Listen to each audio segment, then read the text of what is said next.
Purple, Steve-O versus Conwa. This is the Battleground Champs presented by Zero In. the TPC Battleground Zero In Route LAN, Columbus, Ohio. All right, you want to intro? You want me to do it? I can intro if you're cool with that.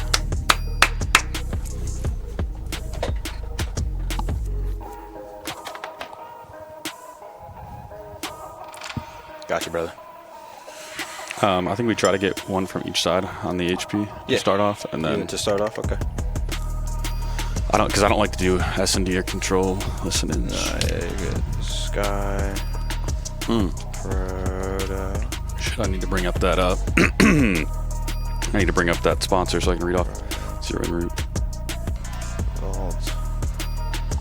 Red. Are you doing Zero En Route? Or do you want to do rally? You do rally because I wrote down Zero En Route. Okay, that's fine.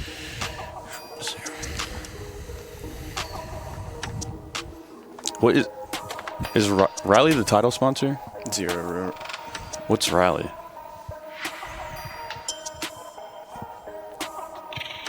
Rally Battleground Champs presented by Zero En Route. Okay. So I don't know which one is which. It's fine. We just gotta find them to get them in the flow. We'll figure it out.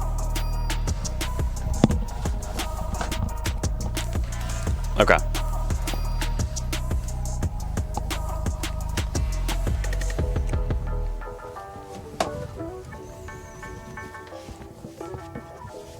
Yes, sir. No, buddy. Let's get it. Let's get it. Yeah, buddy.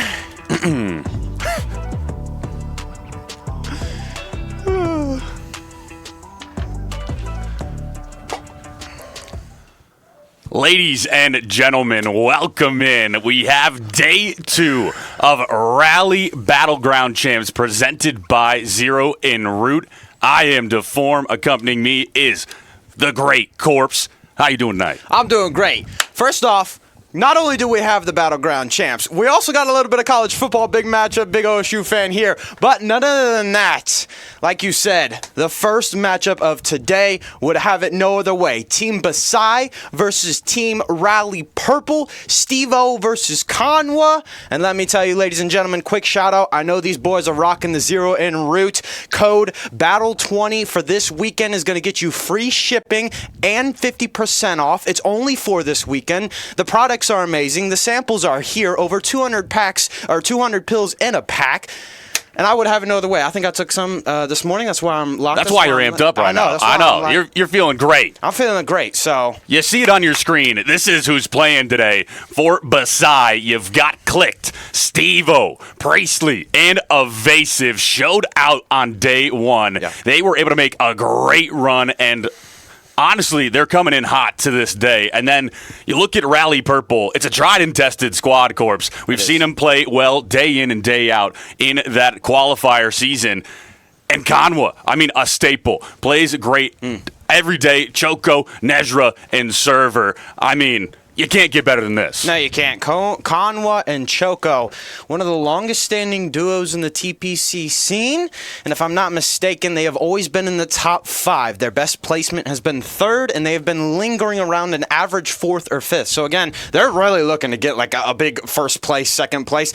Second place isn't really if you're first loser, but you want that first, and they're right there. So they're hoping Nezra and I believe Server can really kind of fit those fill-in pieces for them, and let's see that duo to make big things happen on this map set. And we're starting off with a Skyline. A Skyline nonetheless. What a way to kick this series off, to kick the day off. An absolute bang out. Map number 1, you go to Protocol, S&D. Map number 2, Protocol Control, map number 3. So a double dose of Protocol there. Vault HP, map number 4, and Red Card, S&D for map number 5. It should be fast-paced action to start us off in this series. series, and then as you get later, you get a little bit slower, you get a little bit more fundamental. Test you in all regards. And this is one, I said it a lot yesterday that I thought we'd go 5. We got a lot of 3-0s. But this one, I truly believe we'll go the distance. It definitely, especially with this team beside, right? Yeah. They were the ones 3-0 in a lot of teams. They did get 3-0'd by 3-6-5, but they made that loser's run. They made it to that qualifier stage. They're now in the open pool, or they're in the pool stage now, as we're going to be kicking it off on the Skyline. And indeed, we're looking at server. Ladies and gentlemen, P1. Away we will go. Nezra just going to get some shots into him. He's going to have to back up. Now he's able to find one onto Evasive. Priestley will fall as well. So the side of Rally Purple, early kills. That's going to be 3 down in the feed. The time going your way as well. You got to win that rotational battle, but still a lot to fight for here. Yeah, and actually they're not overextending. They're waiting for that 3-4 dead. They haven't made their move just yet. Interestingly enough, they're fighting this from the front side. They might try and hold this till that 15-second mark. Then they're going to advance. Then they're going to sprint forward, but that's leaving time for Basai to have a break, but it's responded with a 2-for-2 trade. Rally Purple still on top. You start to make your way forward towards this gym side. Nedra able to spot out one. The shot's going to be going down. Nothing will connect. The util used instead. And now you're starting to grab those reinforcements, starting to push forward. You're able to take down Priestley. Clicked. Able to find the response kill onto Nedra. So that's going to stop it. But that's going to be 3 down in the feed for Basai. Rally Purple, a great job pushing forwards into this time. And now, can you break it? Can you find Click towards this bottom side? Well, Click just going to be putting on a show to try to make sure this push is there for the side of Basai. But that's going to be cut short. I mean, phenomenal job out of this Rally Purple just to get 42 seconds on a P1 hill like that, and they're chaining this purposely, and they're chaining this perfectly. Again, they just waited. They kept inching off that 50-yard line until they got to the 75-yard line, and then they're able to get into a touchdown. That's a chain. That's a flip. This is a dominant start off of Rally Purple. You have got 0 seconds of time. If you are Basai, you need to get some momentum. Well, finally, you'll tick one for you. And now, you got number 2 towards that backside. That is Server. He's able to find one. Conwa finds Priestley as well. Conwa just going to be holding it down. You got a player towards the kitchen side. Conwa going to be trying to chase him out. He's starting to push forward. Won't be able to find him. That's going to be Click. Able to take down Server. 3 down in the feed for the side of Rally Purple. And we'll start to hit that rotation over towards the P3 time. Basai on top early. Yeah, Basai hitting that scrap time, not wanting the lead to get a little bit too big before they head into this 3rd hill, as well as the 4th hill, the money one that we all know and love on a map like Skyline. And now you're going to fight this P3 from the front side. This is very interesting. Priestley and Stevo entering the kill feed. You're going to need Stevo to step it up a little bit. He's 3-8 so far. A slow start for Stevo for sure. Can you find the bounce back? Well, Evasive. Able to take down Conwell. You're on top of the P3 time. 36 seconds left to gain. Nezra going to be hitting that flank route. Just try. Then you've got number 1, Conwell, holding that backside to make sure those spawns don't flip. Well, Nezra was able to find one. That's going to be 3 down in the feed. Server finds a big 2, and just like that, Rally Purple back on top of the time. Nice little break at 25 seconds, and look at where number 2 is at. Server. He's already setting up for this cross, this top balcony position. He's going to feed all the information. However, Clicks is going to make some noise at the tail end of P3. This is actually a good break for the side of Basai. They're going to funnel into grass. They have to go through Server, though. He takes down 1, and this is the part where Rally Purple, 1 person overextended. He's going to be spawning out. This is the time for Basai to get an early break on P4. You got the battle going down towards the back grass side. Going to have number 6 taken down. 4 down in the feed. Rally Purple continue to show up. They continue to find everything on the map and in the kill feed. And now you got Server pushed out to the P1 side. He's able to take down Priestley and Evasive. Going to be looking for Stevo. Those shots crisp, but not going to be enough to take down Stevo. So this is just going to be the push. Having to come in from the kitchen side. Well, you're going to run into Nezra, and he's going to take down 2.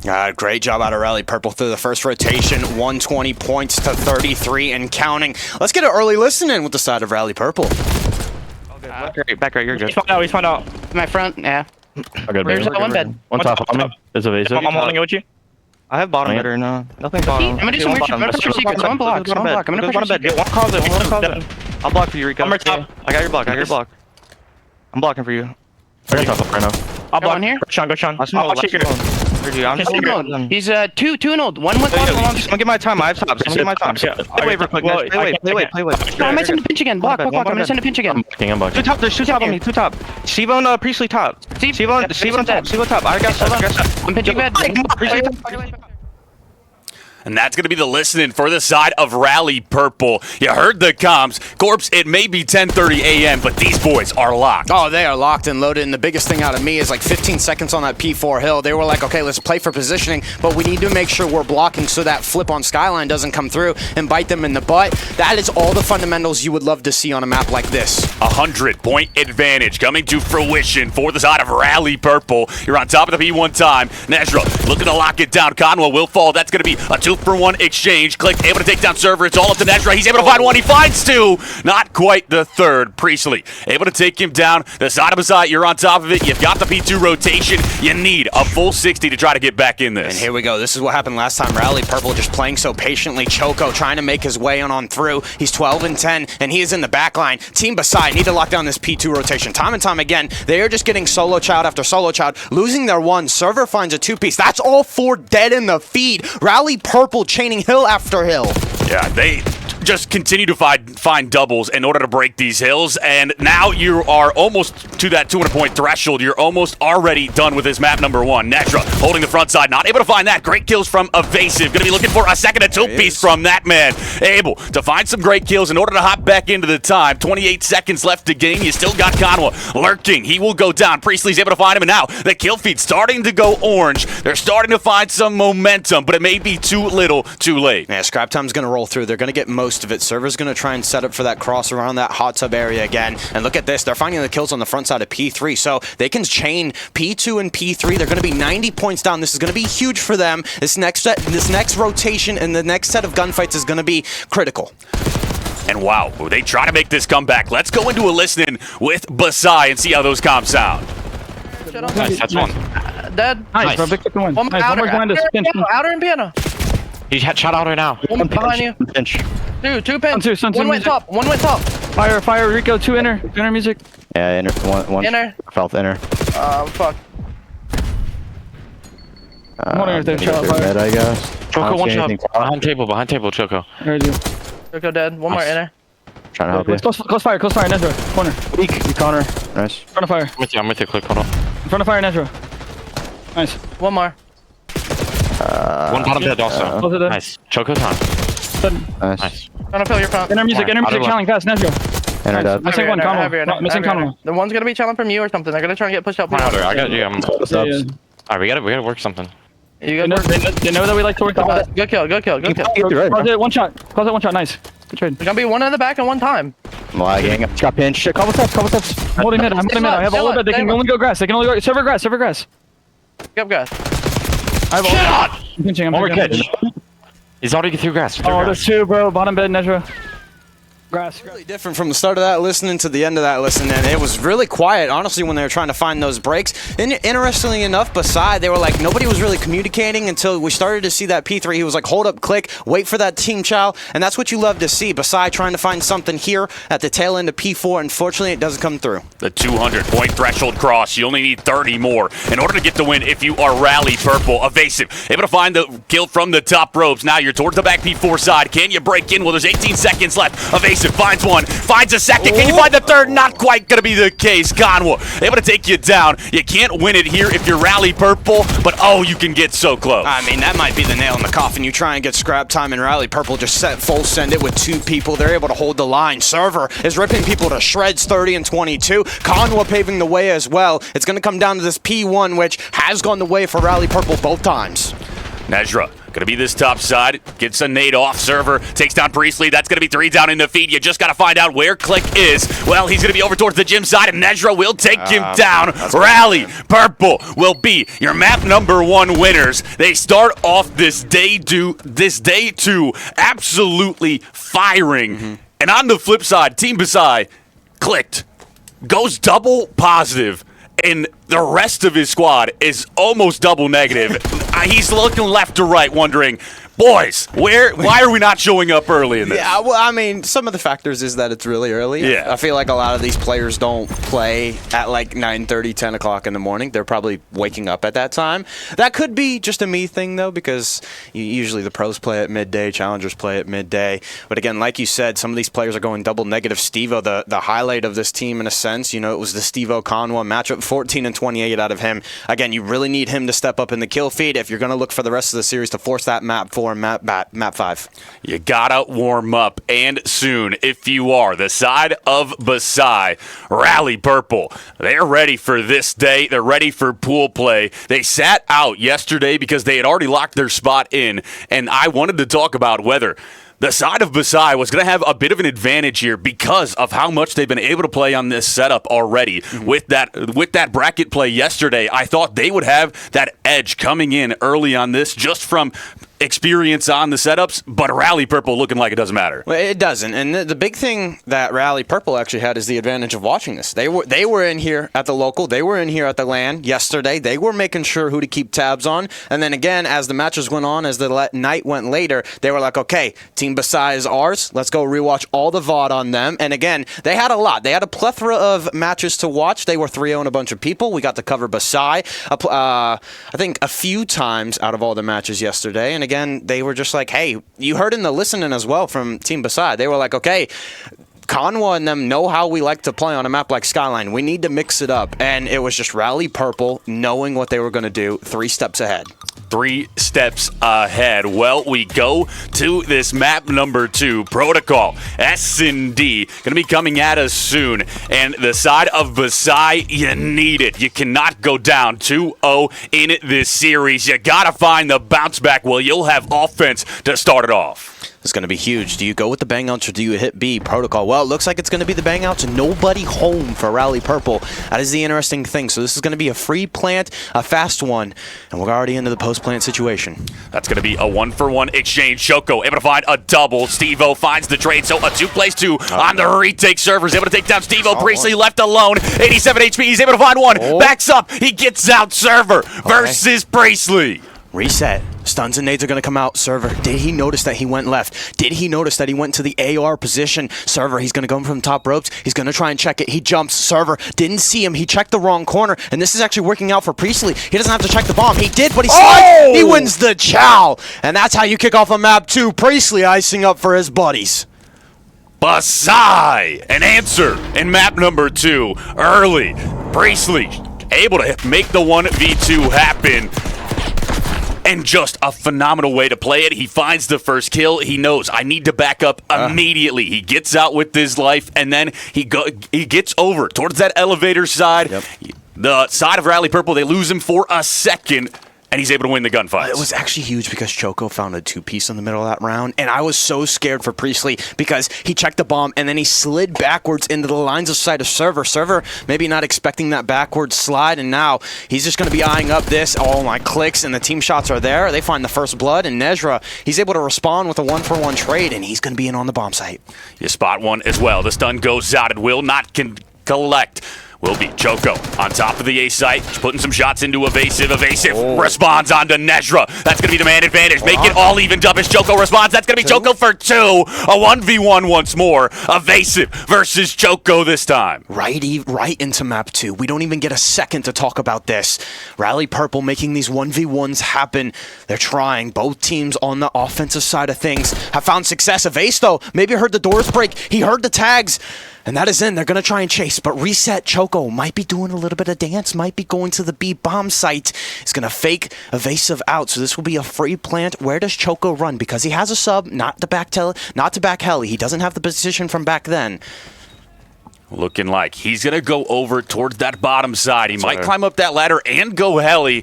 We'll see. Just going to have that pistol out. Evasive. Going to be over towards the trip side. Just going to be trying to see where Choco went. He goes over towards the P1. And Choco just playing patience. Just being on top of that ladder. Evasive. Will you spot him out? Now you will. Evasive wins the 1v1. And Basai ice up for a second round in a row. That is great work out of this young man to take Basai's 2-0 lead. Another big thing is, a lot of people early on, you know, how that Skyline went, it could be a mental toll. And you're like, okay, you're going to go into the protocol, not check a couple corners. The ladder position is always one that even the pros sometimes don't even check. Hey, Evasive, making sure in the back of his mind, I need to check every cruddy corner. And it was huge because he was playing fast. He was able to check it. A lot of teams in those 1v1s, a lot of players always play slow. They wait, and then they're in this crunch position where they only have time to check one off angle. Good job out of Evasive. Just be like, I'm going to fly, I'm going to check everything, and still be prepared. The push coming over towards the A side. Steve-O gonna get picked off. That's gonna be Server able to find the first kill and a second. Choco finds Click, and in the blink of an eye, it's all up to Evasive, a 1v4. He's able to find Server, make it a 1v3, a bit more manageable, but still a tall task ahead of him. I mean, they know bomb is down, and a lot of these teams trying to chow out this P2 side. It's not really working out for them. The ARs are looking superb. Conwa is watching this angle. He's able to spot Evasive, and let me tell you, the outer rocks, everybody's been loving them lately. Oh, yeah. It's just such a great heady on this Protocol S&D, so a lot of people play them now. Conwa finally able to get a kill on the board in this map number 2. He is 1 and 2 so far, so a bit of a slow start, but Rally Purple starting to find their way back into this map 2. They are indeed, and that's what you need. It's been Choco so far that has had a nice couple double pieces to keep them in these rounds, force those 1v1s. But so far, it's just been bang-outs. It's been these first bloods that have been going the way of what it seems like the ARs, whatever AR is playing backside zip or deep in the spawns. So we hop into this next round. It looks like it's going to be a B hit out of Rally. Conwa over towards the P1 side. You got 2 players able to get through. Conwa shots down range. Not going to find anything quite yet. Priestley decides to back up. The side of Basai started to merge over towards this B site. You got to worry about Nezra lying in wait, and he's going to be able to find the kill onto Click. So that's going to be man-up situation. No, Priestley shuts him down. A 3-plays-3. This is going to be kills back and forth. No, 1 player left in Steve-O. I mean, he has the timing here on this one, so it's a 1v2, but bomb planted is for Helicopter. And again, we all know in a sub-AR matchup, it's going to be so hard to find these kills. Server has the bomb checks. He's going to hop it, and Steve-O trying to get a little bit of naughty ninja defuse right there. Doesn't come through. And that's the big thing about these B hits. I feel like the ARs were able to back down Click early on top trips, and that's why they were able to get in through that B bomb site so early. The players from Rally, obviously they knew after like the initial gunfights, it's like, oh, it's B, and our subs cleared out A. But it's because Click didn't really have the time to, shoulder those angles, shoulder those windows. He wasn't able to see the 2 players cross through mid. 2 plays 2, all evened up in map number 2. Who will make the micro adjustments in order to start to run away with this one? Well, Rally Purple have strung 2 together. Going to be an A push from the side of Basai. The trophy goes down. There will not be any resilience here from the side of Rally Purple, so will you just get this bomb down quickly? Another round where Rally Purple just playing for the B setup and the post plant on A. Choco always a menace on this area. The ARs are trying to watch. Steve-O finds the first. When does the chow come in? Choco putting tags into Evasive, finds the response. Nezra just going to be around this front side. He's going to get stunned up. That's going to be the information gain from Basai. Click has to back up now. Nezra strikes. No, Choco's able to find one. Steve-O finds the response. Now going to be a 2-plays-2. Conwa shots onto 1. No, he'll find nothing. Click finds the double to close us out here on round number 5. Team Basai have an answer once more. And good job out of this Team Basai team. They're letting them go through both. They don't want the players of Rally to hit those kind of like collapses through Spiral. They don't want them to hit the collapses through Elevator. They are just sending one man on that computer heady, watching both side. When he usually falls, it's like, okay, everybody jet out into Spiral, jet out into that Elevator. Let them come through bolt. Let's funnel them in, because it's so hard when you come from that big door side. It's just like, okay, I got to check right, I got to check left, and the subs have to play their lives, and it's all about like a timing thing on those gunfights. So far, it's going the way of Team Basai. Rally Purple elect to play the retake on the A site. Maybe they'll have to start defending it. Nezra going to get pushed up. That's going to be the nade out. The side of Rally Purple love to get over towards the B site. That's going to be Evasive. A Creddy corner, able to find the first blood. That's going to be the numbers game for the side of Basai. Oh, nice job. They just changed their setup that time. They played a little bit more passive towards B, because Rally, expecting Rally to hit it one more time. There's one person deep, that's Choco. He has been the playmaker so far. Players spread across the map for Rally. Server, P1, just going to be looking towards the top side. Priestley able to take down Conwa. That's going to be the 2-man-up situation. Server spots out Evasive. The stun comes through. It will connect. So now, Server just going to have to back up. Can't you find anything? Choco able to strike onto 1. Now it's going to be a 2-plays-2. All evened up. You answer if you are Rally Purple. But now, can you win the round? That's going to be Steve-O able to take down 1. A 1v1 once more. Click versus Server. Does he expect him top windows? Click accidentally back down at the wrong time. Huge. He chows him. He re-chows him. He's going to shoulder a little bit more. Server with the late nade. He actually stuck him. Rally Purple in the booth right in front of us, getting a little bit of woo. That was a god nade. Just sticks his forehead, says, here, hold this, and that will be the round. Going their way. 3 plays 3 as close as can be, and it has been a trading of blows here on this map number 2. It has indeed, but what set that up was Server's initial kill on his 1v1 on Helicopter. He didn't have the timing. He got stunned, and that player chows out. He has like the aggression, and he has the timing in it. He's like, oh, I'm gonna win this. Server says no, no, no. Choco on the other side of the map. He's 9-5, paving the way for this team. We're all tied up. Evasive going to be pushing forward. Click, a teammate going to come through, so that's going to be the man advantage. Make it 3 down. Make it all 4 for the side of Basai. Rally, Purple, string 2 rounds together. And off of that 2v4 win in round number 6, they were feeling confident. They just fly forward. They find all of the kills, and now they take the advantage.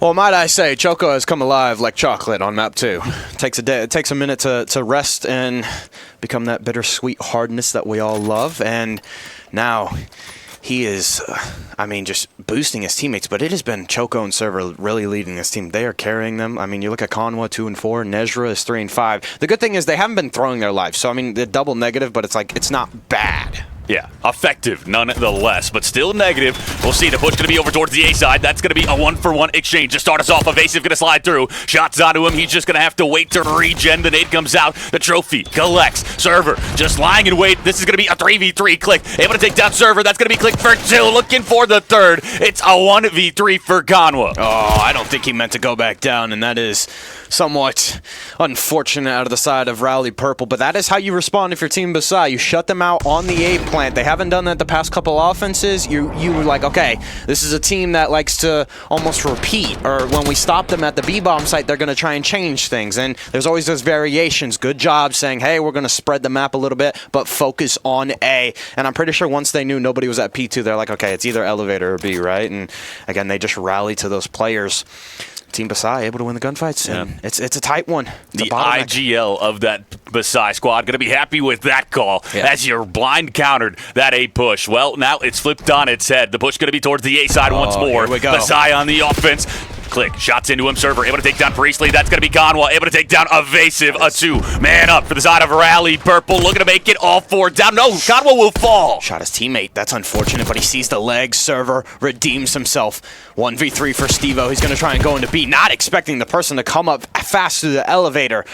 And let me tell you, that is how you respond if you Rally Purple. Again, we saw them 2 rounds not electing to defend A. They're like, boys, we're going to 4-stack this. 2 down Spiral, 2 down Boat. Let's just give it everything we got. And the ARs play superb, might I add. They patiently wait. And everybody, you could tell that first initial entry sub was not expecting that from the side of Team Basai. And I love that. Out of Rally Purple, they wait to do it until the end game. Catch them off guard. They're able to take round number 9. And now you give yourself 2 chances to get this map 2 victory to go up 2-0. Well, you'll be on the offense if you're Rally Purple. Basai, can you shut them down on the defense once more? This is huge. 2 players on Rally are just double negative, and they're in the situation where they can win it. This round, Clicks playing top trips, playing his life. This is a very similar situation Rally Purple did couple rounds ago, but nobody overextends, so they are now slowing down the pace. They are trying to catch Team Basai off. A little bit of timing. Clicks gets tagged up, gonna play the trophy for his life, and this is gonna be huge. Server and Click playing the mind games to top side. Now you're going to look over towards bottom A, thinking about dropping there. Patience once more. Nobody wanting to make a mistake late in this map number 2. Click going to be able to spot out 2 players over towards that grandma side. Stevo going to be watching towards this bottom elevator. Will you hit that zip? No, not going to be the case. So nobody making a move quite yet, but Bomb is starting to make his way over towards B. Priestley finds the first, and that was what I was scared of for Rally Purple. They took their time. They tried to play a little bit passive. Every time they hit the B bomb site, it has come through when they hit fast through mid, and when they get those bomb plants down early. Conwa does respond with another, but it allowed time for Priestley to get to that back turned.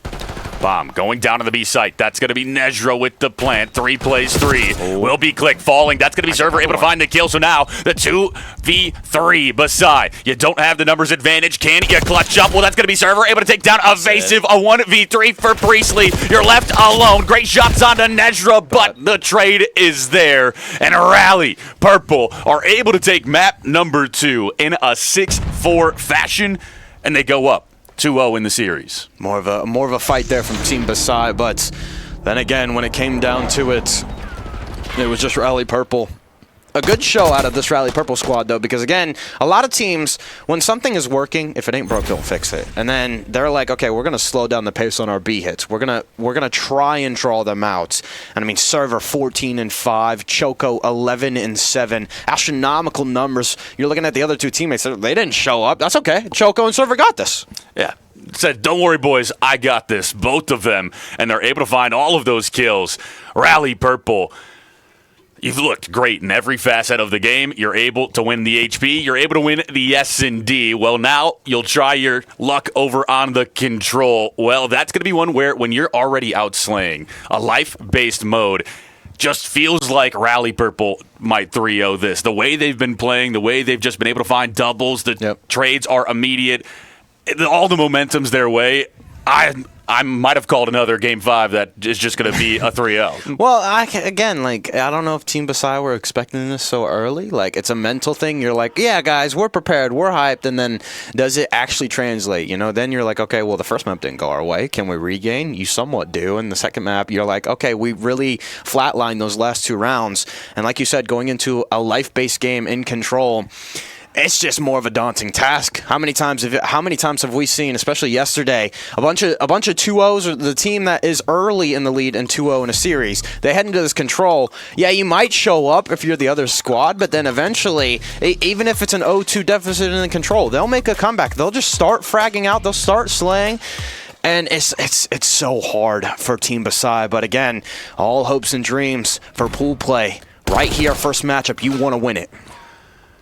You gotta make the comeback. What do you have in you? Well, Conwa able to take down Steve-O. Nezra takes down Evasive. 2 down in the feet. Make it 3. The side of Rally Purple. Find all 4 down. Back to the spawn you will go. And just like that, welcome to the spawn trap. Yeah, I mean, Conwa's just lining them up. He's like, boys, I'm out in the open. It doesn't matter if you can see me or not. I see your little heads. And this is the thing about Protocol Control. Dominant as ever. Server 3-0 to start things off. This is pure dominance. Nezra towards the heli side, just going to be trying to play his life. He's going to go down. Evasive's able to find 1. That's going to be Click. Able to find Server. So 2 down in the feed. Make it 3. Right. You did have a team kill, but you just got to find Choco this backside, and you will have cleared everyone out of your spawn. This is why this duo is always in the top 5. I mean, just look at Choco work it. He just hits a route, re-wrap, and that is still kind of like that presence on the spawn trap. Nezra following up with his sub duo, and these two are going to work. Only a 5-life lead, but it's starting to get out of hand. 28 seconds left to play with. Conwa will fall. Great shots there from Steve-O. Going to be starting to push over towards the B zone. That's going to be Evasive. Able to take down Server. Nezra finds the response, but Steve-O finds the trade. On top of the B time, you will go. Choco, the backside, going to get some shots in, but not going to be able to find the kill. Steve-O will fall from Conwa, but you're going to be on the A site, and it's going to be a double stack. I mean, they're not even looking at Choco. I mean, they know he's in their spawn. Somebody needs to respond to this, man. He's on a 3 streak, finding kill after kill. But however, Team Basai rally. They find the initial kills on the front side of A. The pressure is alleviated. One more person to deal with. Low time situation. Can you show up? Well, that's going to be the kills you need in order to hop right back onto the A zone. The second segment looks like it will be confirmed. You got a double stack. It's going to be going quickly. You got Click towards the front side. Trying to play those initial kills. Well, the push going to be over towards your trip side. Number 8, Nezra, able to find 1. Server finds a second. Back to the spawn you will go. The furthest out is going to be Evasive. Can you make a hero play? No, Nezra shuts you down. Man, that's going to be it. They're going to try and hop on the beat. 3 seconds. If somebody goes ladder, it's going to be sought out by Choco. Oh! Hop, skip, and a jump. There's still time. 0.9 seconds on the clock. The first kill from Conwa. The response is going, but it's a 4-for-1 trade, and that's Rally Royals Purple. Wow, that's a little bit of a tongue twister for me, but they close out the first round. Nice and easy. Again, that's how you started on Protocol Control. It was pretty much just get that spawn trap early, and then we'll just play the live game from there. I love the fight out of Basai, though. They get into an early spawn trap. A lot of times, you just don't find your way out of it, and the whole round just feels like one that you chalk up if you are the side of Basai when you're in there, but instead, you play it slow. You're able to find 3 down. Yeah, you may have let Choco play a little bit, or stay alive a little bit too long in the backside, but at least you were able to find those kills, get on the time. You got some segments of progress, so you at least give yourself a consolation prize as you go into this defense. Now, you just got to even it up. Yeah, and there's a little bit of hope here. Basai on the defensive side, like you said, it's going to be always that confidence booster. Priestley starts the first one off. That's huge for them, and looks like they want to prioritize mid presence, as you should. Evasive, able to take down Choco. That's going to be clicked. Oh, Server, great turn there. Able to take down Click. Going to be looking for a two-piece from Server. Looking for the third. Finally, Priestley able to take him down. You will have one player out, and that's going to be Nedra. Towards this bottom side, he's going to go to Grandma's, but Choco able to find a two-piece. Priestley responds, but Nedra takes him down. 3 down in the feed for the side of Basai, and this might be exactly what you need in order to hop onto the top. Nedra got away from the hop, skip, and a jump, a 360 spin in the air. He is swinging his body left and right, dancing with the devil. It's taking 2 players for the side of Basai to get him out of spawn, and might I say, that might be the play to put the pressure on Basai. Evasive, looking to double back. Click will go down. Server's able to find that one. Server, you don't spot out Steve-O, so Steve-O finds the kill.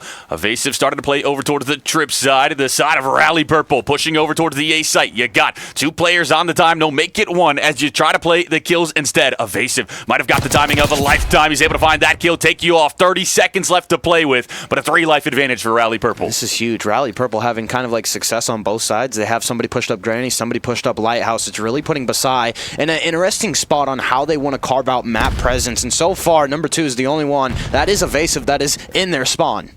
Evasive looking for another kill on the A side. Conwa able to take him down. Choco finds Priestley. Server finds Steve-O, so that's going to be 3 down versus 2 for the side. No, Click is able to find another, so that's going to be a 3-for-3 exchange. It's all up to Server. He will go down. The push going to be towards the grass side for Rally Purple, and 18 seconds left. You got to hop on the time. If I'm Server there, just play your life, buddy. Play the hill. That's all you need to do. Your reinforcements were almost there, and that's a 3 dead for Team Basai, so that's going to make this round even a little bit more easier. Steve-O starting to heat up, 15 and 12 on a 3 spree. That would have been insane if he found that kill, but 1 second left. Team Basai, all you need to do is hold your line, and that is it for them.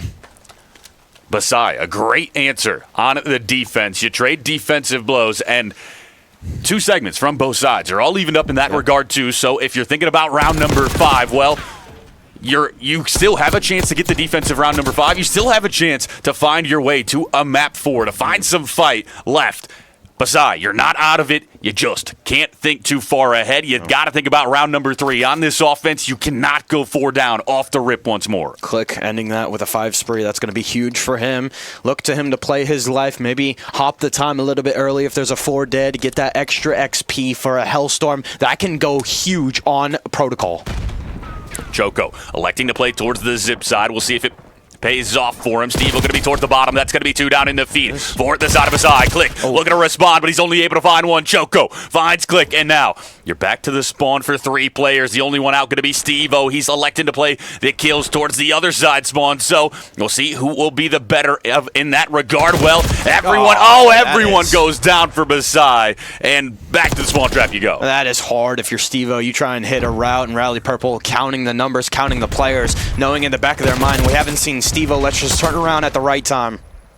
Priestley able to find 1. Can you find a second to get out? Well, the pistol in hand, you will just back up if you are Rally Purple. Gonna be the pillar play. You're able to shake and bake for a second. Nedra will go down. Conwa responds on to Steve-O. Priestley just gonna have to reload. This has been a battle of attrition towards this trip side just to get towards your 25-yard line. You haven't even sniffed the time quite yet. I mean, this has been 2 rounds. Rally Purple on the defensive side have come out with a banger, come out with those 4 deads. Conwa able to get a 2-piece, and it is just Rally Purple on top.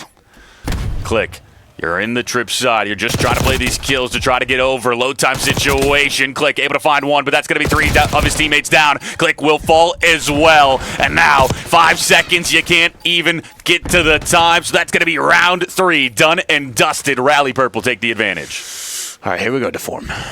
So, a defensive round for Rally. If Team Basai respond with a similar one, where no segments are captured, this is going to be interesting because that was 20 lives to 10 lives. And then, obviously, if ticks are tied, it's going to go down to lives. And so far, that was the better round for Rally in the slaying department.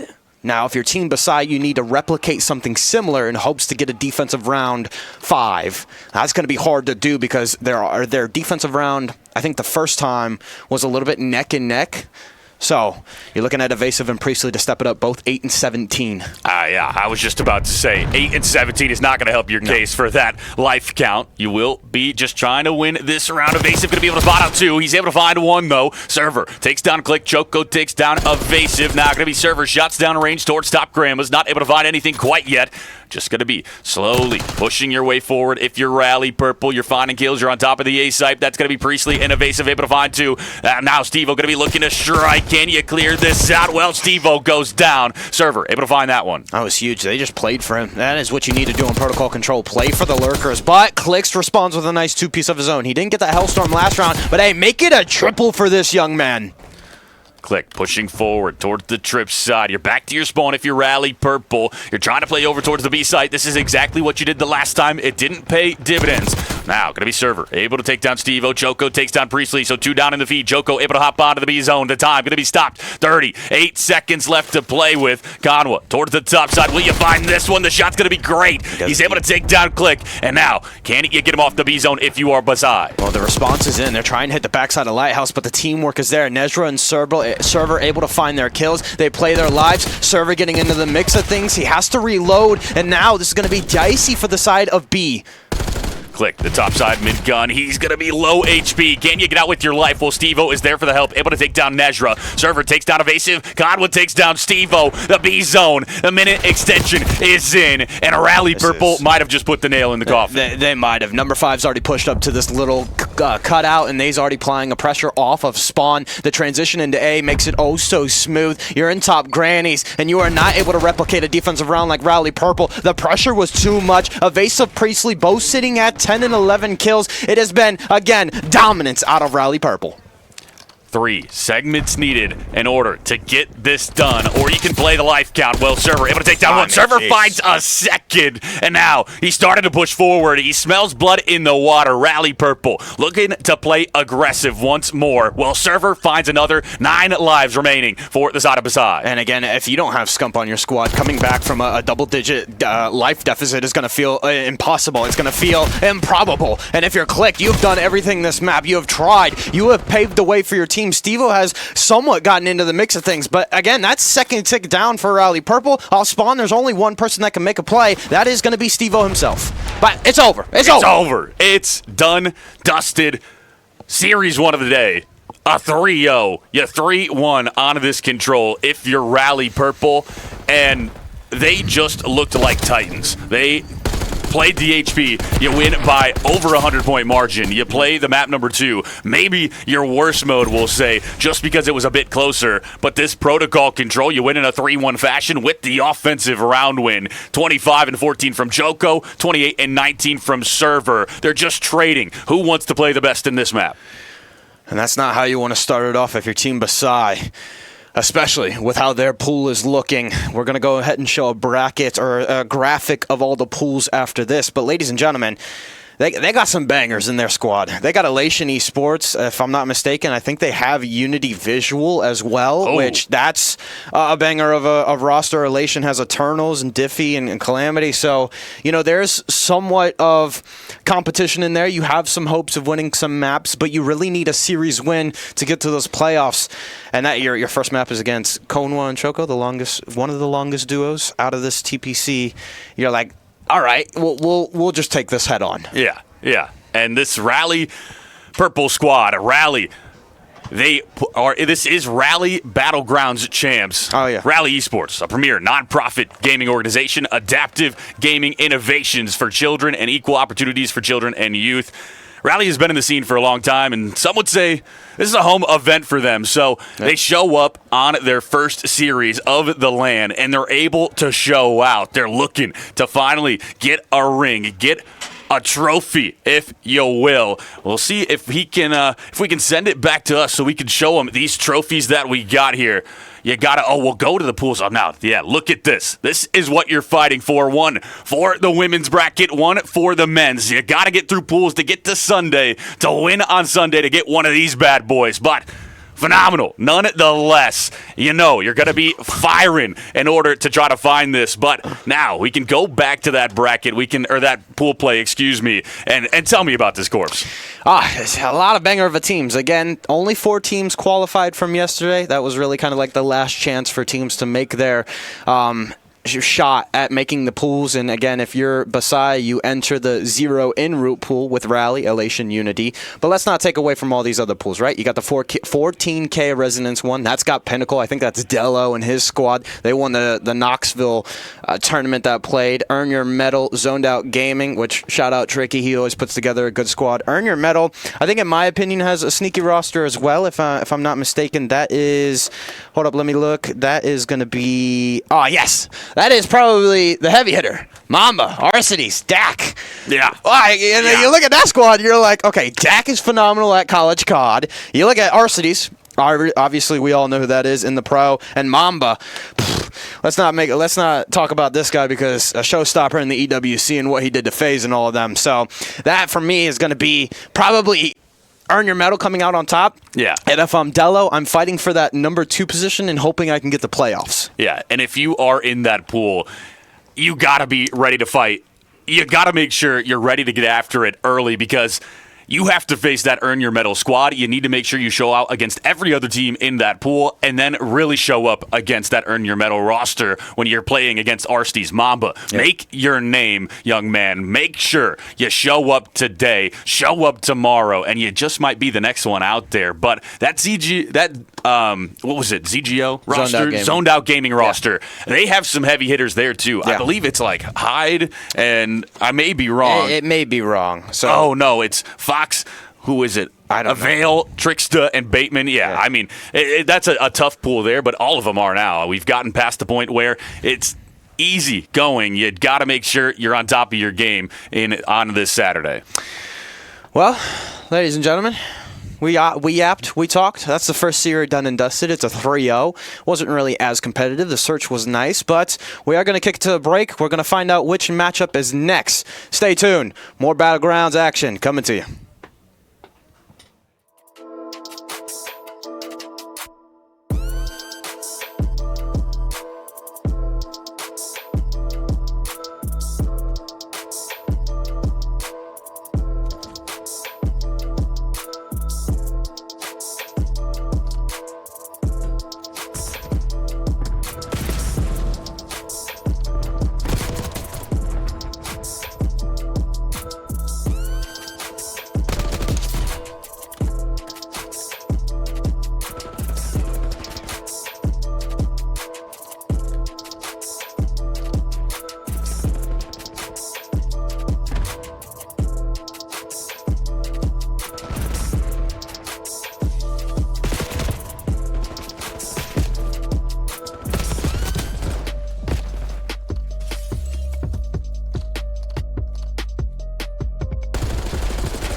Ladies and gentlemen, welcome back. We have more Call of Duty action going to be coming at you soon, and this time it will be Rally Purple once more, but this time against Elation. Oof.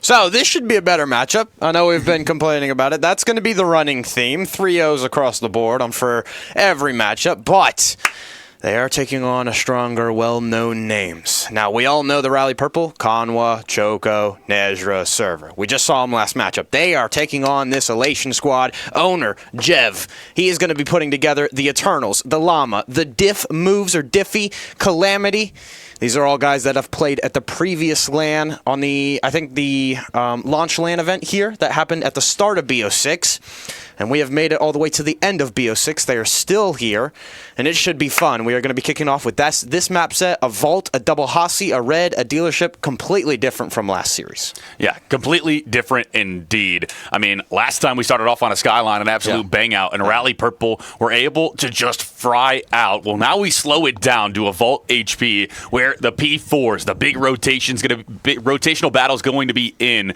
on the P2s, the P4s. You need to make sure you're early. You got to play that fundamental Call of Duty, and then you go to a Hacienda map number 2, where I think that's going to favor the side of Rally Purple in this one, as those SMGs the last series were able to just get hot throughout. Yeah, sorry, did you say map 2 to be exact? Yeah. Yeah, map 2, because that was the Choco server phenomenon. They were carrying their team through that protocol search, like you said, so look for them to hit those long routes that Hacienda provides, that creativity, and it's going to be a struggle if it's like the ARs are still lacking. That's going to be a big thing on those initial gunfights through top balcony, through top open.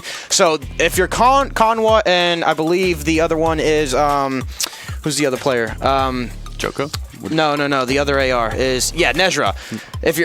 If you look for them to really just kind of play their lives, they really need to stay alive. And as we're kicking it off, it's going to be Vault Hardpoint. Ladies and gentlemen, let's get right into it. Let's get into the action. Away we will go. That's going to be Conwell with a big 2. Make it a 3. No, not going to be the case. Llama able to take him down. So, back and forth affair. Will be 7 seconds collected for the side of Rally Purple. Server reads this to perfection. Nezra able to take down Diff. Conwell takes down Llama. Going to be Cal, the front side, able to take down Server. The nade going to be coming out. He will find nothing. Choco takes him down instead, and Rally Purple take an early lead. Big thing about this Rally Purple, in their last series, they played P1 perfectly, got 42 seconds on Skyline, and that may be the difference on Vault. They're going to play these scrappy hills. They're going to fight for them. They're going to win them, and already at 22 seconds.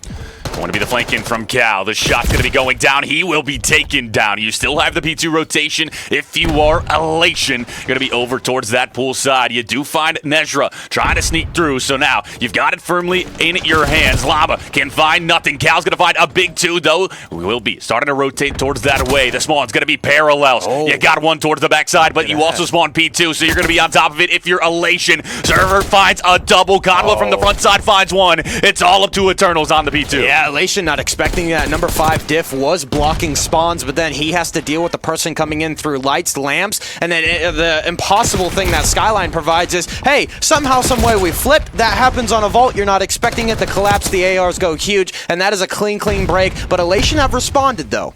Cal starting off hot for the side of Elation, 6 and 4. Nezra able to take down Diff. Now going to be Cal taking down Nezra. Cal finds another double. Conwa starting to push forward, trying to take you off the time. Great shots out of Llama, but Llama rips him with the SMG nonetheless. Diff takes down Server. Nezra the front side falls. Diff takes him down as well. Elation looking to even it up here on map number 1. No, Choco almost able to not win that gunfight, but he stabilizes. 4 seconds of scrap time going to go to their name. Rally Purple going to at least take a 10-point lead. The rotation is here. Number 2's on this street side already. That is Server making some noise. Nobody has hop time yet because they don't have mid-map control. They don't want to prioritize that. They want to prioritize top art in there. That's a 3 dead. Llama now going to have to hop some time. He's going to try and play his life. Eventually he falls.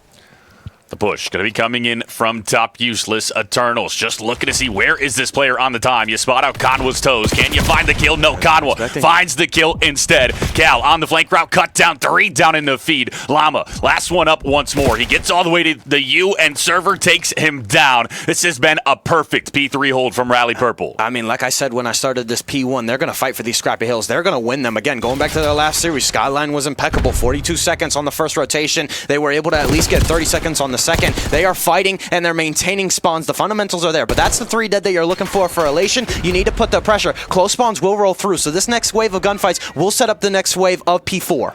A big kill onto Nezra towards that backside arc. Conwa still going to be there, but now you have 2 players here. Can you find number 1? Conwa just lying in wait. Well, Cal's going to go down. That's going to be Nezra able to find that kill. Conwa finds one as well. The time going to be going purple. The nade, the util out. Conwa finds one with the AR, and just like that, P4 looking to be collected by the squad in purple. 40 seconds left to gain here. Elation, can you break in? And look at where number 2's pushed out. Look at where Server's already in. He's in through hookah. Hookah in through through Catwalk, and this is going to be huge because it's forcing Elation to take those long routes through street side. It's forcing them on the top side of the minimap. This has been, what, 15, 20 seconds where Rally Purple hasn't even seen a person from Elation. You spawn in Narnia, and that just allows Rally Purple to collect all of the time. And now 15 seconds left to gain. You might just have to give this up and go next. You're just going to be playing the exits, Cal. Shots on, not going to be able to find it. Now he takes down Conwa, 3 down in the feed. So a great early kills for the side of Elation in order to make sure they secure this early P1 time.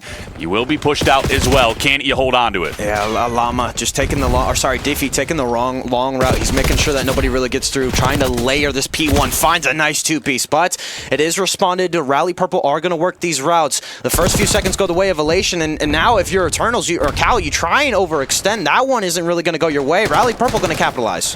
Will be on top of the P1. Going to be an 80-point advantage coming to fruition for the side of Rally Purple. Cal able to take down Server. Just going to be making his way forward. You get split spawns if you're Elation, but Nezra reads them to perfection. He's able to find 1 kill. Server finds the next onto Diff. Conwa takes down Cal. 3 down in the feed. Eternals the only one able to find anything, and Choco able to take him down as well. Rally Purple continue to grow this lead. Yeah, they just do such a good job of just playing that 50-50 yard line. They do such a good job of just making sure we're going to at least layer, like the Lamps hallway, we're going to layer Lion, or whatever side is really feeling the pressure. They're going to stack it, and they do such a good job of trading. Push in, you're on top of the P2. That's going to be Conway, able to find one. Server follows it up with one of his own. Now make it a 2-piece from Server. The time going purple once more, and this is starting. This is just run away from you. 120-point advantage. The kills all going purple. 21-12 from Conway. 21-11 from Server. They are finding everything on the map, and Server finally going to be taken down. Diff finds a double. Cal finds one. It's all up to Choco on top of the time. He's going to try to play his life for as long as he can, but finally he goes down. Elation breaks in. I mean, Con was able to find 3 right there. Where's the instantaneous response from this young man? Let me tell you, map 1 is going the way of Rally Purple. They want to make a statement no matter what map, no matter what series. They have come to play. 10 seconds of scrap time. Go the way of Elation. The rotational battle going to be on. You've got Nezra towards the cat side. He's going to be able to find one. On to Diff. Starting to try to flip those spawns. And now, number 7, Cal. Over towards top part. You have an important job. And you find a double in order to make sure that you get those spawns. Now, can you collect the time? You'll hop on. It will go blue. What kills can you find initially? Because it's just been Rally Purple who's been able to shut you down every time you get in a situation like this. I mean, again, going back to last series, this is where we saw the other team start to make a comeback, but that is not the question. That is not the answer.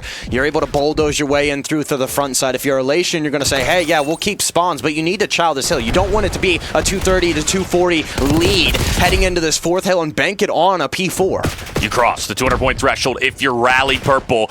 The nade's going to be going down for Cal. The trophy collects. The push going to be coming in. 18 seconds left to gain here. Eternal's going to go down. That's going to be 2 in the feed for Rally Purple. And now you've got somebody over towards the back P4 side. You've got that rotation going to start spawning out the side of Elation. Can you win it on this P4? Well, you're making a great case for it. Number 2 is making him fight. He's able to bring down 1, and that brings up Choco. He slices it like a hot butter through knife. He somehow finds the timing. Llama is able to get 2, but it is too late. Choco's in through P4. His teammate spawns on him directly. You're going to have to play this like a parallel if you're Elation, and you don't want to do that. Every time you get in an AR battle, every time you get in a lane battle, it seems to be Rally Purple.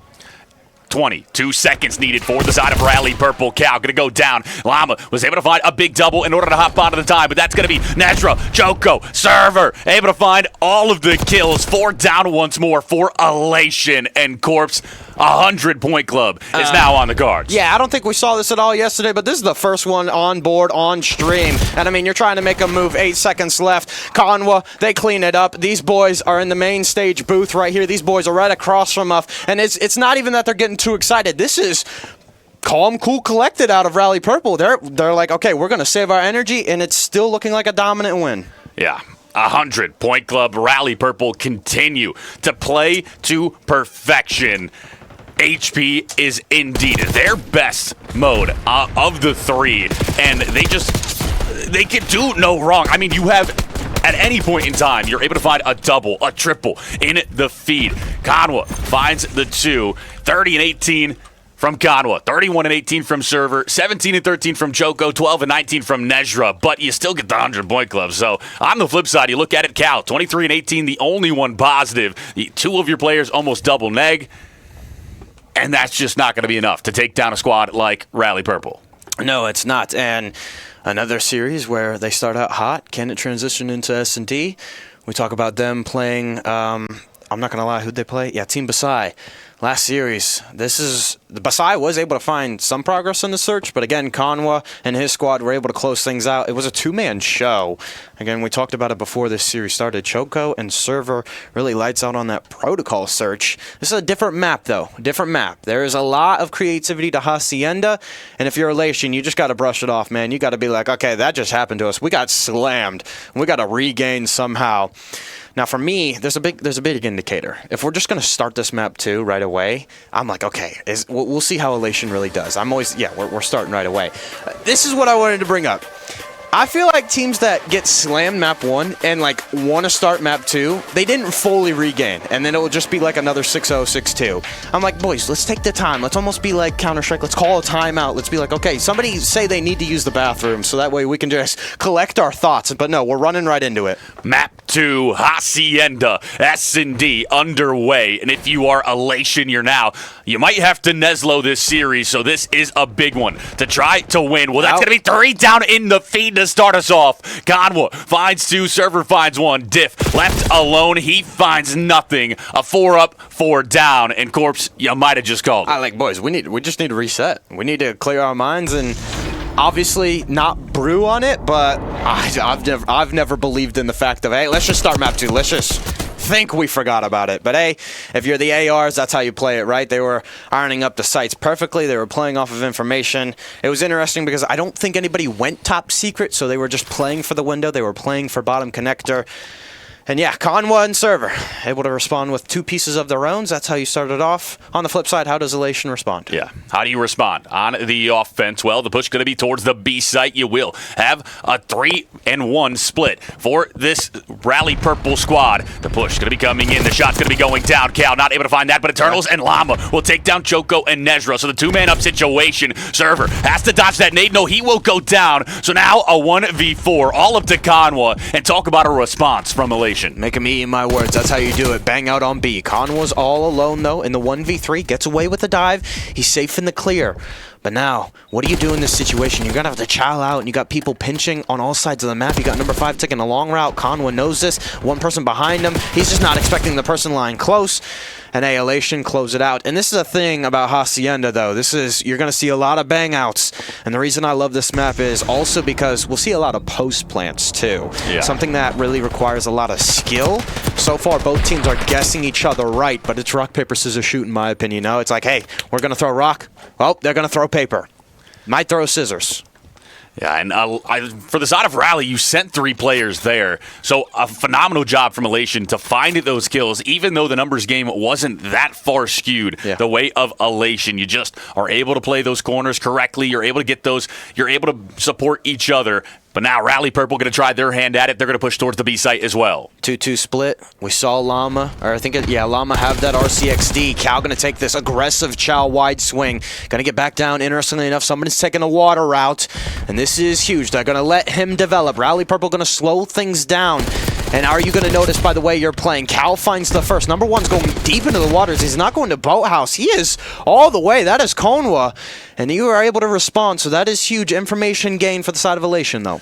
And you see number 5 Diff, number 8 Eternals doubling back in order to try to take care of this island player. Well, Rally Purple are surging his way. They're trying to give him some help. We'll see who's going to be able to find the kills. Will Conwa, a Creddy angle, spots out Diff. He finds a second on the round. Will be a response from Eternals. So a 2 plays 2. Bomb over towards that B site. It's getting defused. Llama might get it.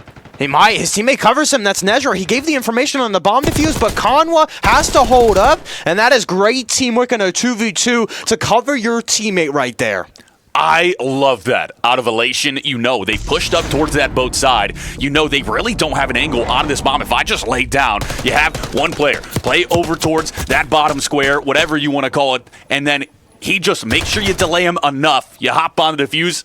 You get it done. Conwa finds the kill, and it doesn't even matter because you don't have the time to get there. Elation. Phenomenal plays. Big brain. You're able to take an advantage here in map number 2. Well, a bigger thing is, like, because Con was in that boathouse, you know that if you lay down, he doesn't have eyes on you. So it makes the Eternals be like, okay, I can just fully play for the guy bottom line, so that way I can help my teammate a little bit more.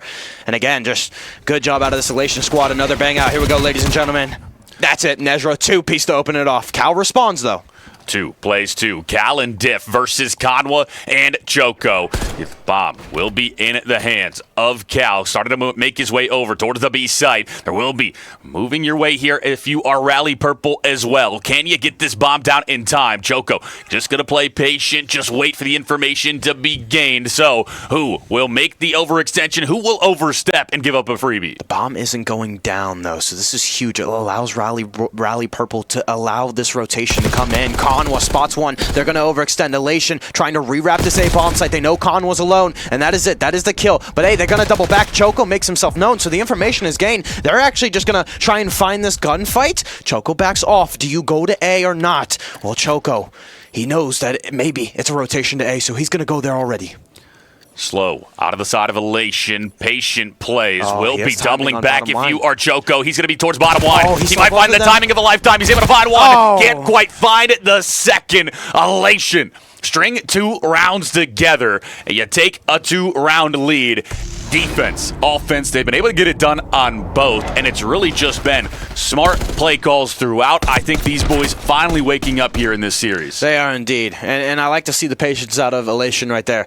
They're like, okay, we know that both of these players might be split. By the way, Con was just playing his life. We're going to get aggressive. We're going to play that team chow. You see Chem out, and then somehow, some way you find timing on Choco, and you're like, okay, we're just going to wait for Choco to make the mistake. And Choco's obviously thinking, hey, this is going to be a fast rotation to A. I'm going to try and catch some time. Nope, that's not the mistake. And then Elation sticking to the buddy system.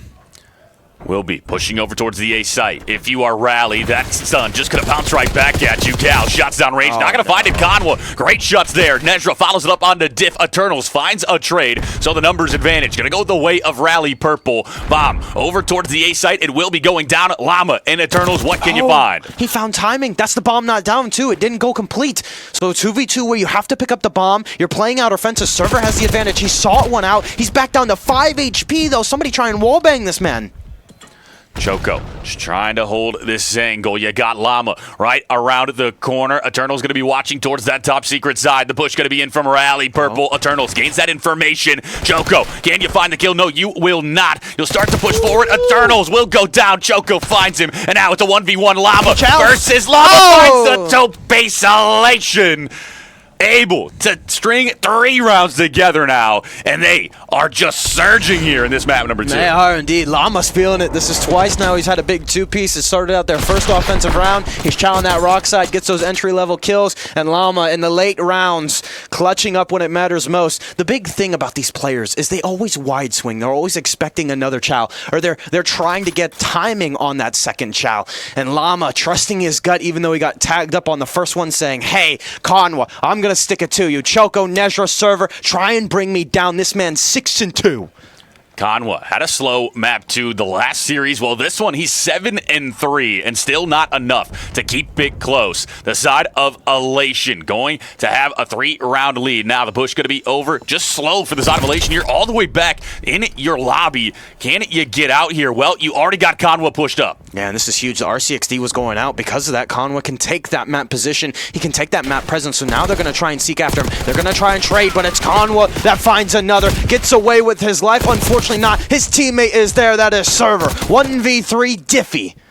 Able to find one. Makes it a bit more manageable. He's still in the lobby side. 2 players here for Rally Purple. What will this timing be like? Well, you'll spot nobody. Rally Purple able to take round number 6. They're able to start to get this back their way, but you need to string a few more together. You don't want to make it you don't want to allow it to go 5-2. So a desperation round here for Rally Purple. The biggest thing for me is RCXDs, man. They have always been almost like a disadvantage for offensive players in no matter what search map. Either your team killing somebody on protocol, or it allows somebody from the side of Rally Purple to just get so much map presence in search, and you're just taking away so much positioning. And if you're Elation, you're trying to play slow, right? You're trying to protect that person in spawn, or maybe just try and catch a person that's trying to get aggressive. And somehow, some way, it always never seems to work. The push over towards the B site for Rally Purple. There will be nobody here. The RC car going to be used will not connect. So now, Llama, you gained that information. You're going to wrap back if you are Elation. Can you get this bomb down? If you are Rally Purple, in order to flip that pressure over to the squad in blue. 1-0 in the series is Rally Purple. They're down 2 rounds in the search. What can they bring? The arrows have encroached. They have enclosed this positioning. You have prioritized office presence. You're waiting for Llama to hit the water route. He's going to hop. Do you play for this if you're Rally Purple? When does Llama move? Patience from Rally Purple. Finally, bomb going to be going down on the B side. Conwa so far forward. Llama strikes. He's able to find one. Llama finds 2. Server finally able to take him down, but now it's going to be a 1v3 for Server. He is able to take down Diff. Can't find the next one. Eternals takes him down. Elation put themselves at map point here on map number 2. They're looking to tie us up here. 1-1 in the series. Great response. Great response after the map 1 went. Usually a lot of times we see that map 1, we see a 250 to 100 point club. We're like, oh, okay, this map 2 may not go that well. But again, it may just be a map 1 thing. It may just be like our gunnies aren't warm. I know they might have prepped for it. The first series ended faster than they expected. All right, boys, let's get our vetoes done. Let's lock in and let's just go into map 2. Again, they're making me eat my words about how like steamrolling into map 2 may not always be an advantage. Trying to regain is always hard, but Llama putting his team on top. 8-4, double positive. You got Cal and Eternal starting to step up. The only one that's really lacking is Diff, but again, 5-2 is the score. So if you're Diff, you're like, I don't care. I'm winning the map. Yeah. The only thing I care about is extending this series. So the push over towards the top secret side. There'll only be Conwa over towards A to try to protect. Well, you get all the way over towards office side. Llama going to double back towards A. Now you get the shots on. You're able to find the kill. Can you find a second? Llama gets through. Llama finds the taupe piece. Llama, put the team on your back, young man. And that is great out of them, just knowing that they circled top secret so fast. They're going to get that pinch on that player who's probably expecting a close chow. Conwa going to try and get aggressive on this bomb site early, puts tags into 1. Nades throw. He does get stunned. He gets back down. Not able to win the gunfight. The trade is there, but it's trades on trades. It's Elation elevating in this map 2. As Jev, the owner, would be a little bit proud, boys. We made a series. We see a map 4. This will be the first map 4 I've casted at TPC Champs, I believe. I think 3-0 was the farthest I have gone. So I am beyond excited to get a series on our hands. 10-4 from Llama, 6-5 from Cal, 5-7 from Eternals, 4-6 from Diff. On the flip side, Conwa, 9-6, Server 7-7, but a 2-6 from Joko, a 4-6 from Nezra. Not going to be enough to get it done. And the map 1, a dominant win by the side of Rally Purple. Well, map 2, a dominant win by Elation. So just a trading of blows here. And I don't know how the vetoes went because I wasn't able to get what team picked what map, but that just could also be a map difference. Like Vault Hardpoint, again, they have been playing BO6 for a long time, so I'm sure every map is they're decent at, but you obviously have those maps where you come in and you're like, okay, that's our weakest map, and it could just be the question for Elation on Vault Hardpoint. You head into the Hasi search, which is your pick. You're like, we know what we want to do. The game plan is there. Conwa and his squad just not able to respond. And a big thing for Elation is probably winning their offensive rounds. I don't really see a lot of teams do that often. Usually it's kind of like those defensive setups that come through, the post-plant retakes that really stem the defense into offense round trades and the round swings. So, again, different looks every single time. They were responding well. And the only time that they lost was probably when the first blitz didn't go their way. Yeah, when the numbers advantage was against them. But we talk about this map number 3 now. Hacienda Control. This is a swing map. You need to get it done if you are Elation, in my opinion. You're looking to Neslo this series, just based off of how dominant that map number 1 HP was. The slaying advantage going to go the way of Rally Purple. If you can win this map 3, yeah, we'll probably see a map number 5. But if Rally Purple are able to get it done on map 3, I think we only go 4 here. Okay, that is a good point. However, Elation, there's room to breathe here. There is more of a chance for you to have kind of like a one-person factor, or that one-man X factor on this Hasi Control. It's so big. Now, don't get me wrong, there's team play involved, and when you stretch the map and when you stretch your numbers, you really have to keep eyes and timings on everything. But I feel like we saw so much of like looking at the pro scene Mark having those standout performances on Hostage Control in particular. He was that big X factor that was able to switch the round, and it's one person that can take over, and it's usually one person that happens at a time. So then Mark will fall off, it's a Shotzi that comes in, or if you want to talk about another team, the Hydra will go off, and then sometimes the Scrap will go off. So it's like, it's really kind of a shift of what player will step up. That next man up mentality is how you kind of look at Control, and it's obviously a defensive map just for its own reasons. I talked about it already. The time it takes to get to each zone, it is Narnia spawns all the way, so it's not necessarily a spawn trap, it's just the length it gets to each zone. You really only have 3-4 attempts at an offense. Map 3 underway. Rally Purple, have you met your match? Who can get the advantage in this series? Well, the push going to be over towards the B side. Cal, able to find a big double to start us off. Make it a third, no Conwa, able to take him down. The push still over towards this side. You've got pressure from both squads. Eternals able to take down Conwa. Cal starting to push forward once more. Eternals finds 2. Diff takes down Server. Choco takes down Diff. Cal takes down Choco. Back to the spawn you go for Rally Purple, and now you got to push over towards that rock side. Rethink how you want to hit this. Great job for Elation to win those initial gunfights. They want them spawning P2, and that is how you should really play Hostage Control funnel system, almost like a protocol control as well. You really just kind of want them on one side of the minimap, and it's always the P2 stretch that is always the hardest because they always have to wrap. They have to take these long routes, and then based off timing, you know where they are. Choco starting to double back. He knows the players towards the lobby side. That's going to be Eternals. Finally cleaned up. Server able to take him down. Cal pushes towards the bottom side. Just going to be looking for these players. Top Grand. Llama runs out of bullets. He pulls out the pistol. He still gets it done. Nezra able to take down Diff. Now going to be Cal doubling back. Conwa starting to push forward. He finds the kill. The B zone. You're on top of it. That's going to be the time stop. 24.7 seconds left to play with. Well, Nezra finds one. Server finds one. 3 down in the feet for Elation. And now you have to break out of your spawn. You do indeed. They're going to go through top office. Everybody's going to full send this. You're waiting for it. Do you really chow old? You don't. You just kind of play containing defense. You play for those exit kills, and it works out. You find 2 in the feed. Great job out of Elation, in my opinion, to not overstep. We saw that last series. We saw that yesterday as well. Too many teams trying to maybe contest that last second, contest that last little tick, and then ultimately that's when that 4 dead comes through and the easy transition into A. Yeah. Absolutely, and now you're able to get towards the lobby side as well. Choco going to be pushing forward. That's going to be a pinstripe kill feed to kick things off here. 4 life advantage for Elation. You got Server pushed over towards this back-tin side. Can you be a difference maker? Well, you got the top pulse control. If you are Elation, just going to be trying to gain some information in order to find these initial kills. Well, Server shots down range. Eternal's going to be taken down. Conwa finds the kill. Just like that, you got to rethink this if you are Elation, because you might be able to hop on this A site if you're Rally Purple. Oh, 2 life lead, and Llama tries to come out of his hidey hole, and it just doesn't work. Cal's the farthest pushed up player, though, and this is interesting. Rally Purple not really going for the Cal. They're going to go for the spawn kills, and it works out because it brings Cal back. They find him in the kill feed. All 4 dead. Stack the hill, young lads. This is it.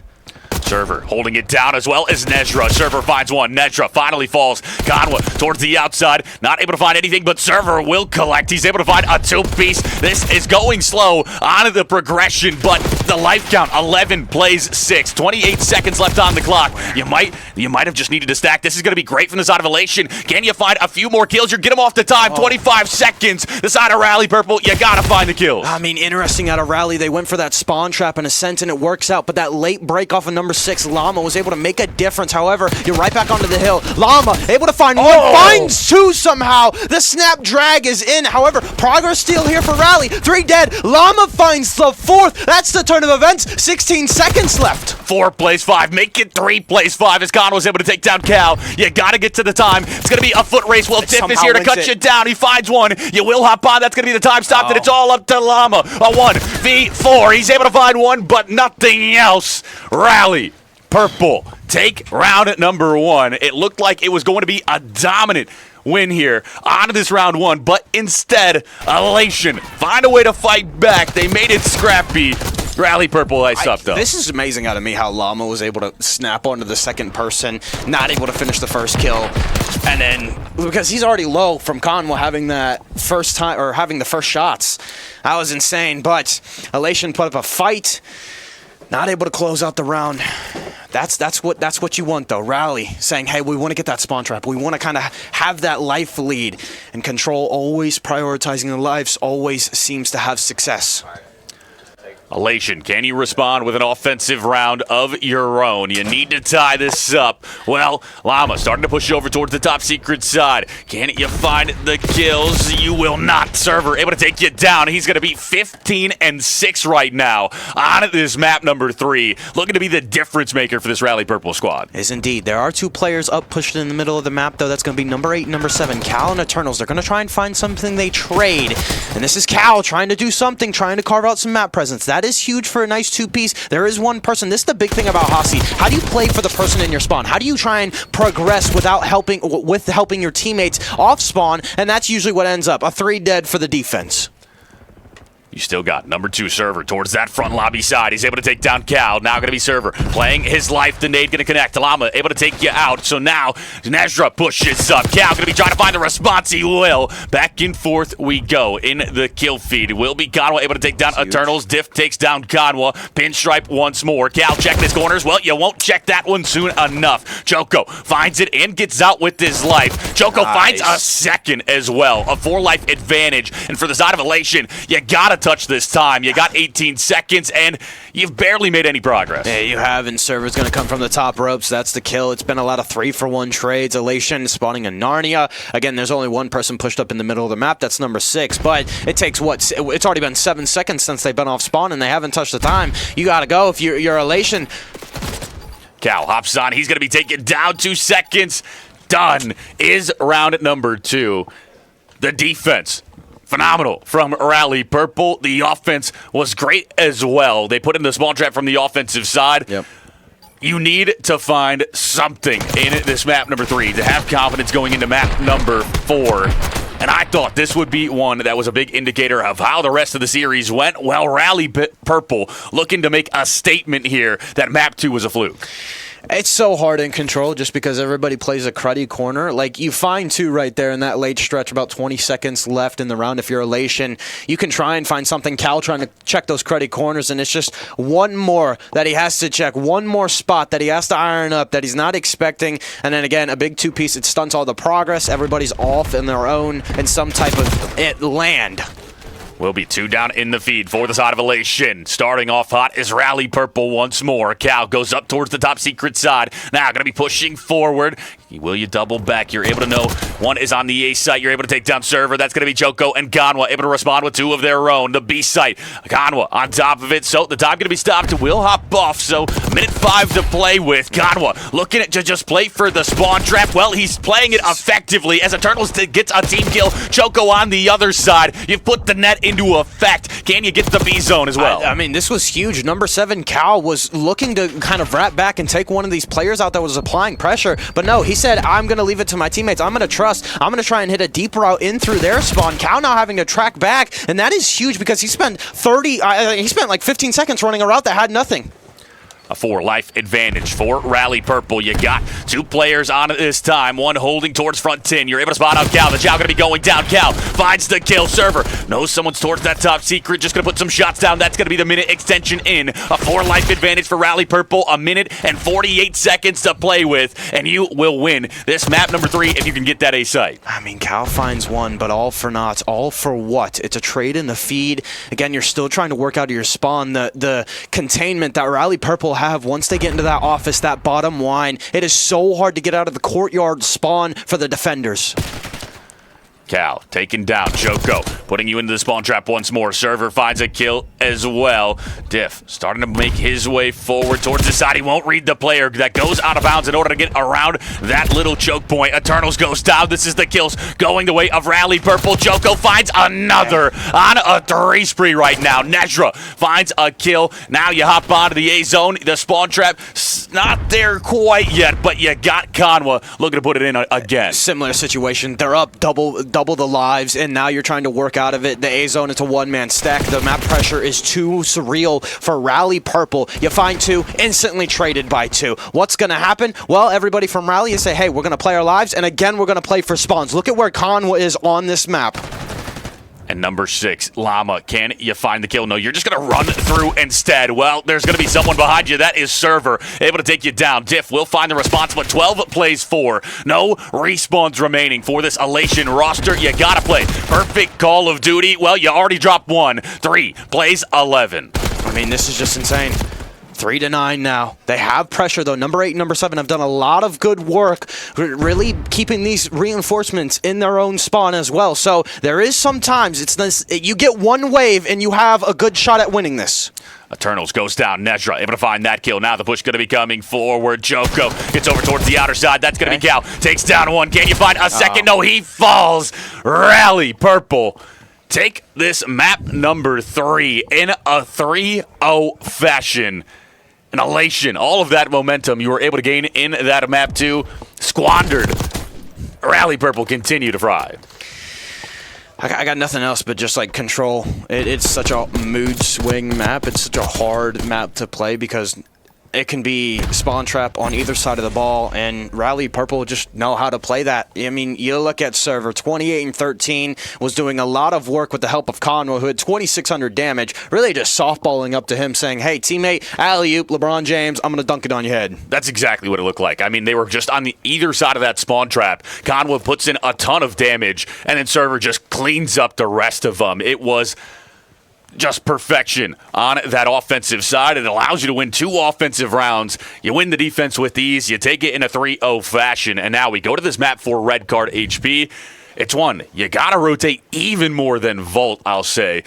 So what do you think Elation has to do? What do you think is the big difference maker? Is it a player that really needs to step up? Is it a player that has to pop off? What does Elation need to do in order to tie this up? Well, looking back at the Vault, they rotated, but they didn't really fight for those scrappy hills like I was talking about. And it was Rally Purple, Hill 1, Hill 3. They were winning them. And then at the end, they do such a good job of playing the 50-yard line. They play for the flip. And that's what you're going to have to do on a red card. That flip from P2 to P3 is a very similar situation. The P3 to P4, those dominant hills, you're going to have to win those. But before we get into that map 4, ladies and gentlemen, we're going to go to a quick break. Red card, Rally Purple on the brink of winning this series, advancing, or at least getting a 2-0 lead in their pool. Stay tuned.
Ladies and gentlemen, we are back. A very brief intermission, and now we're ready to hop into map number 4. Rally Purple have taken that advantage. They were able to win maps 1 and 3, both respawns. Elation, can you extend this series to a map 5? I think this is the first time we've seen a red card as well be played. Hardpoint in particular, Conwa getting scared out of his boots, as now everybody fighting for that stage presence, the outer presence, which is what you should do on this P1 hill.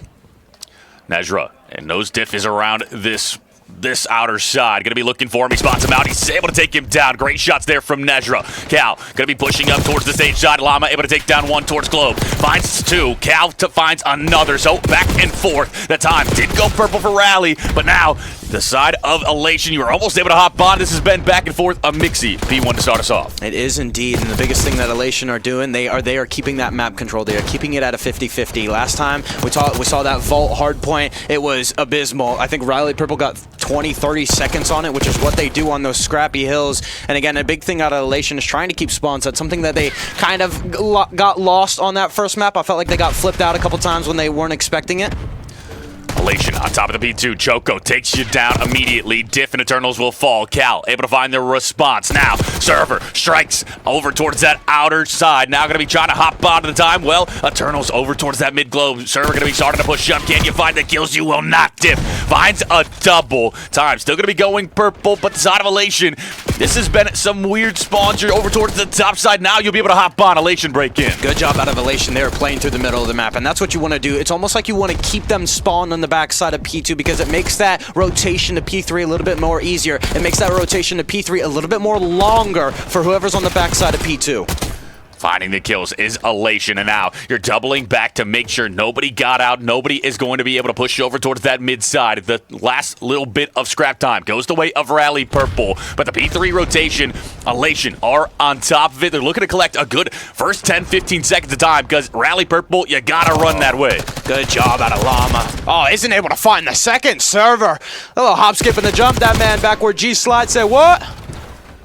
Will be on top of the time once more. Server pushing out towards the outer bus. Can you find Llama? Gonna be dipping and diving the do-si-do. Well, you won't see who's able to find that kill. No, Server was able to find Llama. Diff takes down Choco. Nezra finds Diff. Nezra finds two. Server finds one. The side of Rally Purple able to break into this P3 time. And now 25 seconds of scrap left to game. That is not what you want on the side of Elation. You had the setup. You were pushed out. You were layering the map, and somehow, some way, swiftly, you just get taken out. The reinforcements are nowhere to be seen, and the flip rolls through. However, an easy break through the front side of P3, and another situation, another hill where you can kind of fight this from the front side. Keep them in these stairwells, and you will be doing good work. However, Conwa, he's saying, hey, I'm going to bully my way right in. I have feet. Watch this. Yeah, Nezra taking a long route to try to get you out of that non-preferred side spawns. Well, Server takes down Diff. Eternal able to take down Conwa. Now, can you hold on to this time? Well, Choco going to be the top side, AR in hand. Going to be looking for it. Can't quite find anything. No, he will go down. Eternals able to find that one. Eternals finds a double. And this stage hill has been all Elation so far. And they've got a 40-point advantage. Yeah, and he's doing a good work. Eternals needs to enter the kill feed with the help of Llama. Those two were at least the benefactors of map 1. You're looking for the supporting cast, Diff and Cal. It's really Diff. He had a slow map 1. So again, heading into a respawn, another one where it's more or less time consuming. Another map that's more or less stretched out. You really need to have everybody getting into the mix. Server over towards this top side, the side of Rally Purple. You were able to break into that stage hill for the scrap. Eternals thinking about hitting this once more. Will be Diff able to take down one. Eternals takes the player off the time. No, one bullet too few. Conwa 2 HP able to play his life. And now we get over towards this P5 time. You know how important that ticket area is. You got to get an SMG in there to really hold it down. We'll see who does a better job here, as this is one where the setup truly matters. Yeah, Eternal's actually playing a cruddy spot, waiting for the people to roll through the middle of the map. He finds one, Cal another, and again, great job out of this Elation team setting the trap a little bit. Rally was here first, but it's Conwa that finds 3. Conwa saying, hey, P5 will be mine. Conwa looking to get these initial kills over towards the escalator side. He's not able to find that one. Cal shuts him down. All 4 players here. Server looking to find the response, but he gets stunned instead. That's going to be Nezra able to take down Cal with the nade. Llama towards the mid side. The shot's going to be coming into wall banks. He's able to find one, but he can't find the second. Server 18 HP, but Nezra and Conwa are able to find him, and now time going purple. This is going to be all evened up, Corpse. It is indeed. Early lead for Elation has been snuffed. 10 Sneckets will go their way. The flip is in. You're starting, but Llama just gets ripped to shred. That's not how you want to start off the second rotation. The second rotation kicking my off. days. Conwa takes down Diff, and now you start to push forward. You got number one Conwa starting to play this flank route. Llama reads him to perfection, but Conwa takes him down anyways. Rally Purple, 3 in the feed, and let's go into a listening with the side of Rally Purple. I'm showing him. Done. Top. Top yellow, top yellow. 20. I'm blocking. I'll have the cross. I have the cross. Block my outer. I'm gonna look your ticket. Take it. Ticket. I have the cross. I have the cross from Looking for I'm still blocked. Front. Eternal's really weak. He's on their SKs. He's gonna get our right. Watch my right. Six Nice. I am. Keep top SK. Maybe one TK. Yep. He's gonna hit me H1. P4, one shot. Sidewalk on you, Sean. Two. Yeah. They're both there. They're naded. H1. Yo, H1 in double glass. Oh, take it. Oh, good. You're fucking off. I'm playing around P2. He's trying to swing on the right side of time, right side. Yeah, the one just still sitting there. Yeah. I agree. Go that. Set up new. We're chilling. I spawn out. I got new. H1, low globe in H1. Yeah. H1 kill me. Yo, they have sage spawns. Mid dead. There's gonna be diff H1 somewhere. Or H1's flying. He's running Yeah, up, running outer out. reach, HG one shot. Yeah, he's going ladder. I'm working outer. He's going top 30. I'm saying I'm outer. One top sage. I have sage. Don't tell. He's sounding me. He's a top. I have the front. I have your side. Sage up. He's naded on H2. It's stunned H2. Naded and stunned H2. Yeah, I'm pushing it. Globe on me. H2 Globe cow. They spawn there again, I think. Dead. Nice. Rally Purple motor mouthing those comms. So much information going out, and they're able to take the advantage. Now going to be a 40-point lead for that squad in purple. Yeah, I really love Nezra right there saying, hey, I'm going to challenge this. I'm going to push this gunfight. And his teammates saying, okay, we're going to back you. We're going to watch the supporting lanes. And he's 22 and 16 has come alive in the middle of the stage of this map 4. Now we go and take that rotation towards the B3 time. You got the route in from Nezra once more. He will be read out, taken down. Nezra has been that route man for this Rally Purple squad. He hasn't been quite effective yet, but you need to just keep going that way. You will start to spawn there, though. So now you got the close spawns. You're able to hop on top of the time. If you are Rally Purple, Nezra finds the kill. Eternals finds the response. White time for now, but both teams here to try to bang it out. Honestly, a big 2 hills in the back half of these rotations for the side of Elation. Let's get a listening with these boys. I'm blocking. Jump anytime. Take a mid. I have to go left. I can help you mid as well. Nade one esky. I'm helping him mid. I'm holding my bottoms. Hard hold my outer. Can Connor's esky. I'm wanting stands. Can they go phones on me? No, they shouldn't be able to. One esky. SC's weak. Connor. Nice. Let's see one. Nedge. Bump top. I think he took it right. No, he's got one. Bottom. I'm retarded. I'm back in P2. I'm staying at MB. I'm back all the way up to P2. On front old. They're gonna be mid. I'm deadening the mid door. I still want each one. Jerry, I'm naming it. Neither side H1. That's all good. There could be one more. I'm trying to get close to you. Server's front Emmy, weak. I'm in H1. MB serve. 2 MB. They're gonna be top mid. Already telling my head. MB dead. H2. Connor. I'm holding Emmy. Another one MB. Deep right Emmy. I can't see. Deep right. Nedge one shot. He's hard. I'm for Nedge and Rico. Rico's H1. Going top edge. Rico's H2. Nice shit. On time, Nedge. They're the front Emmy. I got sun. One bullet run stage. Just 2 on time.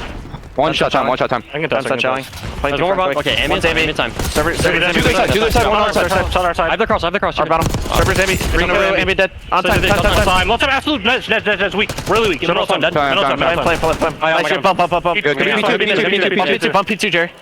I'll go. The biggest thing about that listening is I feel like sometimes Elation kind of overcomplicates. They're like, hey, he's here. And then we heard, oh, wait, no, I'm retarded. He's not there. So, again, Elation, in the heat of it, they're down by 40 points. Again, can they really kind of collect themselves? Can you collect? Well, Elation, I really liked, hey, I've got your cross. I'm holding this. You know, it's just that you can breathe that confidence from your teammates that you know you have everything covered. The P5 starting to kick off. Now that's going to be Llama able to take down Server. Llama looking for a second. No, Nezra takes it down. Nezra, the 180 kill. Disgusting. Godwin takes down Eternals, the 200-point threshold. Almost crossed for this Rally Purple squad. I mean, Elation has done really well on the P4, P5 chain, but this time you have Nezra in these cruddy angles and these cruddy spots right below the AR's point of view, and he is just finding these nice little kills that allow his teammates to get back in on the hill. Nezra again with another 2-piece on a 5 spree. Young men take over.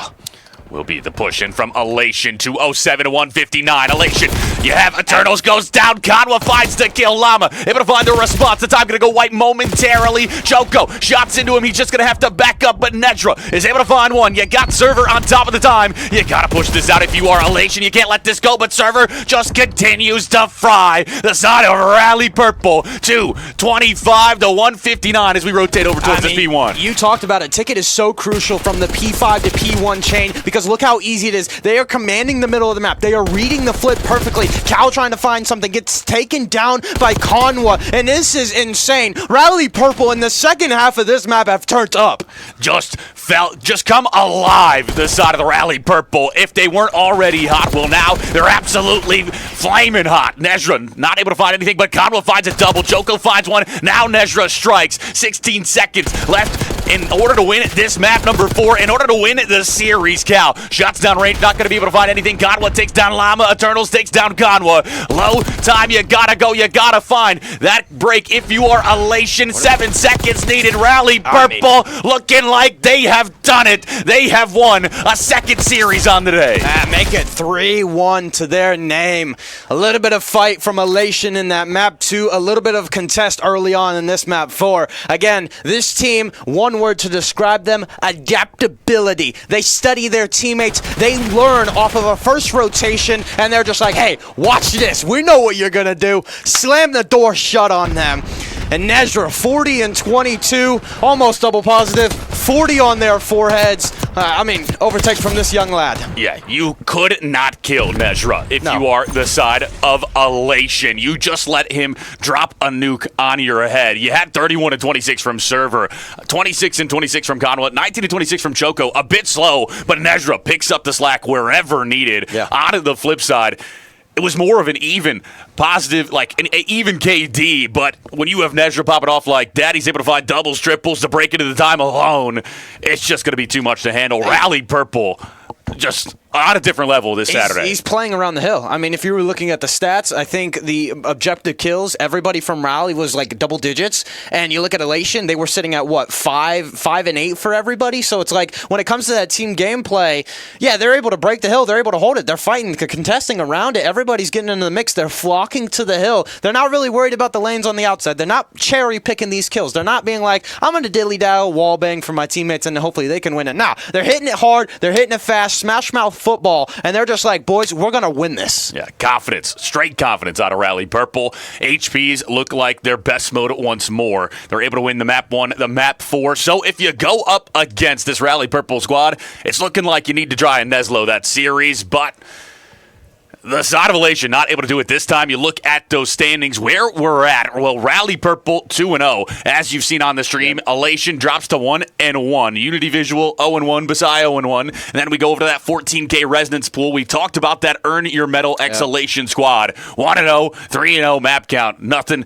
surprising there. Well, the biggest matchup there is probably those two that are 1-0. The Earn Your Medal Elation and Pinnacle matchup. Like we were hearing Dello and TK and Dexterities and all them. They were getting loud when I think they were scrimming or playing another squad. So, again, look for kind of that matchup to be a marquee one. And nobody's really played for the Demon Workshop pool just yet. My eyes are on the Shinto Gaming squad. I believe that is, who is it? Phantoms? No. It is Bala, Bolka, Luigi, and Mitch. So that is a squad in the making as well. Yeah. But it is also Chaos. I know Yin is playing with Phantoms this year in this land. So Yin is also a staple when it comes to the Black Ops 6 Columbus lands. He usually duoed with Kex, and for a long time they now split. So that is kind of like not having Kex at his side. What does that look like? Kex is on Rally Red. They're 1-0 in the Oddies pool. So they're obviously having a fun time in that one. Their only team I really see competing against them is probably Nexus Org or the Luxury Exotics one. I don't believe LO6 is gonna be a hard one for them. Yeah. And this pool play on Saturday, there is a ton more great matchups to come our way, but first, we got to say a big shout out to AverMedia. Yeah. I mean, AverMedia is a company that specializes in game capture cards, portable chargers, mouse pads, and microphones. much more as well. AverMedia will have products to give away as well. I think we did one yesterday. I'm not sure if there's going to be a few more, but a big shout out to them for all of the support for this TPC stream. Lets us do what we love to do, and that's watch Call of Duty, watch top tier matchups. We finally got a game 4. Now I just got to get a game 5 off my bingo card. I'm waiting for it, but ladies and gentlemen, that's for playoffs. Everybody comes alive for the playoffs and the actual real deal when everything is heightened. The egos come out. Isagi Yoichi maybe coming around on the pitch. But other than that, ladies and gentlemen, it was fun. We saw a little bit of a series. Elation put up a fight in that map too. We're gonna figure out what this third match is for me and Deform over here. Kick it to a short break. Let's check out the other streams. We'll see you in a bit.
Ladies and gentlemen, welcome back. We have our third series of the day. This one will be the same pool, that's 0 in route, but this time it's going to be Basai taking on Elation and Corpse. They are both 1-1. Winner of this secures their spot tomorrow. A lot on the line. A lot indeed.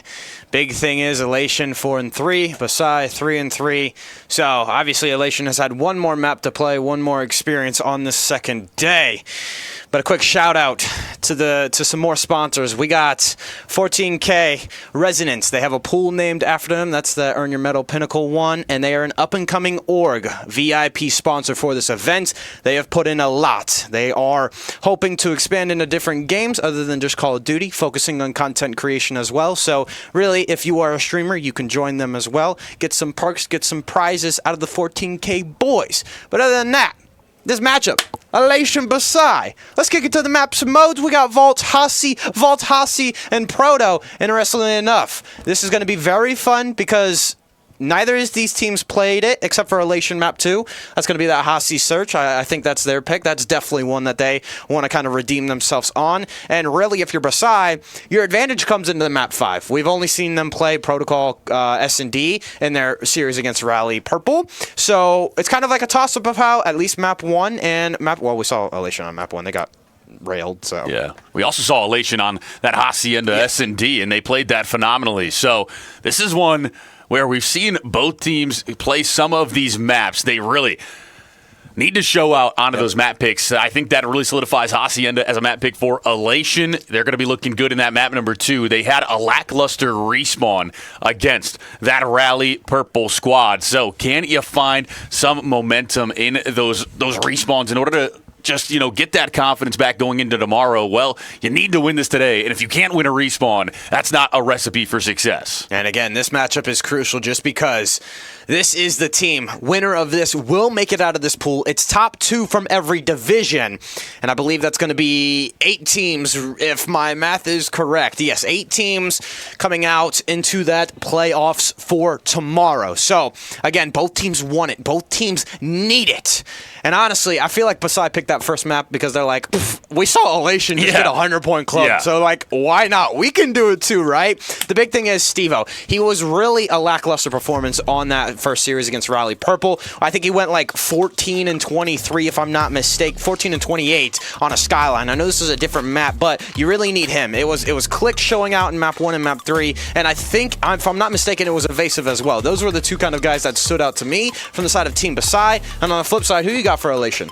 I think Elation, Llama was huge in that last series. He was the only one that was really able to keep up a lot of the time. He was able to find big doubles, so he's going to be the difference maker in this series. Will be 2 down from both sides. That's going to be Priestley able to find a double, and that's going to be the time. Going purple, Basai on top of it, but Diff able to find the response kill. And we talk about this map and how Elation played it last time. Lackluster performance on the P1, P3. It was just so scrappy, and that's something Rally Purple do so well. And even when they had those rotations, they really prioritized P4. I felt like they got broken a couple times. They weren't able to pick up that cross a little bit, so you're really going to focus on that, and if you're Basai, exploit that.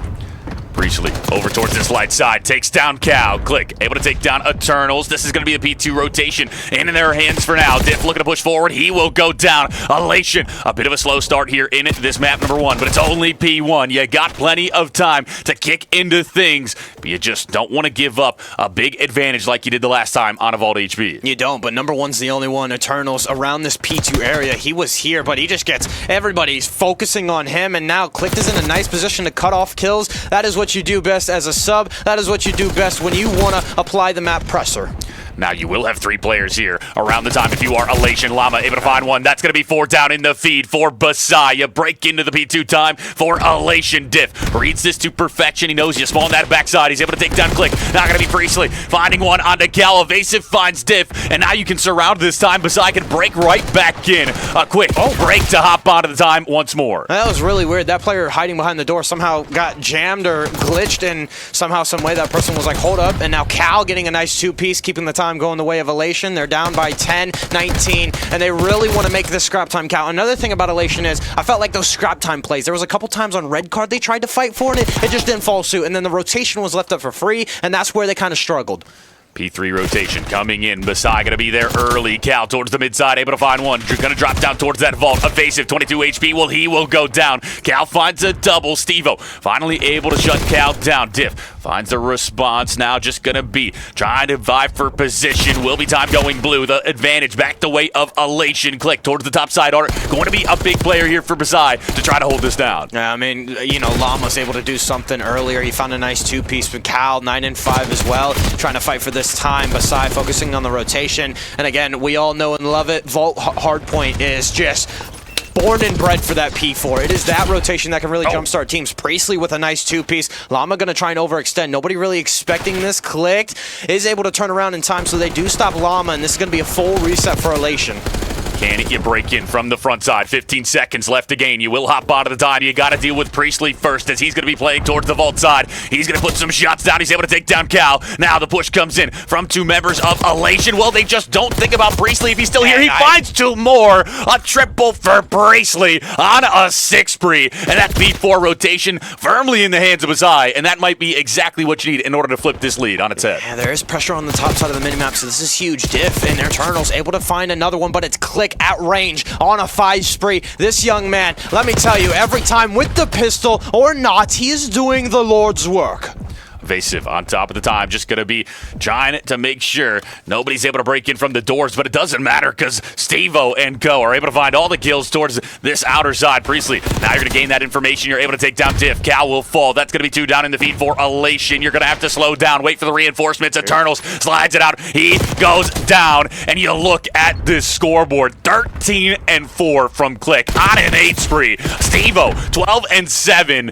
I mean, Basai popping off here in map 1. I mean, you talk about it. Stevo needs to get into the action, and that's all 3 of your, like, heavy hitters. Look at them. They're up by 50 heading into this next rotation, and I feel like this map was made for them. Sometimes Elation, like, this just may be a weakness. They're not able to get across. They're not able to, like, play for that isolation and then flood. And, I mean, you look at Diff. He's 4 and 9. Eternals is 5 and 14. So, again, through the first rotation of another respawn, they are just getting outslayed. Just getting outslayed. It's only a 40-point advantage for the side of Basai, but you don't want to let this get away from you. Eternals able to find one. Eternals finds a second. Can you find the third to grab the time? Well, Diff will be here. Stevo looking for the response, and he finds a 2-piece. Basai break into the time, but not for long. Cal able to find a response kill, and now just back to this mixiness that you see at a P1. Yeah, he's playing his life well, recognizing the flow of his team, saying, hey, I am the front man in a sense. And look at that, just playing it to perfection. Diff entering the kill feed with a nice 2, and this is where you need to capitalize if you're Elation. Finding that 3 dead, overextending, really flipping the spawns, recognizing where your map presence is. And again, it's a struggle because now they just get responded back with a 3 dead on the side of Basai. You spawn over towards that P4 time. That's going to be a hill, or I mean just so far to run. Stevo able to take down Diff, so that's going to be first blood going the way of Basai on this trade battle. Going to be Stevo able to find a second Cal, and Llama respond with one of their own. Finally, Stevo going to go down. It's all up to Click on top of the time. Llama going to slide in. Can't quite find the kill. Click finds it instead. The push towards the backside. You do get number 4 Diff through it. Can you find more? No, this is just going to be a scrap towards the P2 time. That's going to be great shots from Priestley. He'll hop on the pistol out. Cal takes him down. Back and forth, but Basai, the benefactors of this P2 time so far. They are indeed. Elation is down, what, 50 and counting. Let's get an early list in with how these boys are sounding. Click, one more. Damn it. Get out left. You can tell. I'm solving back. I'm blocking for now. Stuck me. Dead. I'm getting him dead, guys. What's mid to lights? Two lights. One's open, one's close. Right. I'll get you one. Getting air open. Could it go you? Evas sold weak. I spawned out ammo. I can go vault, guys. I have right. I don't have line. We spawned ammo. Just play line through front. Play my life art. I'll play for Artemis. Vault, Click. On P2. Right, Hookah. Priestley through P4. You know what I mean? That's spawn in mid. Nice. I spawn R. Mid. And grab. He's deep right, in the back. I'm Back helping up, this. Diff. One's count in the back. I'm telling you. Contact. Nice shit. Back. Lower, weak. I'm trying to replay. I'm mid. One strap. One more, Greg. One more. I'm 3 times. He's telling you. Laying on close, sorry. Nice. I'm on mid. They're all friends. I saw not a left. I'll work time. I'll go top. Full sun on pillar 2 times. One mid time, one outer. Priest said mid. Mid door. Con, when you, Steve. Out of form. I just did mid. He's outside pillar. Alright, hold for new. I'm taking a lot. We spawned out. I'm playing to mid. We gotta get this started. I'm gonna go. Comms for Elation. Motormouth once again. You hear the urgency. They know that this is their weekend life on the line. But Basai, a 70-point advantage right now. It is just huge to kind of hear the comms and like everything sounds right, but it's like I really need somebody to be like, boys, what are we doing wrong? This needs to be fixed. Or honestly, like there is that sense of urgency, but it's also like somebody just call somebody out. Recognize what is going on wrong, and it's like, again, so the timing of how the 4 dead happens for Basai is just so perfect. And Basai on top of this, they're almost to that 200-point threshold. Let's go into a listing and see how this winning mentality shows up for Basai. Shot, Greg, bro. Good stay up, Priest. Two time. Good.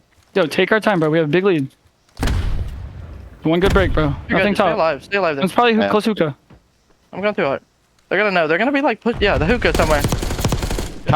Diff, then I'm gonna One's try gonna be top. Yeah, go side door. Go. Let's go here. One shot. Yeah, side door.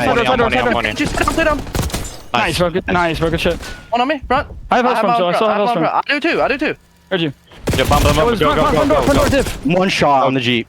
Yo, side door, Diff. I got Probably on the it. Jeep. I'm going to left. Go to left with me, I'll spawn. Come left. I'm with you. Nice, bro. Give me a second. Let's go. You. Flood. Yeah, I'm going. Okay. I think close him. Top cat. They made me open. Trying close. Close and open. Last. Yeah, open. We're good. Yo, we're good. Take our spawn ammo. Yo, I'm playing for this guy, playing for our flip. One's out right. Heard you. I'm looking left with you, Steve. He's ammo. Got ammo. Nice. Yeah. One was out right. Yeah, we flip. Oh, we're flip. flipping. I flip, yeah. I don't see this guy. Getting parallels. Dead. Close. I'm going new. Both sides close. I got two. Close and open. Where is he time? Oh, that's Nice, bro. Close count. I spawn new. The biggest thing for me is how different those comms sounded. Yeah. The urgency was there for Elation, but the Motormouths may be causing a little bit too chaos. Basai, calm, cool, collected. They know they have a lead. They're just going to hold it. And I love the comms from the IGL there. You're just like, slow down. We've got a big lead. Let's just play together. Go try to find this break. It may not have come to fruition entirely. You got some more of that P4 time, but now you've got a lead, and you're across that 200-point threshold. 40 seconds, and you win this match. Evasive able to find a nice two-piece. Cal, every time, has responded with 2, always gets taken down. He's 31 and 22. Need to get this guy some help. Priestley goes down. Eternals able to find that one. That's going to be Diff. Able to find Steve-O. Evasive towards the front side. Finds one. Almost finds a second. Llama just going to have to back up. Diff is there for the help. 150 to 215. The scoreline. Click going to be on top of the time. AR in hand. Just going to be dipping and diving. Schmoving around with his P2. But Steve-O finds the double. And you can't win it here. But you can get within 1 or 2. Yeah, you can indeed. And again, Elation in this tough spot. Do we chow old? Obviously, we don't want it to get to that 1 or 2 points because that's where the numbers really start to become pressure and a crunch, but you can't get through. It's Steve-O and Evasive. Click finds 2 with the Hellstorm, all 4 dead again, and I believe actually they can win it here off of a second. We'll see if it comes through. No, okay, so it does go to new, and it is 1 point. So you better pucker your butt cheeks if you're Elation, because that's all you're going to be doing for the rest of this match. Perfect. Call of Duty needs to be played by Elation. Steve-O finds one, finds a second. Diff finally takes him down. Priestley finds the kill, hops on top of the time. And Team Basai take map number 1, Volt HP, Elation. This may be one that you should have vetoed because we've watched you play it twice now. The first one, 100-point club. This time around, maybe not 100-point club, but it never felt like you were truly in the swing of things onto this Vault HP. Never. P2, whenever they had spawns, didn't feel comfortable. And a lot of those times, actually, the first rotation of P2 was scrappy. Both teams had a chance of having players spawn on it, but it was always interesting. They were playing for that catwalk control. They were playing for those cutoff kills. And I get that, but it just felt like the second hill was played on a parallel. And then the second time around, you have players actually playing for the rotation. You had Basai hitting the backside, anchoring well, and then that's where we start to see the full 60 almost come in for them. Elation never really having full control of those money hills, and Vault is known for the money hills. And I forget who the two players were that you just pointed out.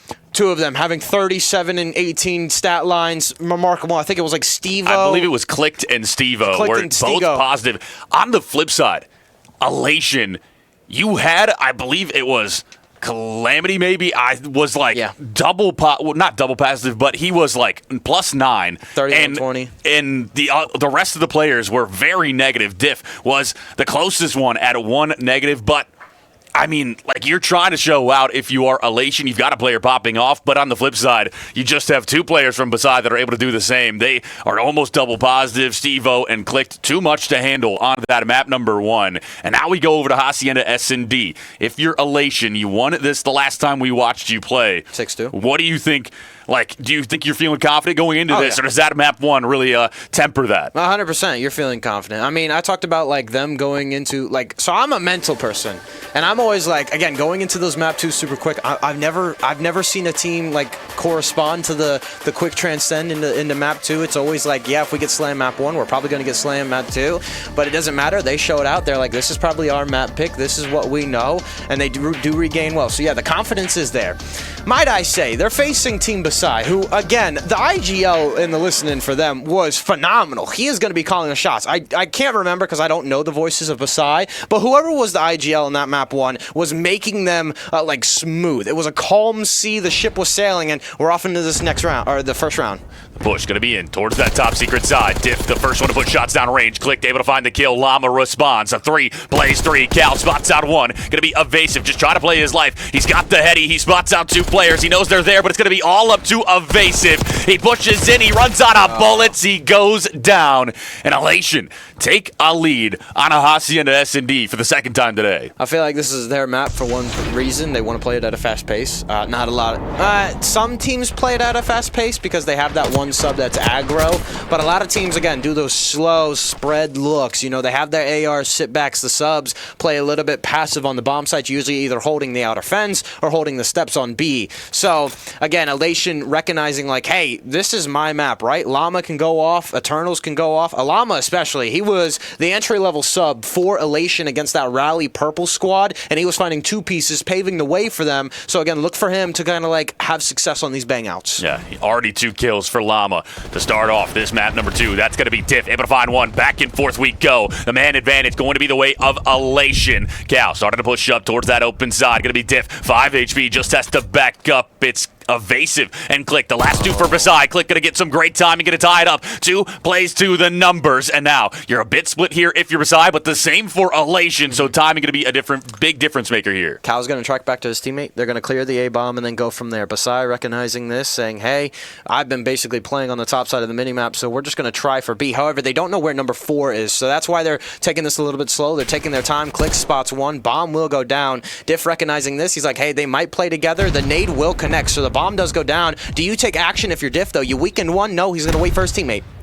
Wait for the reinforcements to show up. Cal able to find 1. Cal finds the double.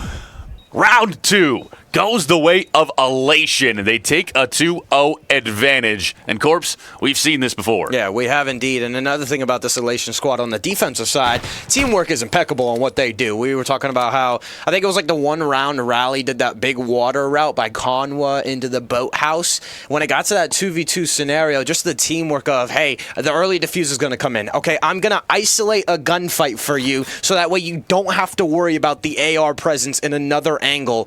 So, again, Elation. Teamwork S&D is their forte. It's going to have to be the 2-3-5. The respawns are a struggle for them. Yeah. The Neslo needs to come in for Elation. But the strategies really showing up here once more on this map number 2. Going to be a spread look for the side of Elation. Diff able to spot out Priestley. No shots going to be going down. Just trying to conceal his position. But now Priestley should be able to spot him out. Just going to be a patience play from both sides. Nobody wanting to give up this round number 3 as it could be a big swing round. This is interesting. Basai, again, having another setup where it's 1 on office. Evasive is playing these back 10 areas. But Click finds the first kill. That's going to be huge. And Elation, we saw this their last series. When they slow it down, it sometimes bite them in the butt.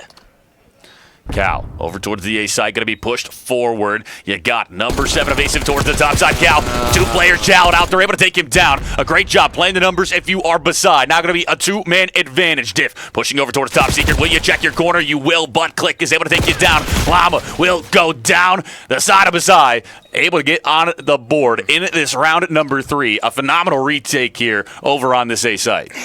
Something about those gunfights was kind of weird. I mean, like, Elation was playing for those cruddy corners. Elation was, like, going to check that close chow on it. I can't remember. I think it was Eternals there that was that, like, second guy alive.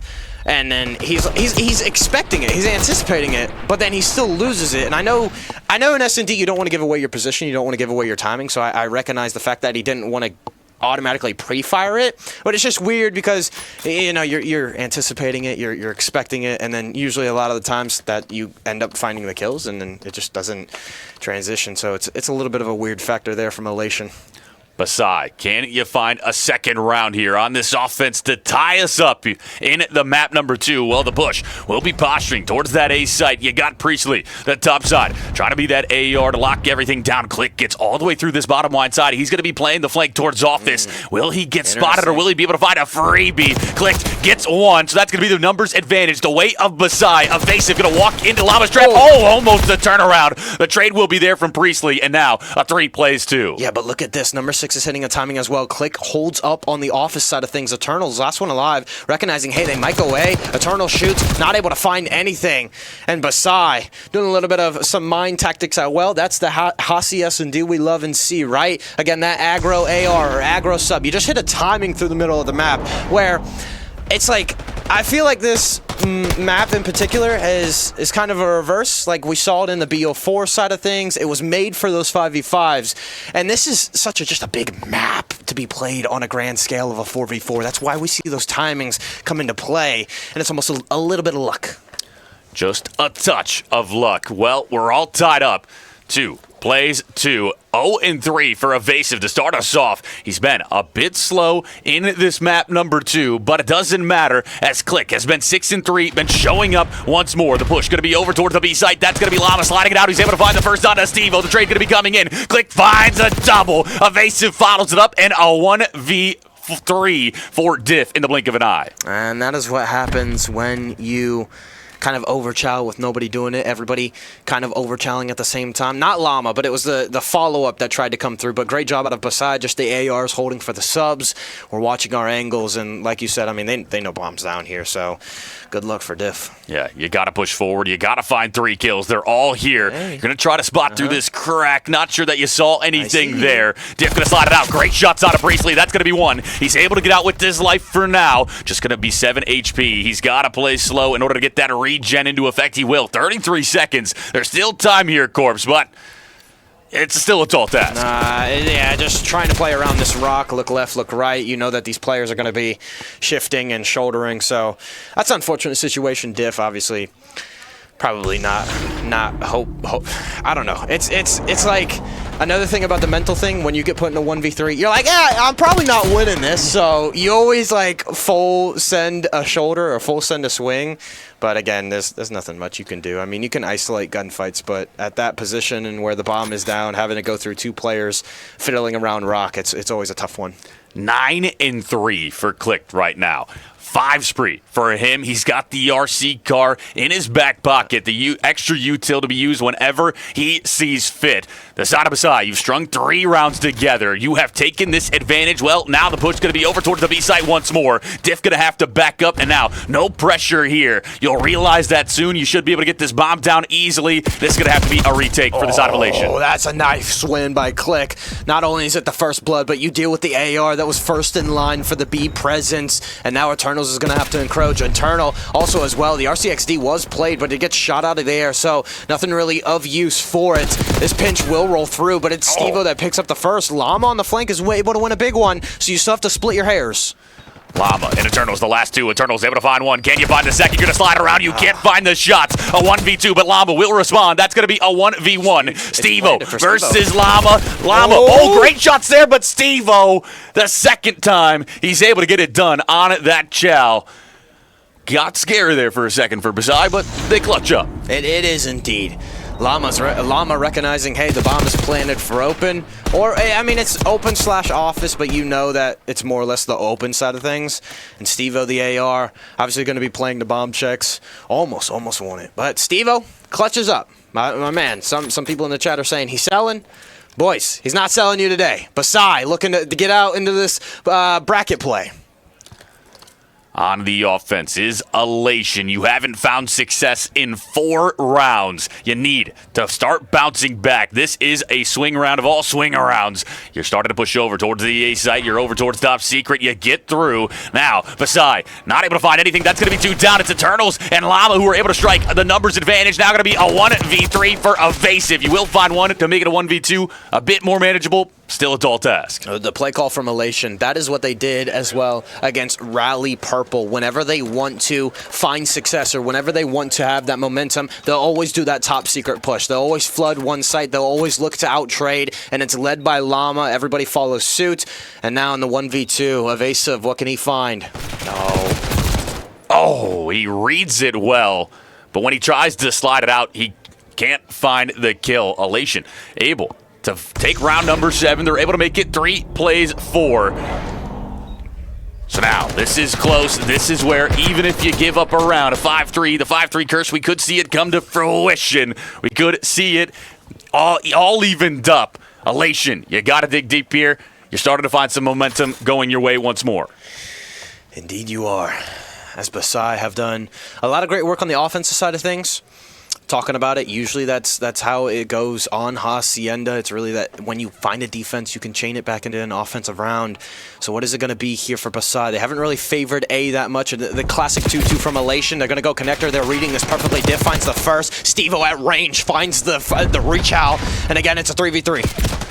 Llama could be trying to push it out. He will go down. Priestley with the pistol is able to find the kill. And now a 2 plays 3. Eternals and Diff. Eternal spots the shadow. He's able to find the kill. Not going to be all evened up. A 2 plays 2. Steve-O starting to push forward. That's going to be a god timing. A 1v2 for Diff. Can you find it? You got the AR in hand, and you might have the read as they're putting that bomb down over at A. Usually Diff is the one playing on an island, but again, they check it, and they know this man loves to hit some sort of a late timing. Team Basai, 1 round away from winning this map 2, 1 round away from going up 2-0 in the series, 1 round away from possibly cementing themselves into bracket play. 5-3, the scoreline. And Corpse, I gotta know, do you believe in the 5-3 curse? Oh yeah, 100%. I believe in the 5-2. Do you believe in love? Sorry. I've been jamming out to that on my way here. But now, Team Basai, what does your defensive setup look like? Is it going to be a 4-stack? Expect a 4-stack if you're Elation. Expect the hard ball, and that's what it's going to be. The push over towards the A side. Oh! Finds 2 with the nade. Not going to be the numbers advantage. Evasive is able to find 1. Can't find another. A 1v3 for Click. And Elation starting to respond with Click. Hey. You're able to find 1. You're able to get out with your life. Can you show up huge for Basai once more? I was going to say, if there's one man to do it, it's the guy that's 12-6 and basically fondling something against Elation. So he's able to find his kills. Unfortunately, right there, Cal gets the better of him. Cal 6-5 was the producer in that map 1. He's looking to head strong, and again, this Elation squad, Jev powering them, saying, boys, we got here for a reason. Let's win this as it's a round, I think, 5-4. I thought I was getting excited. I thought 10. It was round 11. Yep, round 10 coming at us. Elation, you've dug deep. You were able to find that round number 8 win, or round number 9 win, excuse me. So now, can you find another? Can you string it together? Well, you'll be on this defensive side. Besides, have been phenomenal on offense. You got 3. Playing over towards that B site. You have 1. Tossing the util to try to get you to guess that they're over towards A. That's going to be Evasive going down. Eternals finds the first blood. Man up for Elation. That was huge. There was only 1 person there. Everybody backed up from Basai, so Eternals not really having a response for that second child. Early first blood. And now if you're Basai, how do you back off of this? Well, they're going to full send. Click finds 1 somehow. The response is there. Numbers still going. 2 plays 3. Steve-O and Priestley, the last 2 players up for Basai. you're just going to be back in your spawn. You're going to have to rethink how you want to push this out, as there are still 2 players here for Elation on this rock side. They're just going to be the ARs in hand, looking to gun you down. Steve-O playing slow, trying to see if anyone will get over aggressive, but it is disciplined from the side of Elation. They know what's on the line. They're trying to send us to around 11. Well, a lot of times Basai does these kind of like late fakes. They like to kind of linger around, and they did that right there on the backside of P2. Elation now slowly moving. They have rotated early a couple times, and that's where it's costed them. Diff seeing someone, though, recognizing he is the front man on A pressure. His teammates need to get to a position where he can make a move, but somehow, some way, Diff finds the timing. Can you make this around 11? Steve-O having something to say about it in the 1v2, 10 seconds left, loses the gunfight. Elation. Round 11. Round 11 incoming, and the last 10 rounds mean nothing. It all comes down to one. Who shows up? Who will be the difference maker for these 2 squads? Who's had more plants?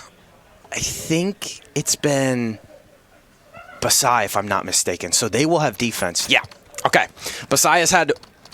Well, plants are tied, so they've had more kills because of Click just going insane this map. Nonetheless, they get the defense heading into round 11. And so far, I think it's been Basai on defense that's had the advantage. The push going to be over towards that B site for Elation. Slow as you use that RC car for some extra util. There's no more rounds to go, so you might as well use it now. Priestley over towards this top side, just going to be playing slow. You got Basai playing together. They're going to use the RC car of their own. So a little bit of Rocket League here to start us off, but then now we'll get into the gunfights as the push going down on B. Bomb will go down as well. Well, the RCXD cleared it, so this is an early plant. How do you set up? Steve-O is here. Going to do a God nade. Everybody watch your head. Something will be falling. Chicken Little. It does connect. Oh my days. Steve-O, how do you read the water route? It's too far. It's too murky. Isn't able to find anything. Steve-O, you know one's over there. You haven't played for it quite yet. Diff going to be able to get through. No, now the shot's going to be on. You break open the doors. That's going to be 3 down in the feed. Basai surging. They go forward. They take down Eternals. Team Basai take round 11. And they go up 2-0 in the series. Basai looking to cement themselves into a Sunday. I mean, what are we doing? Elation. Trying to do something a little bit crafty, something they haven't done. Trying to hit some sort of timing. I love it. But hey, stick to tried and true. That's always what will work. And Clicked. 15-8, non-traded 10 kills. First bloods, 5 of them going his way. And out of 11 rounds, he was the one cementing himself, saying, I am here first. Yeah, Clicked. Entry AR. He finds 5 first bloods and is the most positive on the squad. You want to talk about someone that can do it all. Clicked has shown up. Map 1, Map 2 does not matter. HBS and D. He knows how to play this game phenomenally, and now he's looking to go to a map number 3 and put on another masterclass in order to close this out in a 3-0 fashion for Basai. The winner of this moves on to Sunday. Elation, your backs are now against the wall. Your weekend on the line. Can you dig deep? Can you set your hearts ablaze and find a way to come back in this series? Well, Map 1, Map 2 don't go your way. You were kind of crutching on Map 2 after that first map loss, after the Vault Hardpoint, because we saw that they kind of put Rally Purple to shame on the Hossie search. You forced the round 11. It's not looking rough. It's looking dire. You're going to have to go into this back half stretch. We talk about Elation kind of having to Neslo the series, having to do the 2-3-5 method, and it's going to be tough because respawns are not your friend today, and that is weird because there have been moments where Llama has had his turn, Eternal has entered the kill feed, Calamity on a map or 2 has gone off, been double positive. It's just like I think it's everybody trying to contribute at once, and then at times there's this chaos. Like we heard the listening, the motor mouse, everybody's going. And again, compared to Basai's listening, it's like, okay, we need to have one person just be like, boys, we need to calm down. We need to reset here and rethink everything. Not rethink everything, but just like, hey, we need to calm down. There needs to be one voice leading the charge. Yeah. And I want production, can we go over to the player view and see all those players? We didn't really get to see the headshots there. I'd like to show them out. Thank you so much. Look at that. On top of it, always Clicked, Steve-O, Priestley, Evasive. You've seen him play so well. Elation is Eternals, Llama 2 times, Diff, Calamity.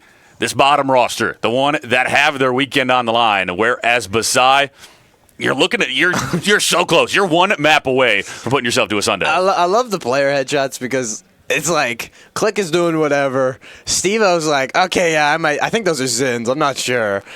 Priestley's like, yeah, watch this. And then Evasive is just like, what am I doing here with these four?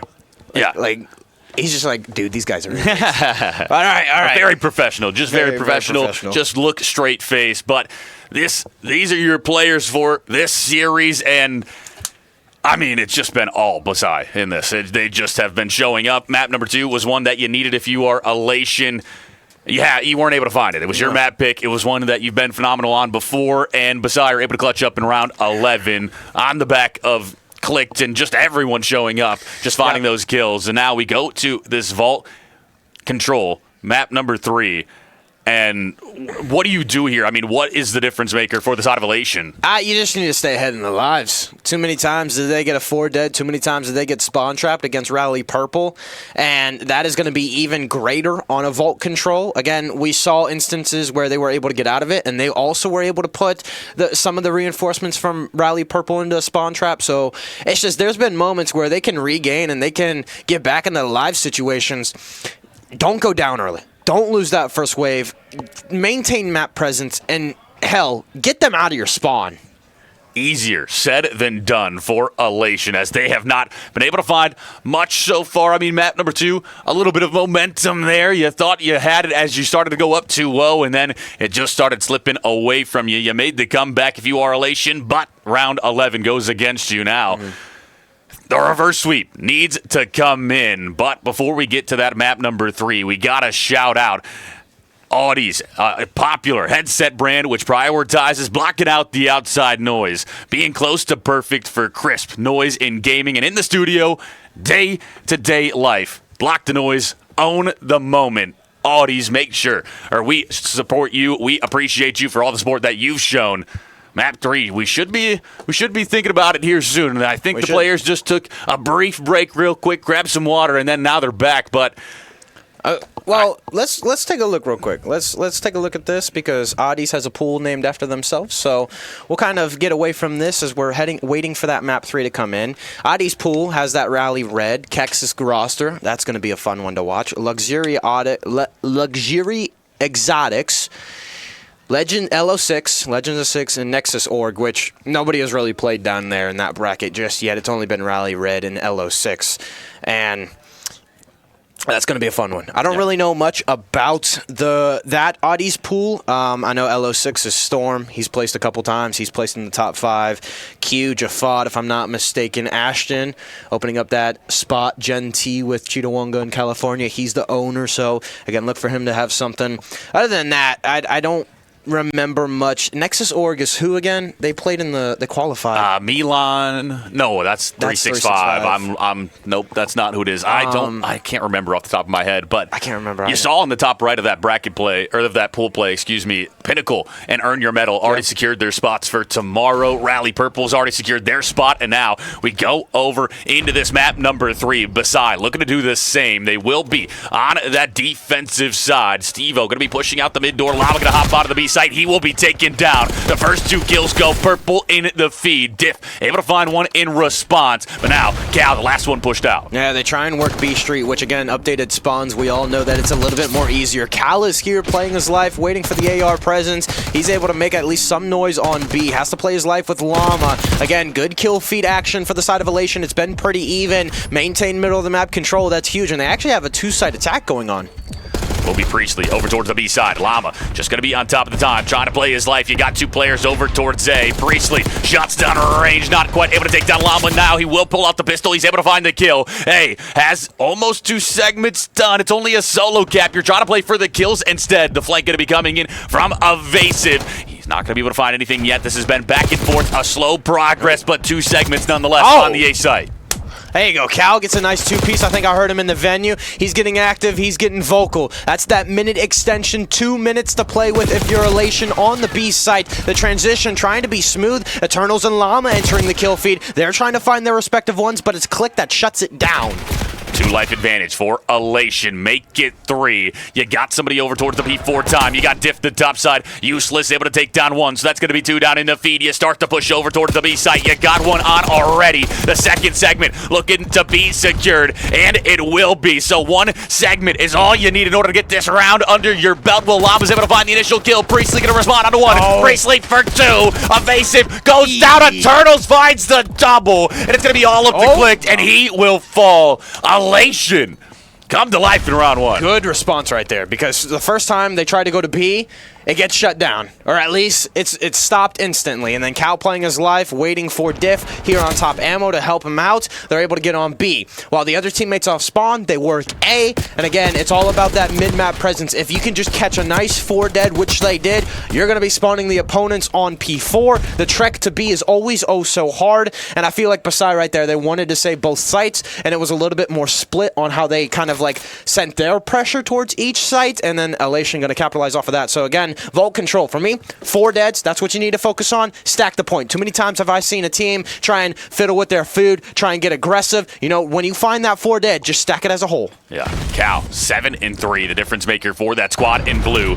Looking to push up once more. He's able to find that kill. Can you find a second Click? Able to take him down. So that's going to be a pinstripe kill feed for now. Will be Eternals just tossing that nade. Diff the top side. Going to be able to find 1 for the free. Can you find a second? A 2-piece for Diff. Steve-O finds the follow-up. That's going to be 2 down. Make it 3 down for Elation. So a great job from Diff, but a better job from Basai, and they hop on the A side. It is indeed. Llama trying to hit a long route off spawn. That's not going to work. And again, Steve-O with a nice 2-piece to open things back up onto A. And again, you try and play for the cutoff kills at least. Soften it up for your teammate, Evase. That is a nice 2-piece as well. They're starting to follow suit. Basai starting to get a little bit of momentum onto A.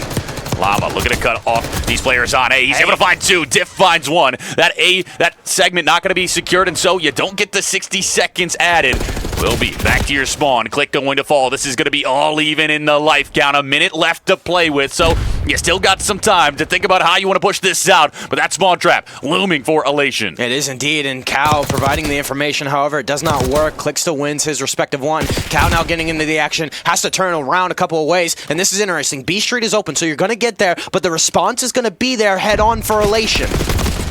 That's going to be 2 down in the feed. Steve-O takes down Eternals. Evasive takes down Llama. Steve-O looking for more than aid, going to blow up that car, and he will go down. Cal starting to push forward. You got to worry about Evasive right around this corner. That's done. Will connect, so you're going to check your left. Evasive is going to be on the right. 3 players here. Evasive finds 1. Cal will fall. That's going to be Eternals able to take down Priestley. The A zone. 2 players on for Basai. The nade goes down. Eternals, can you find the kill? No, you will not. And the 60-second extension going to come in for Basai. It is. Interestingly enough, there's only one person over here. That's number 4. That's Diff. He's playing on an off angle, so don't expect him to be in top art. Great job out of positioning himself for the players to come in. Vault 4 dead. That's what you want. Spawn trap. Even though that minute extension rolling through, 3 life differential though. However, Diff getting a little bit of action on the front side. Cal responding with a 2-piece, and it's the Cal Diff duo for Elation. 9 plays 5. Eternal still over towards this useless side, but you spawn over towards P2. You're trying to play through P1 and over towards that pool side. That's going to be number 4. Looking to pick you up. Click. Able to take down Cal.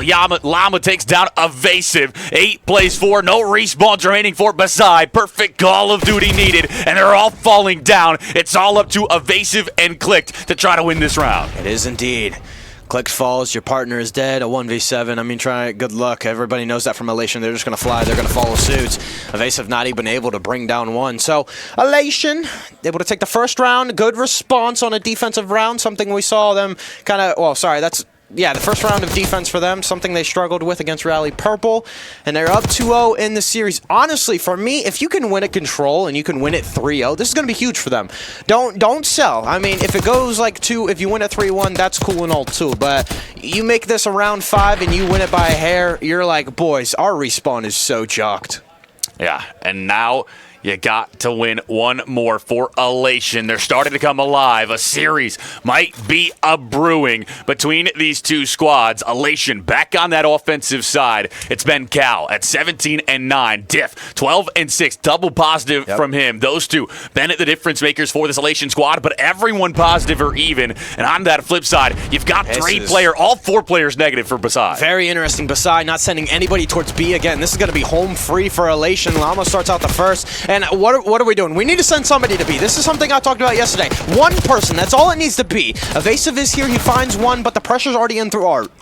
Will be one player on the B site looking to double stack it. Started to go quickly. You got number 7, Evasive, towards that vault side. Able to find one. Eternals looking for the kills. He's able to take down Evasive. Can you find the second? Priestley going to be taken down by Cal. You can't hop out of the site quite yet. You got to worry about number 6, Steve-O. Steve-O, great shots initially. 31 HP. Steve-O, 35 HP. He's able to find one. That will be Evasive. Able to take down Eternals with the nade. And now you get him off the B zone. You still got to worry about Cal, the top bar side. Yeah, as the pressure is here, he's going to wait for his teammates to work A and maybe pop out. So that's Cal. Eternals on to A, is able to find another. Number still going the way. Cal maybe hop on to B to alleviate some pressure and make it still be a two-side attack. How does Basai attack this? This is what they struggled in their first defensive setup, recognizing what site to hold. And well, it looks like they're going to go for B. Almost 2 segments secured over towards A. Llama working towards B. Finds 2. Priestley going to be there to clean him up, but this has allowed the A site to get so much progress on it. And looking like the 60 seconds will come in, and it will. So 2 minutes to play with. You got a 5-life lead if you are Elation. Do not sell this. Just close it out in 3. Yeah, be more aggressive. B, put the pedal to the metal. That's all you really need to do. Pressure to the max, and look at that. They find their kills. Llama, Glix, able to respond with the 2, though. The lone man standing at B. Can he find it a third? Well, the trophy is out, so that way he doesn't get shot by any nades, any exploding cars. Will be number 2, Llama left alone. He's able to find one onto Priestley. Now going to be looking for the second. He slides it out the pistol there. Llama finds the second, turns around, looking for a third. It's all up to the pistol. 16 HP with a dream. He almost has the third segment. Now he's able to find that kill. Just moving around, almost a fourth. Llama finally goes down, but now you got to worry about Diff, your top side art. Elation looking to close it out here. Yeah, one last little tick, one last little progress. Those 2 kills follow suit. Elation, dominating win on a vault control. We finally see them win a respawn. Ladies and gentlemen, let's see if they can pick it up here, because I can tell you, Cal and Diff, like I said, or like we said, when you have somebody else contributing except for Llama, look at what they can do. Like, that's going to make Jeff happy. That's making the team happy. Boys, we are rocking heading into map 4.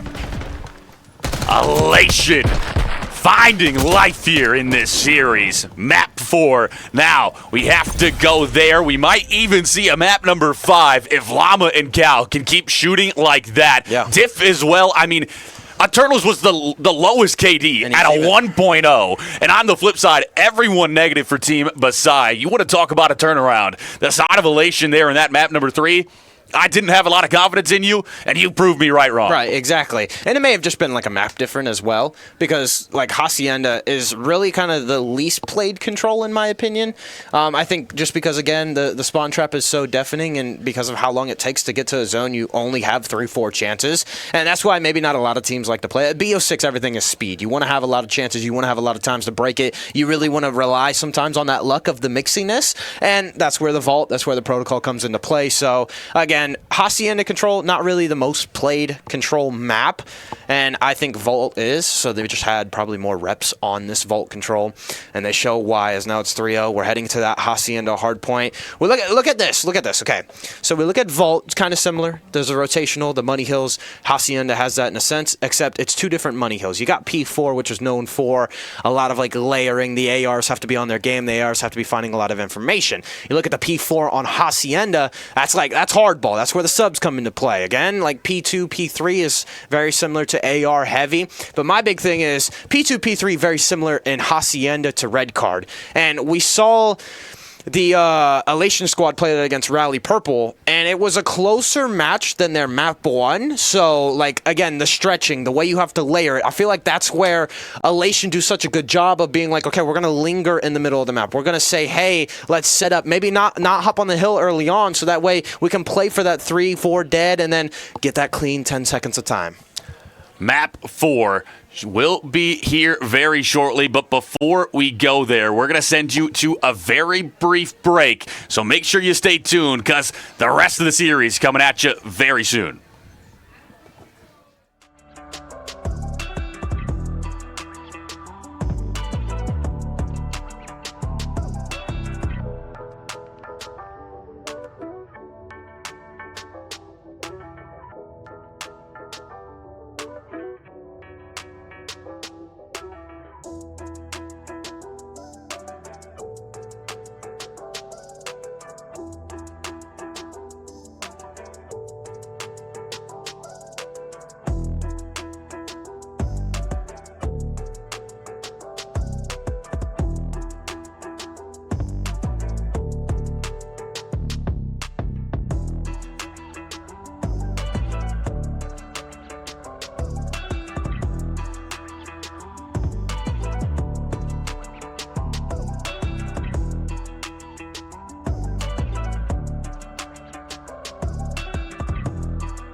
Ladies and gentlemen, welcome back. We're ready to kick off the action here for this map number 4 between Basai versus Elation. Basai able to win the first 2 maps.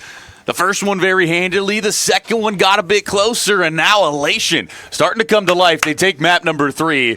And, I mean, Corpse, you got them going 5? You think they can get this map 4 done, or is Basai too much? It's going to be tough. I know we took a quick break for us because we ourselves have to tinkle, and every once in a while we cannot have it like a catheter, and we can't just hold our pee all the time. But, you know, a quick break for the players as well in case they needed to do anything. Is the reset, is that going to hurt them? No. I think Elation is pumped. They finally found their groove on that control, and it's like, okay, boys, this is what we can do. This is what we're known for. We finally proved that we're not just an S&D team, which is what we were saying. They have to win it by the 2-3-5. Well, guess what? They're going to have to win it from a reverse sweep, not the 2-3-5, because now it's going to be another respawn, something that, again, based off last series and the start of this one, hasn't gone their way. I feel like Control, again, is another big one to kind of get a momentum of like, boys, this is why we can still win. This is why we can still compete in the respawn side of things. Hacienda, though, it's going to be favoring them a little bit more. Skyline, that's a slay-heavy map. They got pounded by it by Rally Royals, or Rally Purple. And then you look at the Vault and the Hasi and the Red Card have similar notes, have similar takes to it on how you have to rotate. For me, again, it's going to come down to those Mixie Hills. It's going to come down to how we can kind of layer through the middle of the map, just kind of keep track of lanes and keep track of players. Yeah. Hacienda going to be one. I always say the SMGs, you can get so lost. You can just be the big difference maker. The side of Basai, a little bit slow on that map number 3, but it was kind of an AR type of map, and that allowed Elation to just really fry out with those ARs. So this map number 4, it might play in to more of the play style of Basai. They love that fast-paced action. They're able to just team chow, and they just continue to find kills. We saw it on that map number 1. Vault HP, I mean, that's kind of an AR map as well, but I mean, it just felt like anytime they needed to break a hill, the SMGs were able to fly in and just find some big ones in order to hop onto the time, and then they play the numbers game and they break in. That is true, and another thing that allows that to happen is the ARs. Like, Clicked came alive. We saw him in the map 1. We saw him in the map 2. Map 3, he was also finding his respective 2 pieces. Evasive was a big one as well for the side of Basai. Priestley was also doing it. Steve-O, though. We talk about Steve-O. Like, again, yesterday, one of my stat lines I wrote down out of him, 14 and 28. Like, that can't be happening on a Skyline. But he slows it down. He plays with his team. And then, again, he goes, I think he went double positive map 1. Or no, it was Clicked and Steve-O that dropped 37 each. Yeah. So it's like, you know, again, those were the 2 ARs that were paving the way for the subs. And that's going to be a big problem, like you said, on this Hasi because, you know, as long as you have that AR supporting the sub, then just follow suit. Just follow the lane that the AR is creating. And then, again, that leads to those easy breaks. So we should be getting into it, ladies and gentlemen. Hasi, map 4. Can it go the distance? Can Elation do the same? Can they flip this on their heads? Well, it's going to be a fun one. It's going to be a fun one. A fun one indeed. The side of Elation backs against the wall once more. You may have won map number 3, but that doesn't mean that you're any closer to extending your life to a Sunday. If we can go to that pool play for just a moment, if we can look at those pools for you, you see 1-1 for both of these squads. Basai looking to make themselves go 2-1. You just got to find one more map. You got 2 chances, map 4 or 5. You can get it done on either. Elation, you got to play perfect. You got to make sure you extend this series. Hacienda is your lives on the line. Yeah, and to note, Unity Visual, I hate to break your hearts, but you're out of this. You're out of it. So you qualified in first day pool play. Unfortunately, you go to 0-2, and that may just be like a tough loss for them because they might have played Rally. No, they didn't play Rally Purple. They played Elation and Basai, and they lost both of them. Yep. So that's tough based off what we've seen out of these 2 teams. Like, they are definitely beatable on certain maps. Maybe it just wasn't your map pool. You picked maps that you thought you were good at, and unfortunately you just didn't show up. So that squad goes home. They're out of it. But again, the winner of this does fight for that playoff pool, playoff contention for tomorrow. Interestingly enough, the stats still haven't changed. We're waiting on probably a few matches to follow suit and keep on playing. Big thing to note is 365 and Zoned Out Gaming, one map away from also going home, so they need to fight for their lives, and they're in a tough division with that Dello, Arcides Mamba squad. Dello's on Pinnacle, Mamba and Arcides are on Earn Your Medal / Elation.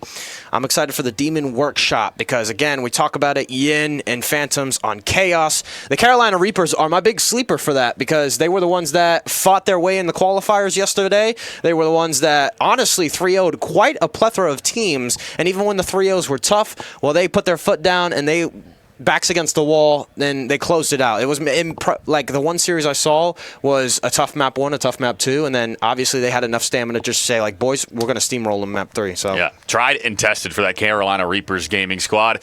They were phenomenal yesterday, and they just kept 3-0ing. It felt like nobody could compete with them, so they'll finally get some competition over on this Saturday. Yeah, you look at that Carolina Reapers gaming. 3-1 from Grand Rapids Ice, the only other team that was able to find a map on them. They just fried out. I mean, Tactical Timmy's, Outbreak Gaming sent both of those guys down to the losers bracket. They didn't even touch the losers. So Nexus, Oregon, Carolina Reapers going to be the best two that came from yesterday. Basai and 365, you had to win it from the loser side in order to get to today. Basai, looking like you might even extend yourself to a Sunday. 365, you're 0-1 in that pool play. You got a tough task ahead of you as you have to play at some point you either have to play Earn Your Medal or Pinnacle. I'm not sure which one you played first. So that's a tough thing to do and win your pool there to get top 2. It is indeed, and that's kind of like, it's like, excuse my language, but that's like, shit, we ended up in this bracket. Yeah. We ended up in this pool. And you're like, okay, boys, well, let's hope we only have to play one of those teams. Not both of them, just one of them. As now we're finally into the map 4, Elation, on the brink of extinction. Winner of this advances to the playoffs. Let's get it.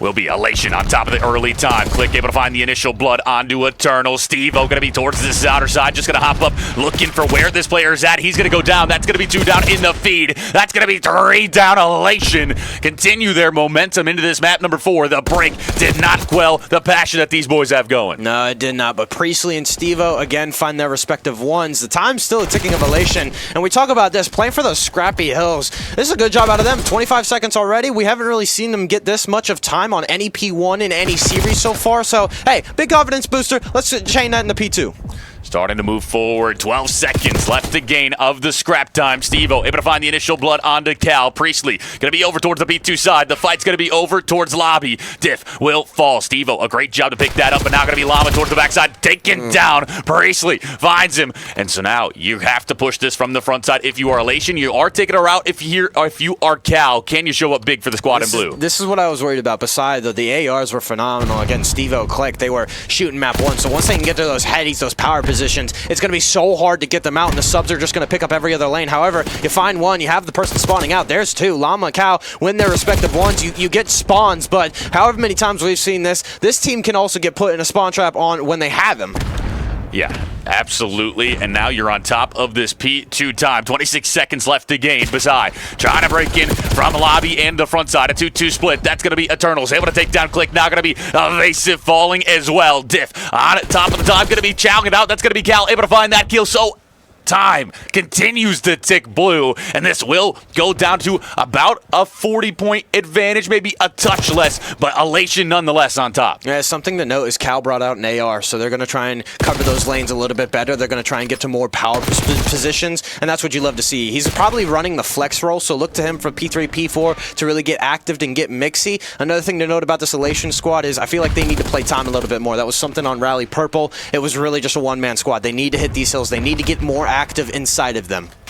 Eternals, the outside. The nade will connect. Steve-O able to find a big double. Going to be Eternals, the wall bangs. 2 HP. Just has to back up, but the rest of the squad goes down. So now you're waiting on those reinforcements to start to show up. Diff going to be right around the corner. Click finally able to take down Eternals. Priestley takes down Diff. Llama tosses out that nade. It will not collect. So Basai, they take the advantage from this P3 time. And Basai looking to flip this map 4 on its head. They do, and this is the problem with Elation. They always come out. They always take these leads, and somehow, some way, they'll play like rugby could be with it to where then it will go back and forth. And it might just be a battle of stamina somehow, some way. Basai will just find their footing through the middle of the game. They'll keep it. They'll maintain it. They'll play the tug of war, and then they'll just ultimately find the lead. And that's what Rally Purple did. So if you're Elation, you really just need to find that second gear that Miami Heretics can find. Absolutely, and you are on top of the time. You are going to be spawning over towards P2, so the push going to be over towards the boat side. Gal going to be thinking about chowing it out. Llamas and Eternals are able to find the 2 kills to start us off. The lead change may come in once more. Elation playing phenomenal on at this P4 time.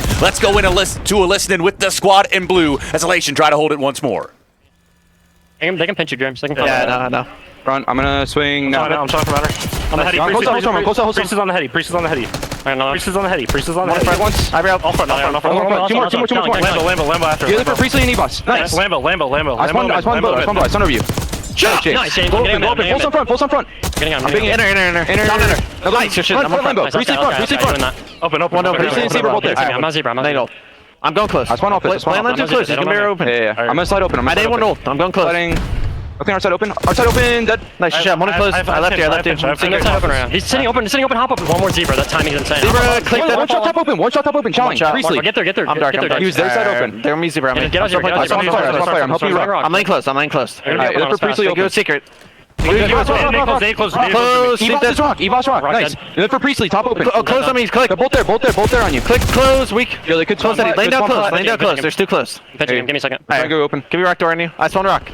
I'm making rock. Hit twice. They can be close. That's him behind me. Close lane down in the same spot. One shot. Just get out. I can. One open, one close, one tight. One close. Click one secret, I think. Secret in time. I spawn well. Alright, click one open. It needed time. There's that time. Clicks waterfall. Water close. Priestley top close. Priestley hit one. Stop close. I'm leaving the guy open. I'm getting it right. In the back of me, Steve dead. Alright, nice. Just right up the back. I can help you lobby in a second.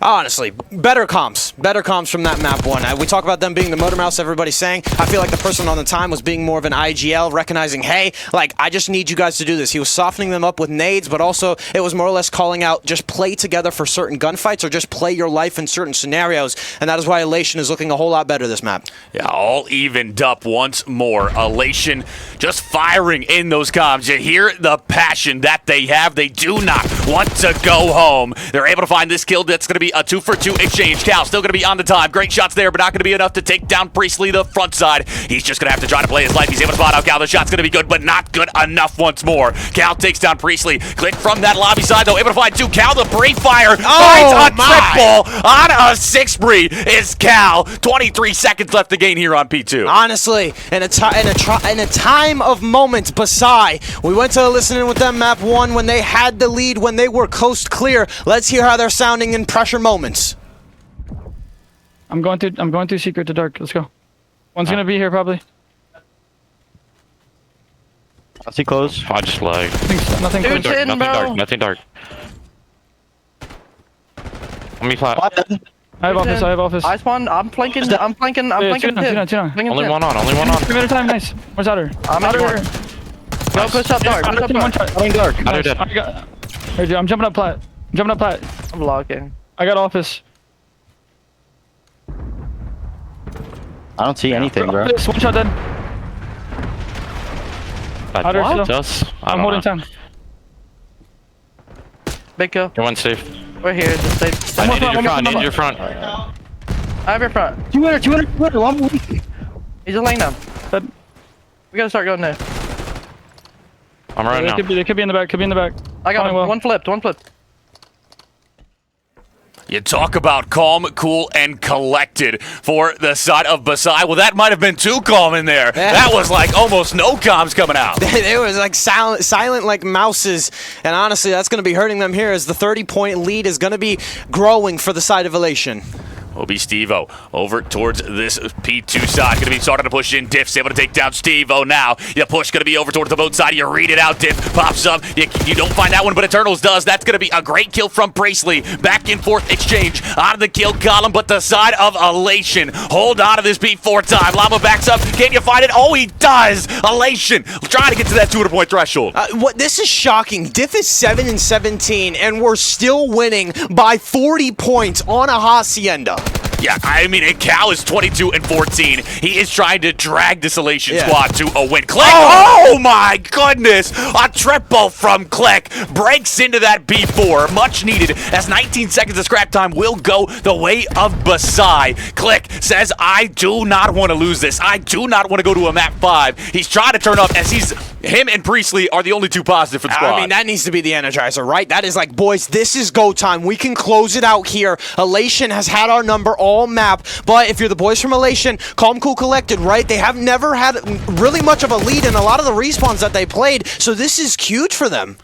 Will be Llama on top of the time. 200-point threshold cross. Llama able to find one. Cal found that double. Priestley able to find one onto Cal. But the side of Basai, you gotta wait for the reinforcements to show up. That's gonna be 210 to 162. Elation looking to send us to a map 5 here, Corpse. They're looking to go the distance. Yeah, Llama finds a nice 2. Evasive hits a route, but Cal able to respond with his own. They don't have spawns necessarily, so one person is spawning out for Basai. Do you recognize this from Elation? He's going to hit old, make sure the scrap time doesn't go all the way, but Eternals turns around. He's going to be like, okay, boys, let's calm down. Let's play for the break. And with scrap time rolling through, I think it's going to be like 2:35. Diff, great shots there onto Stevo. Able to find that kill, and now you got a little bit of lobby control. Evasive gonna have the pistol out. He's able to take down Llama. That's gonna be a two-piece from Evasive. Takes down Cal as well, and now Eternals will fall 3 down in the feed. You do spawn on the backside if you are Elation, so the close spawn's going to be there. 14 seconds needed. Can you break in? Last time they were able to break from the back because they had spawns, and it's off of this man, 28 and 19, or 18. He's the thriving factor of how they need to play this time. Look at the time. 3 people above a minute for Elation. I said they needed to get more active. 8 seconds to win this map. Llama making sure he has Click's number, but Click says no. Evasive gets the break. 5 seconds for Elation. You hold strong for Basai. Do you go new or do you hit old? Elation electing to push over towards the B3 time. Instead, no, they might double back over towards Lobby. Just going to play that initial kill. They're able to find one. And now you got 2 players hitting the old time. No, that is 3. You find some kills, but that's going to be Basai able to hold the line. The 200-point threshold cross for the side of Basai, but you had that one player rotate new, so you will be on top of it. It's going to be a foot race for Basai. It is. Nobody's there. Nobody's close. It's a foot race. And where are you if you're Basai? Team Basai, this is going to go on map 5. Elation have stayed alive, and they had to do double negative. Elation have made this a series. We thought we were going to see another 3-0 on the day, but instead, I can cross the map 5 off my bingo card as Elation take us the distance. And this has been a tale of 2 halves of this series. Basai, phenomenal throughout maps 1 and 2, but Elation just playing different in maps 3 and 4, and it has been Cal who has been that man for that squad in blue. It has indeed. I'm going to say it again. Diff went double negative and somehow won that map. I mean, he's got carried by his teammates. Like, no disrespect, Diff, you were the bottom leader, but everybody needs a bottom fragger. And another big thing, great teamwork, great gameplay right there out of Elation. Just recognizing, hey, we can flip them. We can make that P2, P3 chain similar to a red card. We can just make sure that we have spawns for new. And like you were saying, it looked like they were going to go new. It looked like they weren't even going to touch old. They found a kill, and that was the activator. That was like, boys, we can hit this. It's a 4v3. Just make sure somebody full sends it to new, and we know that they're going to be spawning at old. So, IGL was coming in clutch for Elation. The comms looking a little bit better. Basai, nowhere to be seen. Map 5, ladies and gentlemen. I don't think we saw one all day yesterday, so you're getting one with the Corpse to form duo. Yes, sir. Map 5 and its protocol, nonetheless. My favorite S&D map of all of the BO6 title, and it's because of those A bangouts. They are just so much fun to watch. There's so much strategy involved. You got to get over towards that P2 side. You got to try to watch grass, but if you just drop down towards elevator, then you got to worry about the nades, the stuns, the players playing around the corner, lying in wait for you, the ARs watching it down so much that you got to make sure you get right, and it all comes down to a few milliseconds. This should be an absolute banger of a map 5. We got a round 11 in map number 2. Now, you think we get another one, and who you take? I think it's going to go round 11, but Elation, they've turned up. I got my eyes on Llama. We talk about the entry-level sub, and now Cal has shown up into the picture. The SMG duo for Elation are going to elevate in map 5. Stevo able to find the initial kill onto Llama. Cal going to be able to take down Priestley. A 3 plays 3. Eternals looking to get active, just going to lay down around this corner, waiting for Click to push back just a bit. Just going to be a patience play for both sides. Eternals turns. Oh my goodness, what will this timing be like? Eternals doubles back, and that's going to be a freebie. And now the numbers advantage the way of Elation. And you could tell they called that out. Eternals spun his head so quickly. He's like, I know there's one behind me, and he doesn't know I'm here. So peekaboo. Evasive has cleared A, but again, they're going to try and go in through big boat side, big door side. This will be a free plant. Elation, play the numbers, play the buddy system, play the bang out, play the trades. The information gained now that the bomb went down towards A. You're going to start to make your way there. You had 2 players towards P2. Now you're looking at the big door. You got Cal thinking about going down that spiral side. Eternal's going to be the front man, starting to push in, slides across, spots him out. That's going to be Diff, starting to try to chow it out. He lays down. He will go down. A 2 plays 2. All evened up. 26 seconds. Cal's able to find the kill. Eternal strikes for the next. Round 1 goes the way of Elation, and momentum continues. You know, I saw a meme once. It was like me yapping and trying to like telling people you shouldn't do this when they're completely better than me. Guess what? I don't like that setup from Basai. I know I'm not as good as them, but I've seen it time and time again. I hate when ARs play so deep in elevator or so deep in zip when nobody's in the site, because especially with how Stevo moved closer and closer to the right side of that angle, it blocked off more, so he wasn't able to see, I believe it was Eternals who slid over, so he had less time to react, less time to shoot and tag up that person, which is why Eternals made it in, and then that's when the panic sets in. You're like, shit, he might be defusing the bomb, he might be doing this. And this is going to be the headers on us.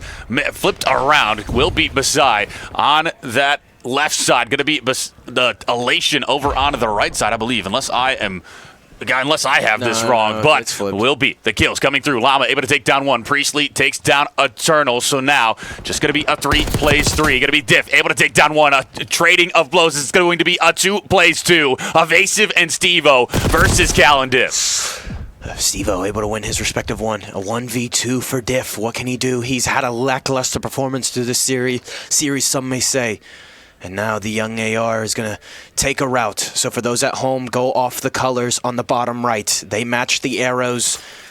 The graphic is switched. But now he has to pick up the bomb in a sticky situation. He did get it without Stevo seeing him.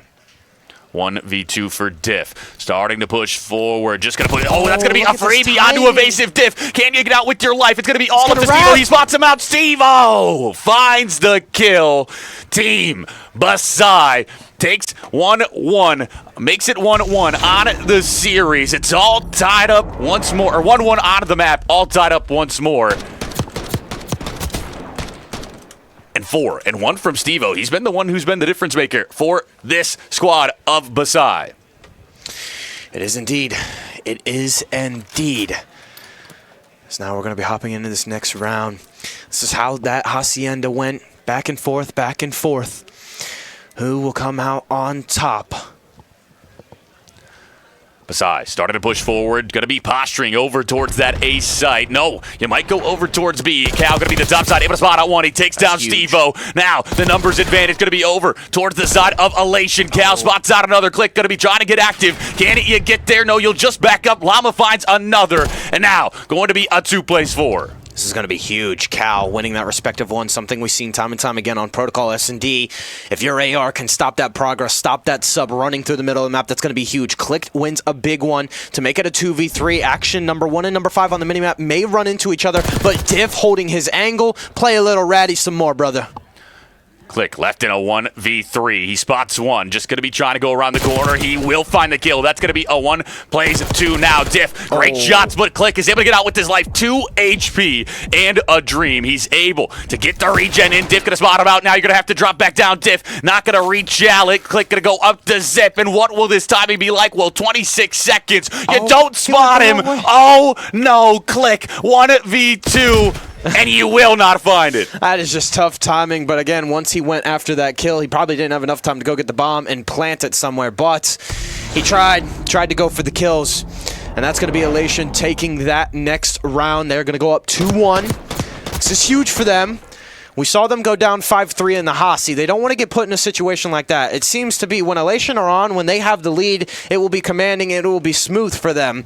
So again, can you carry that transition? Interestingly enough, again, when you see Cal, we see Cal transition. This series has brought out the AR, has really, I think, let Llama go to work, and has let Eternals go to work as well. Having that extra AR, if Eternals flipped into a sub, it's really helped out that category. Evasive, the donut watch for him. The push going to be towards this bottom A site. You got Llama pushing in. Eternals able to take down Evasive. Devo takes down Eternals. That's going to be 2 for Priestley. And just like that, a 1v3 for Diff. Going to be jumping down. He's able to spot out one. Oh my goodness, from the top ropes, and he finds nothing. Team Basai able to tie us back up 2 plays 2. And that's just like everybody getting eager. Like you were talking about those A bang outs. Wanting to try it, wanting to test it. Something, I think was this map played in the Rally Royals? Or was that Hacienda? That was Hacienda. Who played the Protocol? Was that Basai versus Rally? Yeah, it was Basai versus Rally. And Protocol was that map too, so Basai had a lot of success today, mainly because Rally Royals didn't even send anybody over there, but once they were met, it was kind of a shutdown for Basai. They weren't able to find anything, so I think for them it's going to be, hey, what can we work to be, because Elation, they're going to be recognizing that. They're going to be playing these bang outs today. Llama not able to find that one. Click is able to find the kill instead. Going to be Eternals right around the corner. They will find the trade. They will go down. Priestley is able to find that one. A 3 plays 2. There's still pressure here from both sides. Steve-O going to put this bomb down. That's going to be a freebie for Cal. Cal looking for more. Not going to be able to find that kill. A 2 plays 2. Diff lying in wait around the corner. That's going to be the shots, and he pulls out the SMG. Diff finds the kill. Priestley left it a 1v2. Will not find it. Oh my goodness. Elation win round 5. They do indeed. And let me tell you, they got there so quick. The bomb plant went down. Nobody was able to exit the backside of that bomb site. They kept them contained. And the ARs just waited for each other to connect. And that is Cal and Diff for you, the S&D duo. I was scared because Llama went down first. Again, knowing him on the S&D side of things, he's phenomenal when he can get into those backside. Eternals did a good job of responding after the first frag. And I feel like that's what this team does so well. Even if they get first blooded, they just make it seem instantaneous. It's like, or maybe if it isn't instantaneous, when that 3v3 comes in, it's a full reset, or at least that's what it feels like, to the point where it's like, okay, our number situation isn't even an advantage anymore.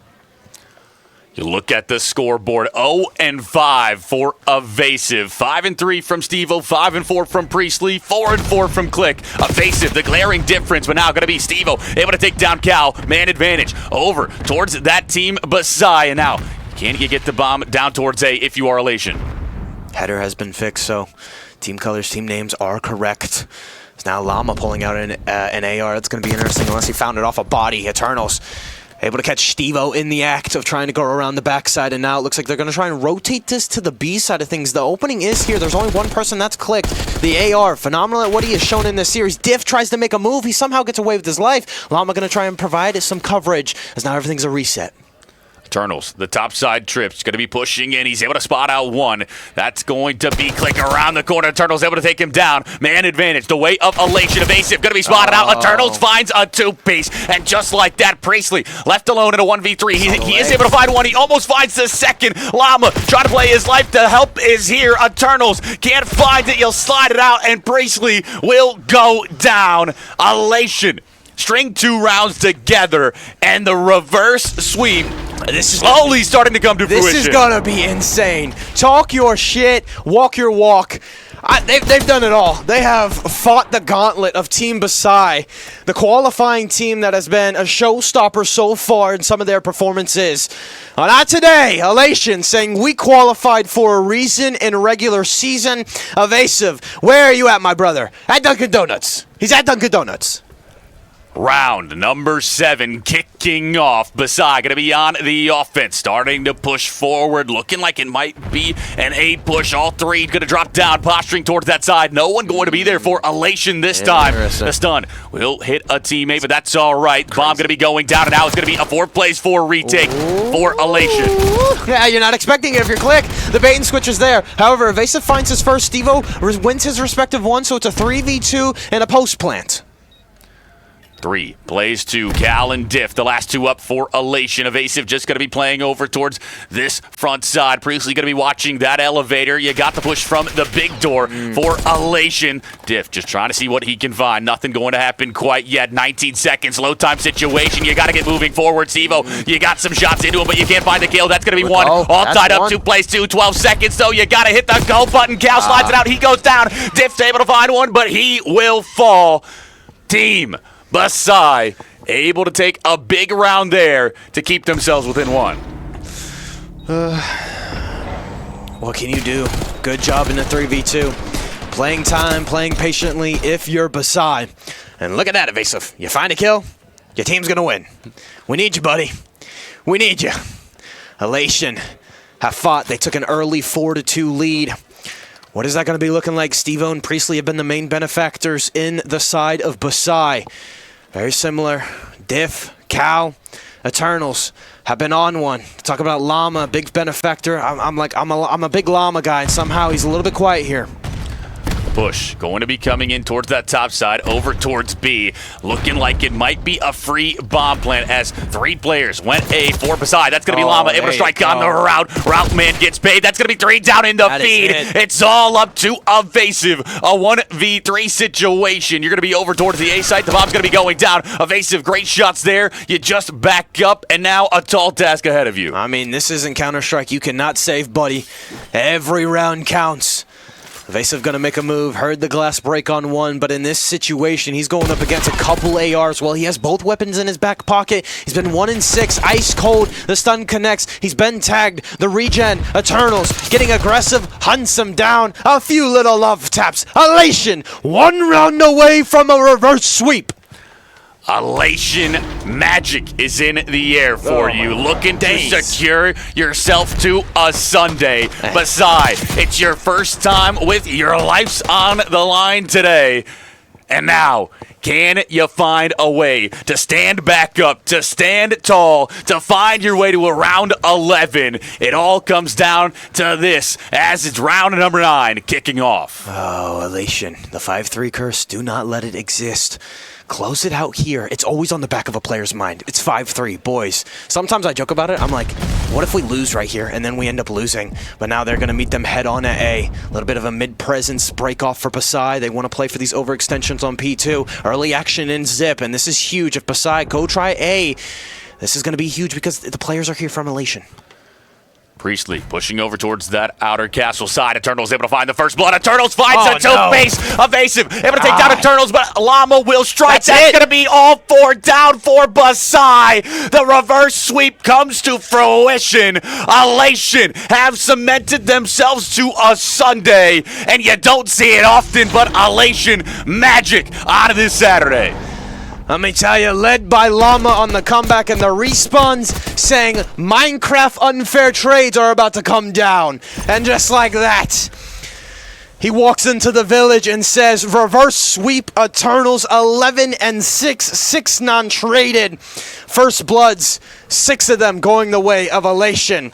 And that is how you win a Protocol S&D, ladies and gentlemen. The reverse sweep, the map 5, you may not see it again. They get to pool plays.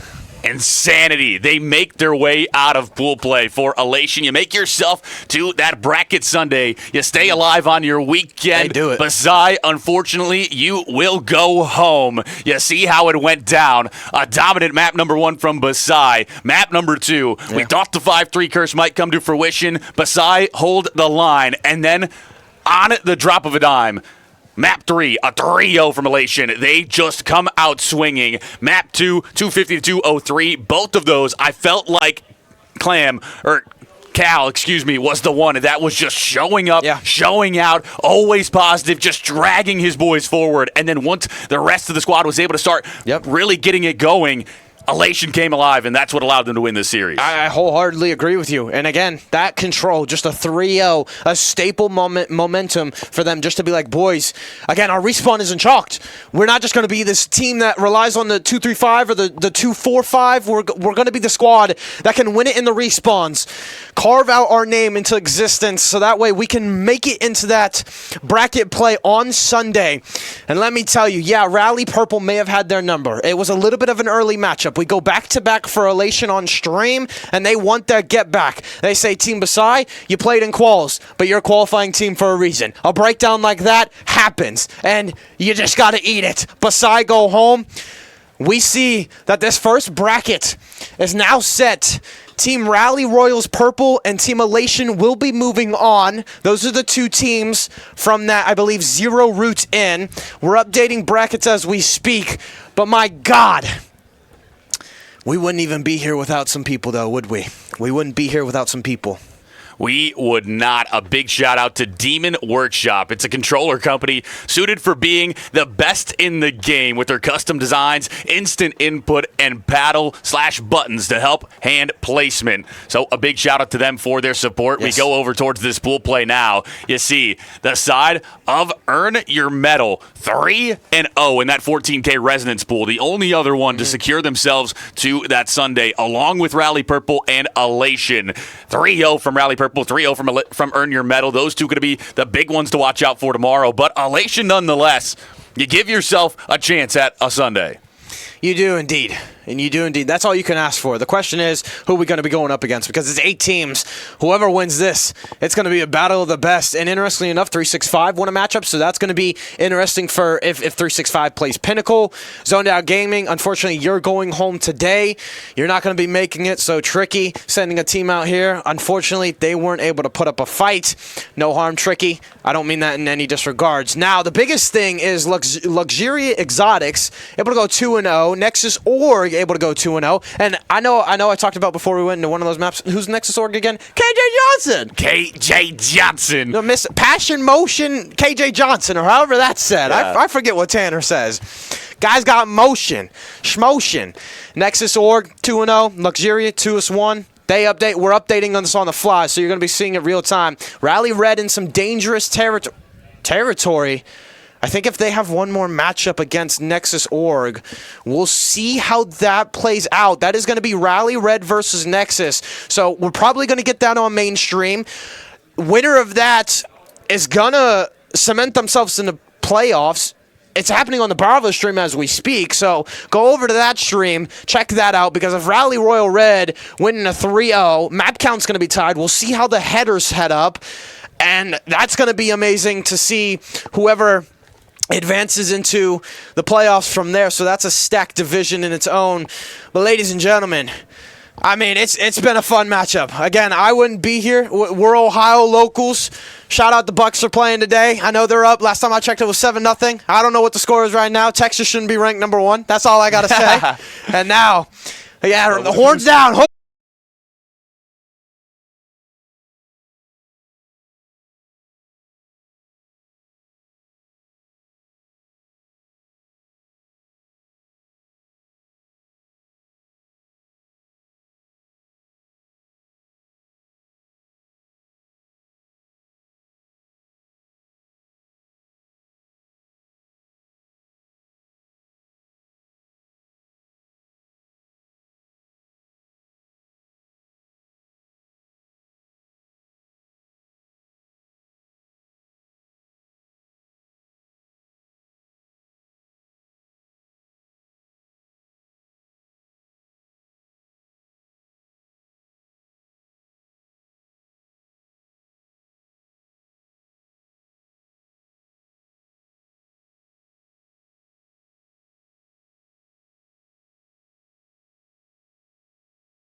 Hello, ladies and gentlemen. Welcome back to another match. It is surprise one, corpse to form. You thought you had enough of us? Stick around for one more on the mainstream. So, all the other pools are done. We're now venturing to the last pool that hasn't played just yet, Demon Workshop. We're going to throw it up there. And the first match, I've seen some couple people ask for them, Carolina Reapers versus the Shinto Gaming Club. This is another matchup where a qualifying team from yesterday got to seed in, and now they're going to be playing a very tough team. Yeah, this is one that I had marked to watch out for that Demon Workshop pool. Carolina Reapers just dominated yesterday in that bracket play. They were phenomenal throughout. And then you talk about this Shinto Gaming Club. They are just a top-tier roster that you watch out for no matter where they are, where they play. I mean, these are big names that you know you love. So it's just going to be, this is going to be slaying presence from both squads. It's just going to be the fundamentals that really win you this. No, it is, because on one side, you got Bala, Mitch, Bowcut, Matt, and Luge, who I'm assuming Bowcut, Matt, and Mitch all, they have previous chemistry through college COD, and I think it was Fisher COD, if I'm mistaken. I'm not sure about that, but Bala's always been around in the spins, the switches sometimes, and Luge, he's also been around the spins and switches. He's made his way in the chat before, so he's been studying up. They're here today, actually right in front of us in the booth. And then on the flip side, again, we talk about this Carolina roster. Frazier, Mythical, L2, and Cannon. Might I say, AR presence for them has been really surprising because that is what kind of carried them through a lot of their matches yesterday. And then, obviously, ARs paved the way for the SMGs. So, this is a team that really does well working off each other. Yeah, and you look at this map set, Skyline, HP, map number 1, Dealership S&D, map number 2, Protocol Control, map 3, Vault HP map 4, and a Rewind S&D map number 5. Corpse, tell me, what do you like, what do you dislike about this series? I really love the Skyline Dealership combo. I said this yesterday, a lot of teams that do well on Skyline do really well on Dealership. It's a fast-paced map. You love to kind of carry that momentum, that style of feel. Like, we play at a fast pace, we do well at a fast pace. Let's just do that again on map 2. So again, the bangouts of Skyline really do fare well on a map like Dealership. Now, there's tricks to Dealership on how to counter it. There's a lot of 4v4s, a lot of team chows, and there's also a lot of team bangouts on these bomb sites. So you'll sometimes see some split looks. However, it's always about that mid presence for me and how you can control that swing from each bomb site so quickly. And then we get to the back half. The back half is that rudimentary, that fundamentals Call of Duty. Yeah, and I think you look at these S&Ds, they're just those bangouts that reward aggression, I'll say, just flying forward, trying to find those kills. So it's going to be who can slay more in those respawns. That's really going to be a telling of how those S&Ds are going to go. The Neslo's not going to be as apparent here, I feel like. But we could have a back-and-forth affair if you had to pick way too early or way before the series. You got Shinto Gaming Club, you got Carolina Reapers Gaming. Yes, you do indeed. So now we're going to be kicking it off on a Skyline. Before we start, quick shout out to Culturist PCs. He's actually here in the building himself. If you win a 1v1 against him, 10% off of a PC. He's building them. He's always had experience with them. He has some IT background with the wiring, and again, like I said, he's built the PCs from hand, so he'll also give you tips and tricks on how to do that. But that is our one plug, and also you get to have a chance at a 1v1, a sniper kill race with a guy. And for me, sniping kill race is something where if you dominate, you can talk all the shit you want. I'm telling you, you are the better sniper, you will win. So that is our Culturist PC, came out today. Let's give him a round of applause. And if you're in the building again, check him out. Why not? He's just gaming over there as well. So again, map 1, Skyline. They're gonna have to be on point. So maybe we're actually we're something's happened. I don't know. It's the game. Okay, we got word from production. It's the game. So we're going to be checking out this map set. Let's talk about it a little bit more here, Deform. We'll talk about the protocol control. Haven't seen it that much. We've seen Hasi. We've seen Vault fairly much. We only got to see it one time in the first 3 matches, I believe. Yeah, one time for that Vault. I think we actually got to see it twice, maybe. I might be wrong. But Vault, one of those where the P4 Money Hill, definitely one that you got to worry about at all times. I think this is like as fast-paced of a map set as you can get. You look at it, Skyline, HP, Dealership, S&D, Protocol Control, all the fastest in their own mode, along with Rewind, S&D. I think Vault, the only one that's going to be a bit slower pace here, a bit more lax, but really, it's just going to be. I think both of these teams, like I said, they have so much slaying presence on them. I mean, you talk about Bull Cut, Matt. You talk about players like Luge and Bala. They can absolutely pop off. And then on the flip side, Fraser. And I believe it was Mythical maybe yesterday who was really showing up for this Carolina Reapers gaming squad when I was casting them. They're going to be the two to watch out for me. So we are getting word. Obviously, it is the Codcaster bug. We're not going to be able to join in that. So no minimap. I think it's going to be a spectator view. And that's a little bit unfortunate because we won't be able to see how the setups are on a map like Skyline. Not necessarily that they're needed. A map thrown out the window, thrown in the wind. It's really just about that slaying presence like you were talking about. I would say I don't know much about the Carolina squad. I only got to see them yesterday, 3-0, a couple squads. I know L2 fairly, Cannon somewhat. Mythical was a driving factor. He got to play on a friend's account because he was shadow banned. But he was also a big one to note. It was always like, hey, Mythical this, Mythical that. But then I was like, I'm seeing a lot of L2, man. I'm seeing a lot of Cannon when it matters most. And it's like, okay, when it matters most, L2 and Cannon are going to be the ones. And then Mythical's like that guy where, like, if you don't shut him down, he's going to be Jay Jettis on the map, right? He's going to be Justin Jefferson. As long as you respect him, I feel like there's a way for Shinto. Yeah, absolutely. It's going to be a top-tier matchup. Hopefully, we can get into this very, very soon, and we will. Now we're going to be into it. It is going to be in tune with the side of Shinto Gaming Club, I believe, as we have Matt on the screen. Going to be Bala starting to push over towards that side. Looking like it's a P3. 10 seconds left to go there, so we rotate over towards the P4 time. The side of Shinto Gaming Club going to be on top of the rotation. Yeah, they're already up to a 70-point lead, and this is going to be another kind of like thing. Is it an early matchup for Carolina? Have they been playing today? Because this is the first time we're seeing action from the Pool D side of things. So did we just sit on our butts all day while we're in the LAN, or were we repping? As now it's looking like we were sitting on our butts all day. Going to be Luge, the top side. Starts to back up over towards grass. He knows the pressure's over towards this side, but Mitch finds a triple. Luge finds the fourth. All four down. The side of Shinto Gaming Club starting off pot today. Yeah, you might be able to hear them because, again, they're in the booth right next to us. These guys in the glass walls, well, it is thin. They are letting them hear it.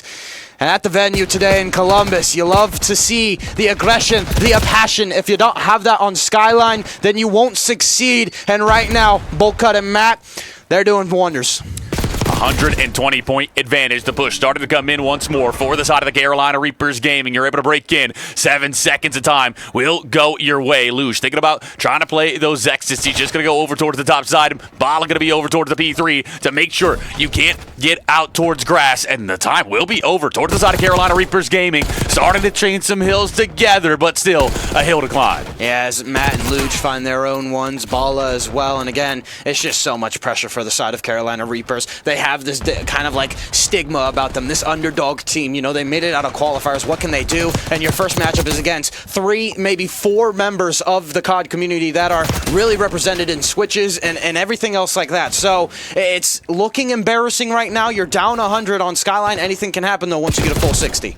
Bala will fall. Cannon able to find that kill. Mitch going to be over towards the top side, able to take down Mythical. Now, going to be Mitch looking for more. The pistol shot's going to have to come out. He will not find the kill. A pinstripe kill feed. Drafty. No, that is Mythical. Able to find that one. And still, the time ticking blue. 170 to 52 right now on the score line. 100-point club might be in the cards. It is indeed. That is definitely the question as, again, they've been holding time. They do something really well that Rally Purple did. We saw earlier, just playing that 50-50, playing for the catwalk, only sending one person over, and then once that 3 dead comes in, they're going to go apply the pressure. They're going to flip it. They want it badly, and it's only been like 2 kills in the feed for the side of Carolina Reapers. Every time we look at it, it's like a 3-for-2 trade. It's never been a clean 4 dead. Brazier and L2 able to find those kills. Still going to be time going red over towards P2. 35 seconds left to gain.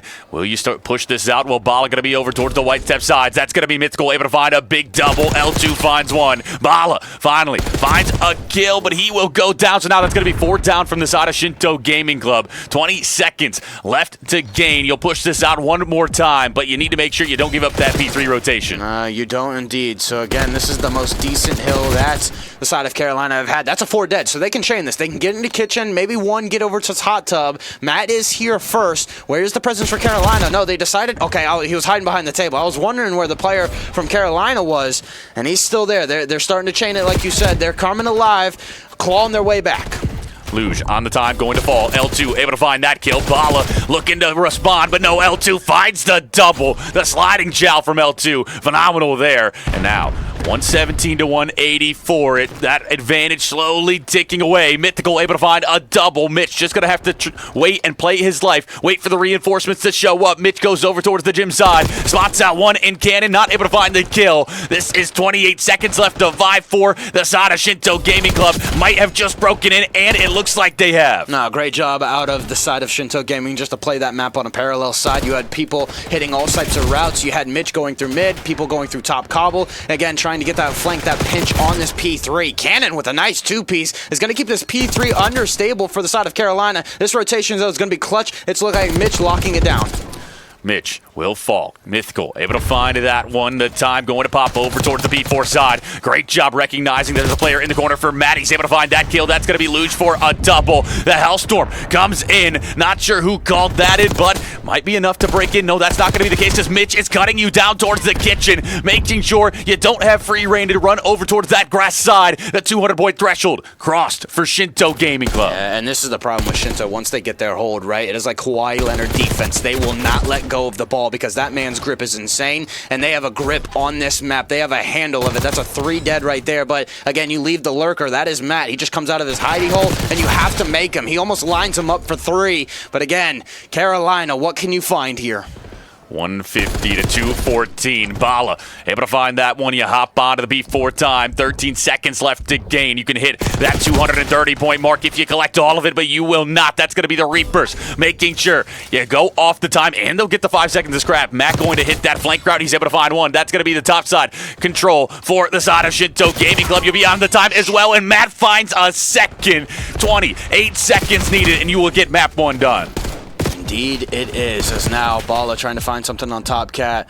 Control for this P1 going the way of Carolina, but it's just been the AR presence for me. They have been commanding the top ropes of this map. It's made it so hard for the subs and the other ARs for Carolina to find any success. However, that is a nice couple dead for Carolina. They're going to hop on this time and maybe have a flip into play. 50-point lead for Shinto Gaming. L2 able to find a big kill there. Now going to be Mitch pushing up to hop onto the time. He will get on. There's a player at the top side, Piano. That's going to be, who is that? Brazier. I believe the shot's going to be going down. No, that was Cannon. He will fall. A pinstripe kill feed, but this benefits the side of Shinto Gaming Club. As 13 seconds left to gain here, you still can't win it on this P1, but oh, so close. Yes, indeed, and now they get the perfect flip. They get the perfect 4 dead at a right time. They're going to set up for Kitchen, which is where the action is going down at. And I mean, you have eyes through the middle of the map with the help of Mitch. 6 seconds left. Nobody's near. The blue kill feed lights up blue. And again, this map, that's it. 3 dead. Shinto Gaming are going to take your map 1. As it was a pretty easy win. There was a little bit of struggle, a little bit of contest from Carolina in the mid-game to late on Skyline. But again, Shinto Gaming say, hey, we're just going to lock it in and clamp it down. A 100-point lead comes to fruition early in this map number 1, and the side of Shinto Gaming Club were just able to stay on top of that, make sure that lead was right around that margin, and it's just too much to overcome for the side of Carolina Reapers Gaming. You have a slow start here in the series. You really need to find a way to bounce back in this map number 2. You came to life a little bit later in this map 1, but this is a squad that you can't have a slow start against. No, you can't. And, well, let's not say that, because our last series was Elation versus Team Basai, and Elation were always the slow starters. And might I say, they took it even a second gear back by losing the S&D. They really came alive in the control. So it could be a different series. Carolina maybe just, like, again, Skyline, not their forte. I think they played it in the qualifiers yesterday. They did fairly well, so I'm like, okay, that's why this is maybe just a skill diff. You know, you have another roster on the flip side that's just so much better. That's why they qualified already through the season. But we're heading into dealership. Your gunnies are warm off of Skyline. You know, we saw some great 2 pieces off of Cannon, saw some great 2 pieces off of L2. Mythical started coming alive as well. But now you're going to have to transition into dealership. This map, known for the bang-outs as well, basically played like a Skyline. Yeah, basically, I mean, you got to watch out for those cars exploding, all of that. The util going to be a big factor in this map number 2. When do you have trophies? And then it's usually aggression over towards that A site, I believe. Over towards that left side of the map when you're on the offense. You just fly up there, you try to get the bomb down early, and then you play for the picks. Dealership is one that when you're good at it, it feels like you just slam on it. Yeah. I feel like it's a slam or be slam type of map, but no, indeed. I mean, we'll see if Shinto can continue their dominance or if the side of Carolina Reapers Gaming are going to have a response. Well, the biggest thing about this map is I always compare teams to like the Miami Heretics on how you play this, because the Miami Heretics made this their map. They coined it, and it's so funny because when the bans came through, nobody decided to ban dealership. Like, I know maybe how it went down. It was because the Heretics got first pick at a veto for map 2, so obviously that might make it a little bit harder. But teams tried to square up on them, and they tried to play a dealership. And it's just like, no. What you saw from the Heretics was team-coordinated hits. The ARs were holding the lanes for the subs. They weren't going for, like, they weren't trying to full swing. They weren't trying to get aggressive and push out the bomb site when they didn't have the map position or when they didn't have the kind of like sense of urgency to do that. So again, Heretics just phenomenal at how you play a dealership. They are the embodiment of, if you watch film, watch them on this map, and that's how you should play it. But again, like you said, this is a map that's like, yeah, if I'm slamming, like, bro, I'm going to be slamming. I'm going to be shit-talking. And then if this is a map that I get slammed on, I'm like, yeah, I'm not going to say anything. And this is one where you also see a lot of those mid pushes where you just fly towards that mid-side time. You just play the bang out. You see who's able to get the kills. And I've seen teams just steamroll towards that mid area, able to get up to top office, and then just gain so much map presence that you make it easy for yourself. We'll see what strategies get used in this dealership. But if you are the side of Carolina Reapers Gaming, you don't want to go down too low going into a protocol control, because that is one that you will find no relief in. It's a life-based mode, and it's one where the spawn traps are evident. If you're not slaying up to par, the side of Shinto Gaming Club are going to be able to take advantage of it, but I don't want to get too far ahead of ourselves. We still got map 2 to play. I don't either, but we've seen a plethora of control matches, and today we only saw it once, and that was Team Beside versus Rally Purple, and we all know how Rally Purple's oh so good about rewrapping spawns in the control side of things. But none of that, first round in the S&D. Ladies and gentlemen, you called it, Deform. Hey, mid. Mitch able to find the initial blood, finds some great shots out of the second, but that's going to be Luge who capitalizes on it. It will be a 1v4. It's all up to Cannon. He's going to be back towards his spawn, and this is a tall task. I mean, he goes for the wide swing, or at least the backward swing. And that is unfortunate, not the way you want to start it. You try and bang out mid, and it was interesting, Shinto Gaming kind of recognizing that. We're just going to play passive. We're going to play around the mid. We're going to have one person maybe on that window and the other window to the B bomb site. And it was interesting because they recognized that. They were like, okay, nobody went B. We tried to do for the bang out at a B, and then it's like, okay, I'm going to hop up on the bomb site. I'm going to provide some more pressure into that mid window, which a lot of teams don't expect the AR to get up there. So already Shinto Gaming with the mind games a little bit. Mitch, 3 on the round. The push going to be over towards the A site for Shinto Gaming Club. Luge going to toss out that nade and made it collect. Will be the push in. That's going to be Mitch able to take down Drafty, but L2 responds on to Luge. A 3 plays 3. L2, what are we doing? did you spot out that player? There's a player right there. That's going to be back and forth. A 2 plays 2.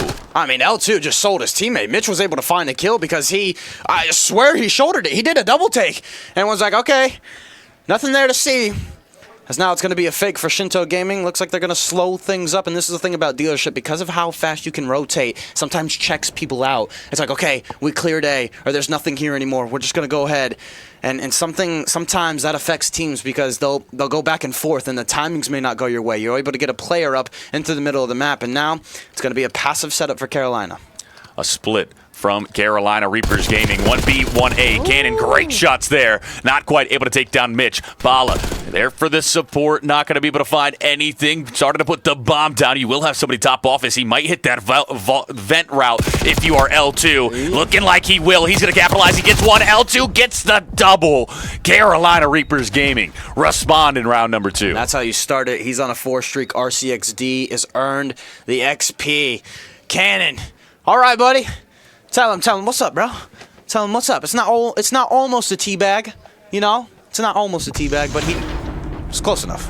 I think he did teabag. L2, a great wrap there. Over to the vent side, knowing that your other player in Carolina Reapers Gaming had created all of that presence over towards that side. You think both players going to be there. You're worried about pushing forward. Well, you don't even consider that event wrap might be coming in. L2 capitalizes on it. He's able to find the double in order to get you the win, and he is sitting on a 4 spree, 4-1. No one else has a kill. That was an ace for L2. Yeah, it is indeed.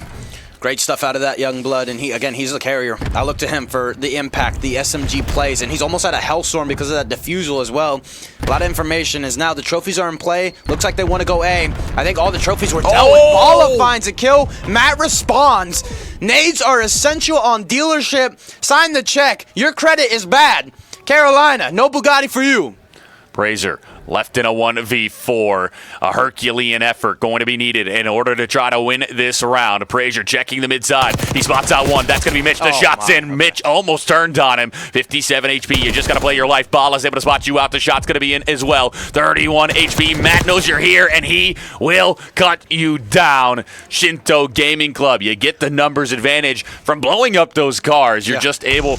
just the God nades come in, and then you play the numbers well, you win the round, you go up 2-1. That's tough for L2, right, on that 4 streak. I think it was like a sliver, maybe 1 kill XP away, and you're like, yeah, that's how I go out. Yeah, that's not fun.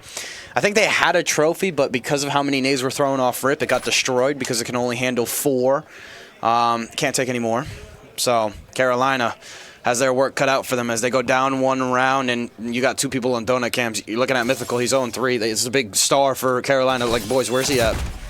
The push going to be over towards the mid side. That's going to be Matt, the front man. The shot's going to be in. Brazier's able to find one. Matt finds the response. Bala takes down Mythical, and now a 3 plays 2. The numbers advantage once more for Shinto. What can you do? Cannon on the response. Cannon here puts tags into 1, Solid 2. These players need to be grouped up. Shoots the door to get out with his life. And yet, Shinto Gaming, they know it. They can run it down their throats. They are aggressive L2, spotting everybody from the whole dang team. Able to make 1. Is the magic there? Well, the team response isn't, and you're just looking at sharks in the water with some fish around them. It is nom, nom, nom. Shinto Gaming Club take a 2-round advantage. Mitch sitting at 7-2. He finds the last 2 here. You get the numbers advantage. You play aggressive. You just run it down because you're feeling confident. And it's been paying dividends for you. Shinto Gaming Club, you go over towards the defensive side. Carolina Reapers Gaming, what do you do on this offense? I mean, you found success 1 round so far, and it just felt like it's just been the slaying presence, I feel like, for Shinto. Has indeed. Again, we talked about this. It's almost like a sense of, hold up, this is a bang out. Luge finds the first. Everybody holds up. But it's one of those moments where a team can recognize that they have kind of like more confidence in their gunnies, so they're going to run it down your throat more.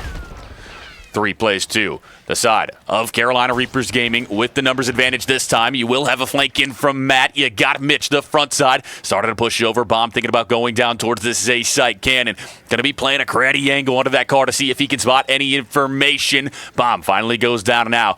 When will you hit that go button if you are Matt? Well, Mythical's going to be watching, so this is going to be a tough retake. No, it is indeed because it was planted for short, so Frazier just going to hold up. He's going to play that one off angle or lying down, and I don't think you see him just yet. He pops up, but Frazier isn't able to win it. Both players have regained for the side of Shinto. They have rallied to each other. What can they do? Do they expect Cannon? They seek out Cannon, and just like that, the kills follow suit. Shinto Gaming, it don't matter in a 3v2. They're like, okay, we'll put on our working boots. Let's get this 9 to 5 done.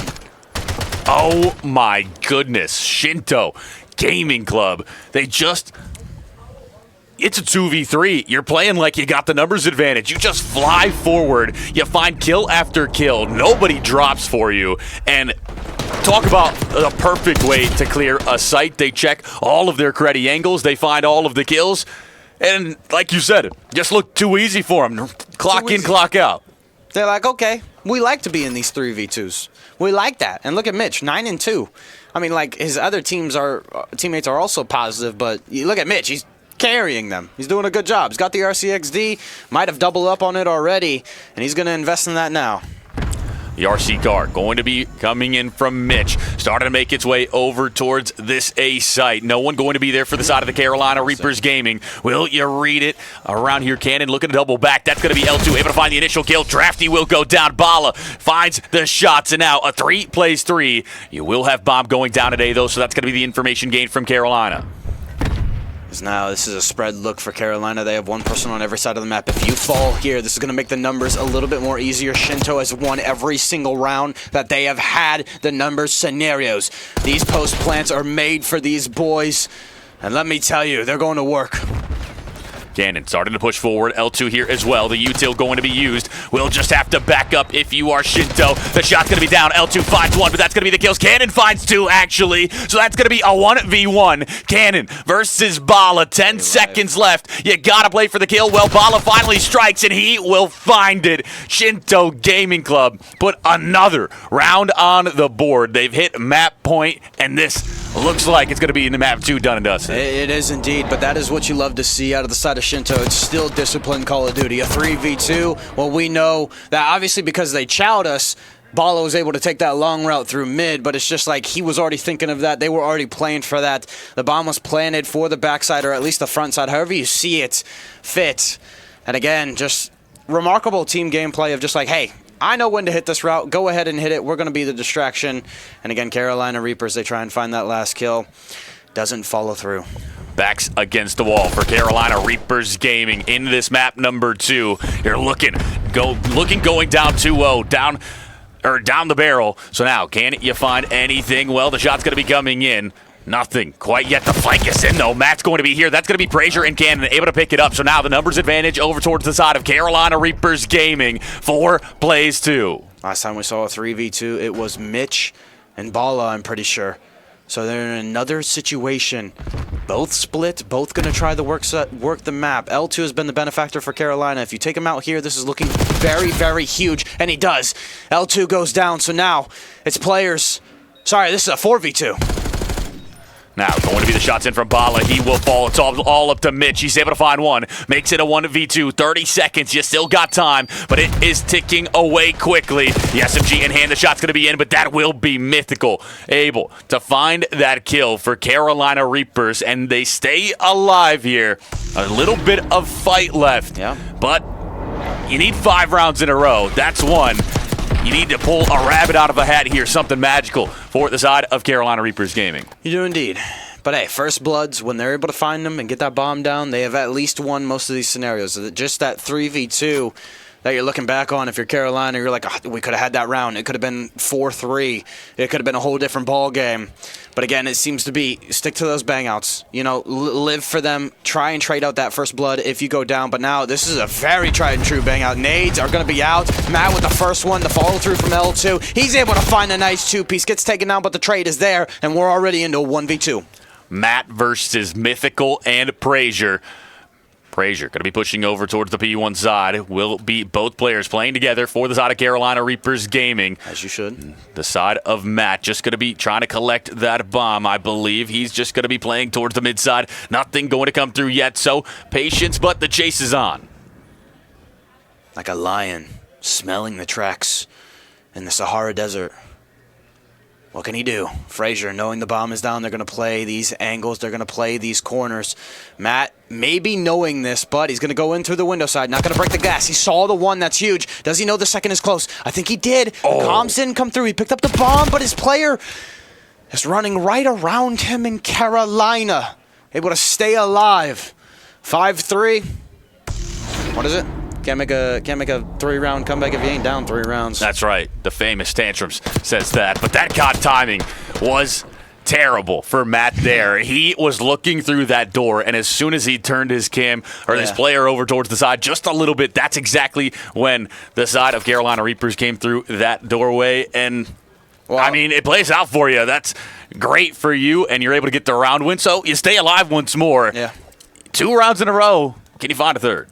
Looks like it's going to be a mid-hit here. First time we've seen Carolina do this except for the first round, and they run into the AR. However, Mythical takes down Mitch. Very, very different from how this first round just played. Luge going to be over towards the B side. The shot's going to be going down. That's going to be Brazier able to find it. Matt finds Cannon, but the numbers advantage still the way of Carolina Reapers Gaming. Matt, what can you find? Oh, it's going to be Bala taken down. He did take down one with him, so a 1 plays 2. Matt left alone against Drafty and Brazier once more. He's 8-5, so he has something to work with. Has that presence of being a main slayer so far in this map too. He's going to wait for the bomb to go down, maybe wait for somebody to overextend. It's planted out in the open though, so more than not, he's going to have to chow both of these guys. He's going to have to win both gunfights. How do these two players work this? Matt picking a cruddy corner. Matt, unfortunately, isn't able to win the gunfight, not expecting the person behind the Jeep. Carolina making this a little bit of a match here. We might have counted him out a bit too early.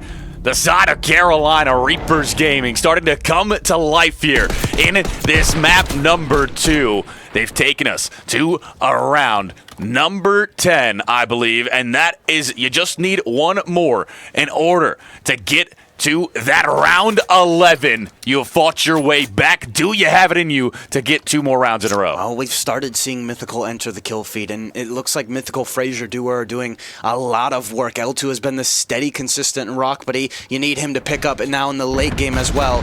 Util's going out. It looks like a passive A hit here. So far, Carolina have showed a lot of presence on the early aggression A. Will be a push towards mid from Bala. The shot's going to go down, so he will back up. Just going to play towards your spawn. Going to play slow if you are Shinto Gaming Club. Trying to see if they can catch a freebie from Carolina Reapers being a little bit over-aggressive, but it is discipline instead. The furthest one forward is Brazier. He's going to be lying in wait, but this is going to be a wrap towards the B site. This is huge. This is when dealership becomes such a dangerous game, when you try and switch bomb sites, when you try and rotate. You don't know how much of the middle of the map is cleared. You don't know much info because usually everybody's clustered towards A. They're going to try and full send. The util has been saved. Luge stuns 1. That's the entrance. He's going to put some shots in. He's 2-7 though. Has some timing on this player backside. Luge, this is a crucial gunfight. Going to play his life though. Luge towards that top bomb site, just going to be looking for him. 3 players going to chow this out. That's going to be Cannon spotted. Mitch going to put some shots down range. That's going to be a freebie. Brazier goes down. Mitch, can you find another note? That's going to be Mythical able to respond. That's going to be a 2 plays 3. Cannon, close corner. Will you check it? Bob goes down. So now 40 seconds to play with if you're Carolina Reapers Gaming. This is huge, this window. Such a good power spot. Drafty's able to win the first. Bala with the response. You take him down. And Shinto Gaming in a post-plant scenario. A little oopsie doopsie, I don't know, daisy mazy. I'm trying to rhyme, but that's why I'm not a rapper. Shinto Gaming Club take round number 10. It got scary there for a moment, but they're able to hold on. They hold the line. They take a 2-0 advantage in this series, and it's on the back of Mitch. 12-7 from him. Absolutely frying. 9 non-traded kills. They also had the first bloods going their way. They really started off hot, and then they just gave themselves so much wiggle room to get this done. Carolina Reapers, a great job bringing it back to a bit close, but nonetheless, you got to reverse sweep the series. You do indeed. We already saw one happen. Is that going to happen again, though? And again, and again, and again. This series, Carolina Reapers, we can't say enough. It's tough out of them. You go up against a heavy, heavy squad. Top contender here, in my opinion, at this LAN. Hey, you look across the divisions. You look at the different pools that you have. I feel like this is a team that can come out of the pool, Pool D, the Demon Workshop, and I feel like they can go up against, you know, the Arcities, the Earn Your Medal / Elation. They can go up against that Nexus Org squad that, I'm not going to lie, slammed Kex in them. It's just like, it's hard for Carolina to get past this. Now, I will say they've kept both of the maps close. That is a big thing. They've had comebacks. They make it from a 5-2 to a 6-4. You make it almost a 100-point club to a 250 to 175. So it's really just these late starts, right? This round 1 in protocol, it needs to come out with a bang. Whether you're on defense or offense, it needs to be something huge.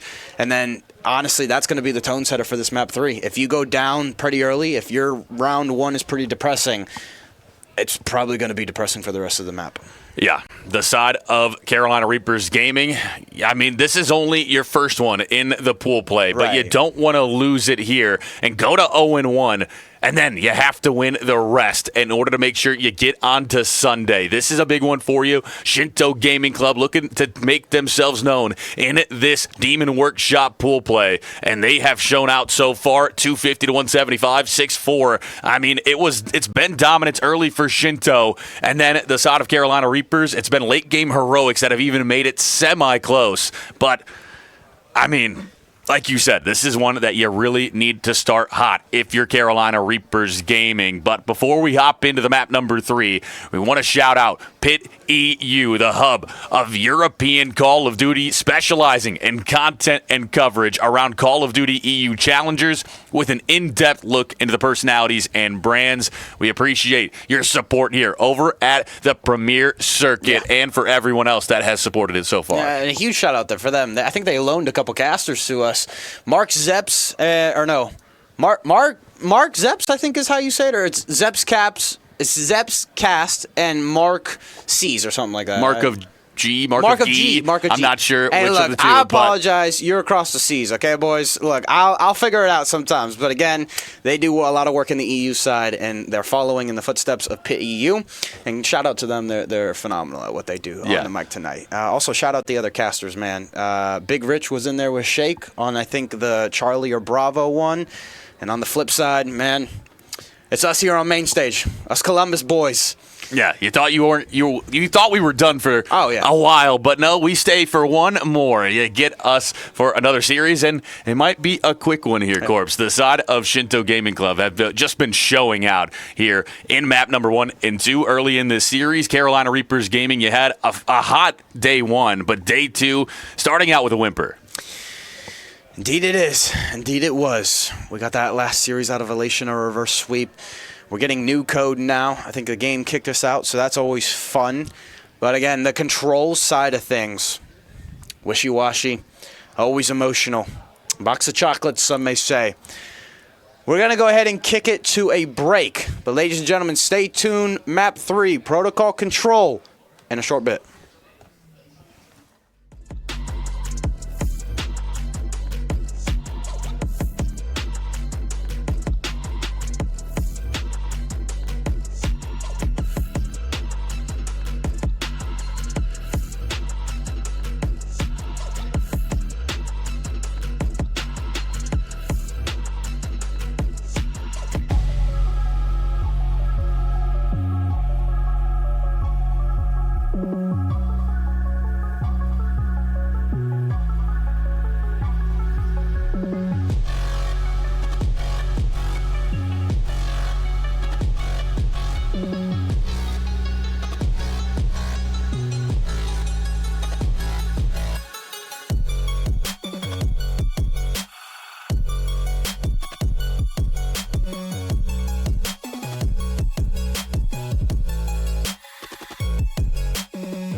Ladies and gentlemen, we are back. Map number 3, Protocol Control, kicking off Shinto Gaming Club with a 2-0 lead in the series. Yeah, but if there's one thing to know, control can be a staple. Control can be a game mode where if you get a hot 3-0, it's going to put you right back into this series. L2 could have sworn he saw a player. He did, able to double-check all the corners. Matt pushing out into top grannies, and this is huge. Protocol, for me, similar to Hacienda, you really need to just have one person forward for the side of offense or defense. Just make sure that you're dealing some damage to the opposition. Will be able to hop onto the time. Matt going to be top grandmas. He's able to find another kill on a 3 spree. 3 down in the feed for the side of Carolina Reapers Gaming. You're spawning over towards that B site. Cannon finally able to take down Matt. It will be one segment secured onto the A site. Drafty able to find 1 kill, so you got to get him off this A site if you're Carolina. You do indeed. Big thing to note is Shinto Gaming won that won that Skyline hardpoint 250 to 170, so they were dominating the kill feed early on. They picked it up at the end. They hit that second gear that you need, and for me, it was Frazier. I felt like I didn't see him enough in that Skyline. So for here, just be active on the map, whether you're just dealing damage or finding the kills. Will be Cannon able to take down Luge. The minute extension is in. 153 to play with. A 5 life advantage as well for Shinto Gaming Club. You got Bala right on top of the time. L2 spots out 2. The shot's going to be in. Not going to be enough to take anyone down. Bala able to take down Mythical. L2 trying to make sure nobody hops onto the B site. Luge will be taken down. So a little bit more back and forth, but still the map presence there for the side of Shinto. And this is huge, having Bala so deep. He's going to be spawning them, towards Granny, and then you already have somebody in through the middle of the map. However, that person falls, so this is going to be a retake, and you don't really have anybody into the middle of the map. You don't have that AR overwatching you. So if you're Carolina Reapers, this is an easy rebreak. Bala, can you find this kill? Well, 2 of your teammates have fell. Now that's going to be all 4 down. Back to the spawn you will go if you are Shinto Gaming Club. This is exactly the kind of foothold that you needed if you are Carolina Reapers Gaming to get back into this round number 1. It is indeed. Drafty's going to clear this tick. You got Cannon up here dealing the damage. Able to find a 2-piece. That's huge for his roster to get back in this. They have cut the lives down to just a 2 deficit. Will be Drafty. No Mythical over towards that mid-door side or mid-gun side. Luge able to take him down. Now going to be Luge playing his life. Frazier onto that flank route. Will he get read out? It's not going to be the case. Frazier might find some freebies here if he checks it, but map the front side. Finds one. Can't quite find it. The second onto Cannon. Cannon the 2-piece instead. Frazier takes down Luge, and this life count only to the way of Shinto Gaming Club, but still dwindling fast. Yeah, every time it gets to this scenario, though, Shinto find that 3-4 dead, and just like I'm talking about it comes to existence. L2 spots 1, the consistent rock. He did waver right there towards the end of the S&D, and that's unfortunate as now you can play the time if you're Carolina. You just need to find a couple kills, let them work this. Drafty's able to do just that. His teammate needs to come in, and Frazier does. Now it's a 1v5. Time has still been stopped. Drafty has to make a play, and that is Mythical, who does fall indeed. Shinto Gaming Club once more continue their momentum onto this map number 3. They take a 1-0 lead on the offense nonetheless. 12-4 from Matt. Absolutely frying. They're not looking to slow down anytime soon. And now Carolina Reapers Gaming, you got to find an offensive round win to send this 5. You do indeed. You do indeed. I talked about it. Hey, how you start the protocol control is going to be the tone setter. What's that going to be looking like? And Matt's 12-4. I mean, he was dominant. He was up there with Cannon, who's 10-6. It was a debut for both of these players. They were just showing out on protocol control. Matt going to be hitting this bottom vault route, going to be pushing over towards that grass side. That's going to be Mitch able to find the initial 2 kills. Cannon finds the trade. Mythical takes down Bala, but Luge is here to take down Cannon. The small trap slowly started to come into effect. Not quite there yet, but it is looming. Drafty, no Mythical going to be the top side. What will you find? You don't look down, so nothing there, but still, not a lot of presence from either side. No, it isn't, but that 3 dead is going to cement you into the spawn trap, and that is hard for Carolina because protocol control, how Rally Royals did it earlier today, you just have sub after sub, re-wrapping after re-wrapping, another 3 dead for Shinto Gaming, and that may be nailing the coffin. That is a wholly early call to be calling it, but 40 seconds left. It takes about 20 to break this. Will be just trying to fight out of your spawn. You're making it a pinstripe kill feed. Mythical pushing up along with Frazier. Frazier going to go down. Mythical hopping on the A site. That's going to be the information gain. He's able to find 1. Matt and Mitch combined for 2. So now you're still Caught in your trips area, you're back to your spawn. It's only 20 seconds. You gotta hit that go button if you're Carolina Reapers Gaming, but they are just cutting you down left and right. Yeah, I mean, Frazier just over-chowing there. That's not going to help your team. You're on A. You need to be playing your life. You need to be letting number 6 L2 work bottom grannies, and now you're forced to go onto the top side of the mini-map. We got Luge on a spree as well. Make that 3 for this young blood. And honestly, this has been dominance out of Shinto. They carried over what they had from map 1 and map 2. You do stop the time momentarily if you are Carolina Reapers Gaming. Matt gonna have a heat check there. Just dives off the top ropes. He will go down. Cannon taken down by Mitch. Mitch almost finds the second. Gonna be L2 and he will fall. 6 plays 15. No time on the clock. No 0.6 seconds. You will get out of the A zone, so you gotta clear him once more if you're Shinto. Yeah, I mean, Frazier's able to find one, but he goes down. They're gonna swarm Drafty, and with 0.6 seconds left on the clock, you don't got enough time. It's always the bull cut, man. Always bowl cut Matt, bro. This guy, Matt and Mitch. MFers, that's what they are. Cutting the dreams down for the side of Carolina Reapers Gaming. Shinto, you go up 2-0 in the series. You go up 2-0 in the control. You're now going to be back on that offensive side. Last time, fairly dominant in order to get it done. Looking like you might be able to do it once more. We'll see what the case is, but Carolina Reapers, you got to reverse sweep the control just to stay alive. And the defense wasn't really that spectacular in the first round either. It was hard to watch. I mean, Cannon was going huge. He only found 3 kills last round, so that was a bit depressing because he started out 10-6. But again, what does this look like? What does the break-off look like? And it looks like it's B presence for the side of Shinto. Cannon starting off with the first blood.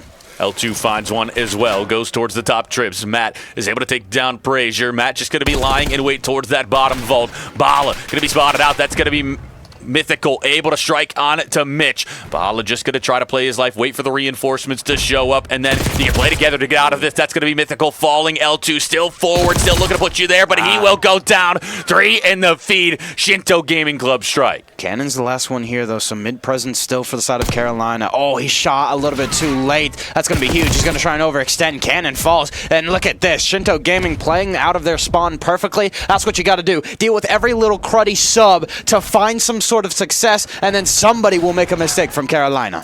2 segments of progress already on this A site, looking like the minute extension going to come in, and it will not quite yet. Now it finally will, so a minute 52 to play with. You look at the scoreboard for a second. 9 and 19 from Mythical right now. Just cannot keep up, along with Frazier, 11 and 19. And on the flip side, you have Bala and Matt at 20 and 10, 20 and 11. This is just sheer dominance. This is what Control is really made for. It's made for the Slayers. It's made for the teams that, again, love to just be like, okay, we're going to run it down your throat. We're just going to play the lives exactly.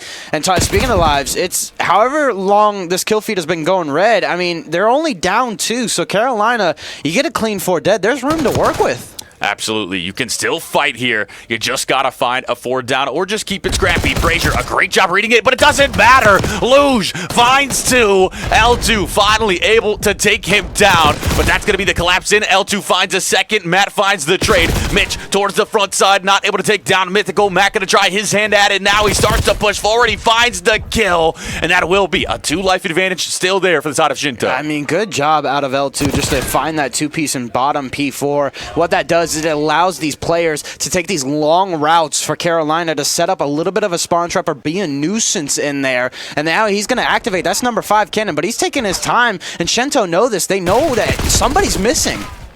Cannon trying to get out with his life, but that's going to be Luge able to take down Cannon. Drafty takes down Bala. 11, plays 9, 30 seconds left to play with. The side of Shinto Gaming Club, the time starting to be a factor. You turn around if you are Luja. Get that kill. A great 180. Cannon, the last one here to try to slow you down. He's able to find one. He finds a second, a big 2-piece. Make it a triple from Cannon. Bala finally takes him down, but that's going to slow down the push. Bala will fall. All 4 down from Shinto Gaming Club, and we just might get around 4. Like you said, time is definitely of the essence for these boys. L2 getting aggressive in the spawn, making it of a nuisance. Matt able to find one that's going to open up things. Time is stopped on B. However, again, Carolina not opting to go through the backside of their spawn. They're hitting through the middle of the map. They're making it a little bit harder for Shinto. Nobody's really in through top trips. So yeah, but it's lives now. It's 5v2. How do you do this? Another scenario, lives times for both teams. You need to fly if you're Frazier. They only have 1 tick to work with. Brazier, last one up, a 1v5. The shots are in. He's only able to take down one. And Shinto Gaming Club continue their dominance. They 3-0 this control. They 3-0 the series. And what a way to start off pool play for Shinto Gaming Club. It is indeed. How the hell did Arch Manning get that pass off? I do apologize, ladies and gentlemen. Somewhat peeking at the OSU game because it is 14-7. Well, let me tell you what else is dominating. Shinto Gaming in their first series in Pool D. Matt 25-13, Bala 24-15. Phenomenal work out of these boys, and I mean mythical. The highlight, we were talking about him all day.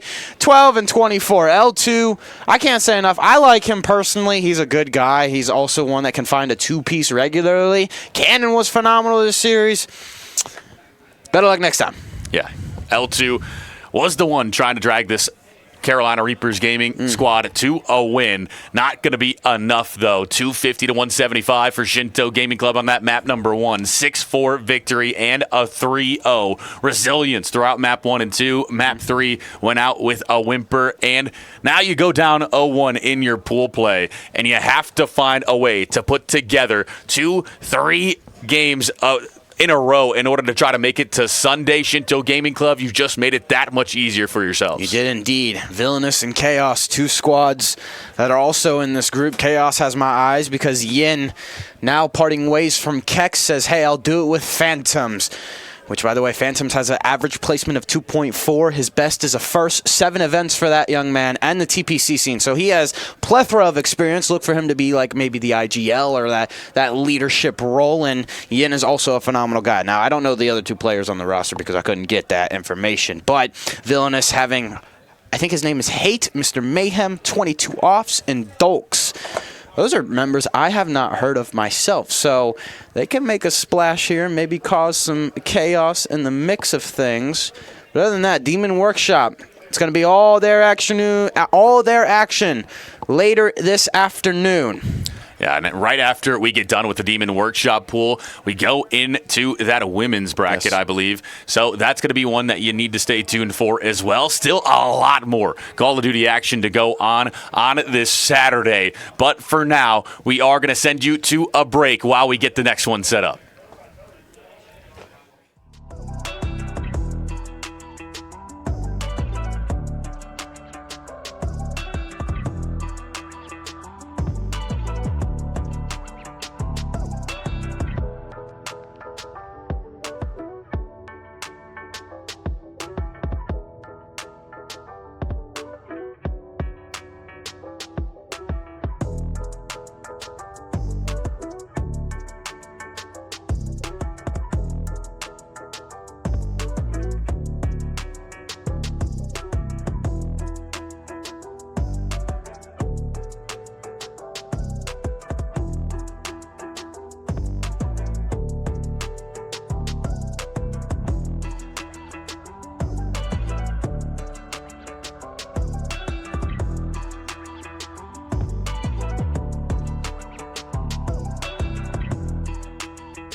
Ladies and gentlemen, welcome into the TPC Battleground Champs presented by Zero en Route. My name is the Mattman, joined by Mr. Tanner Branham in the booth here. And look, man, we've got an absolute banger of a matchup here in pool play. Now, obviously, your top two teams move on to the championship Sunday from each pool. And when we look at two top teams, this is what I want to look at. You want to look right down inside of that Demon Workshop pool where you're going to be looking at Chaos and Shinto Gaming Club. Shinto Gaming already has one map, or rather one series under their belt, Tanner. This will be the first one for Chaos, but break it down of why this map is going to be such a good series. I mean, yeah, you're going up against Chaos. Very talented roster, of course. You have got Yin, Phantoms, Symbols, and, of course, Mr. Waves.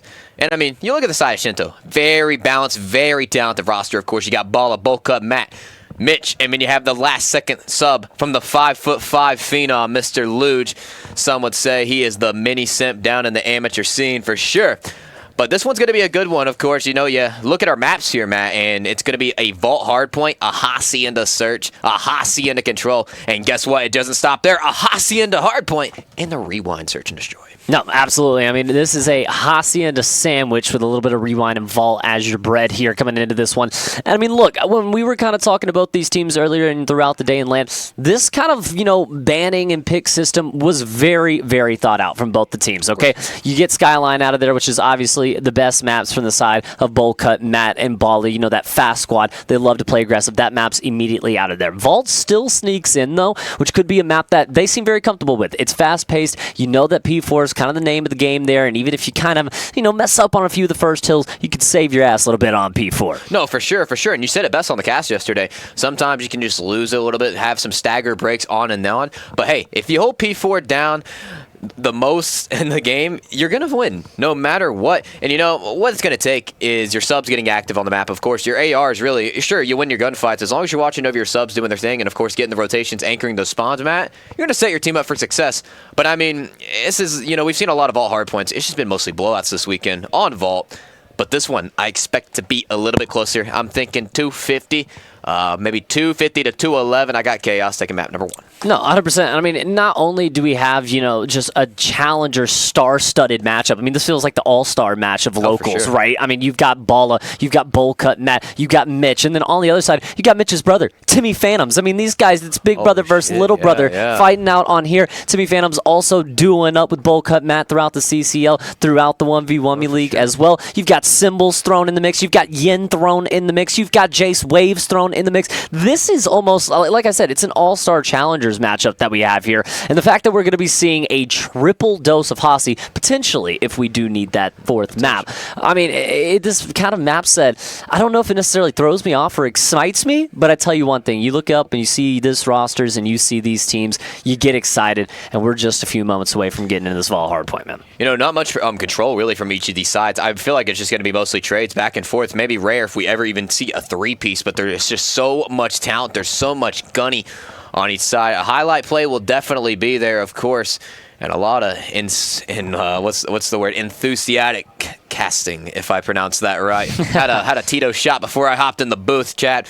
Had to get hyped, of course, with my duo, Mr. Yeah, this guy's absolutely dialed, chat. This guy's absolutely dialed. Shinto Gaming Club Chaos. We'll be hopping in very, very shortly, but I mean, Tanner, any prediction on who you think could potentially walk away with this series? I mean, I feel like we could see, we've had a couple of Game 5 series kind of throughout today, but I mean, this one, it just feels like it should go 5, right? It feels like we should see that Rewind, Search, and Destroy. Even though this is a pool play game, this very much has the feelings of a championship Sunday, deep in winner's bracket kind of feel. No, for sure, for sure. And, it's really hard to call this one, actually. I'm going to say Shinto probably in 5. I just feel like they got a little bit more ice on that squad. You Luge and Yin, who actually just want to land together, playing against each other. And, we've seen Luge a lot lately, been winning switches and everything. So I think that ice, just being in those close call tournaments like that, and just the experience lately, I'm going to have to give the edge to Shinto. But here we go, Matt. I mean, dude, you're going with Shinto. I think I'm going to have to go with Chaos. I mean, you've got Yin, you talked about it. You got Timmy Phantom, Symbols, Waves. I just love this roster coming in, and we are banging out right into P1 to start things off, and it's going to be Symbols, Waves, and Phantoms that light up the kill feed, and it's going to be a clean 4 dead from Chaos to open things up and collect some quick uncontested time. Just kidding. I changed my prediction. Off the first 4 kills. I mean, Matt, the setup they have, I mean, it was 4 dead immediately. You already got Waves on a 3 spree, doing their thing, running it down, but Luge is able to pick up 2. Matt and Mitch, so that's a 4 dead. Oh my gosh.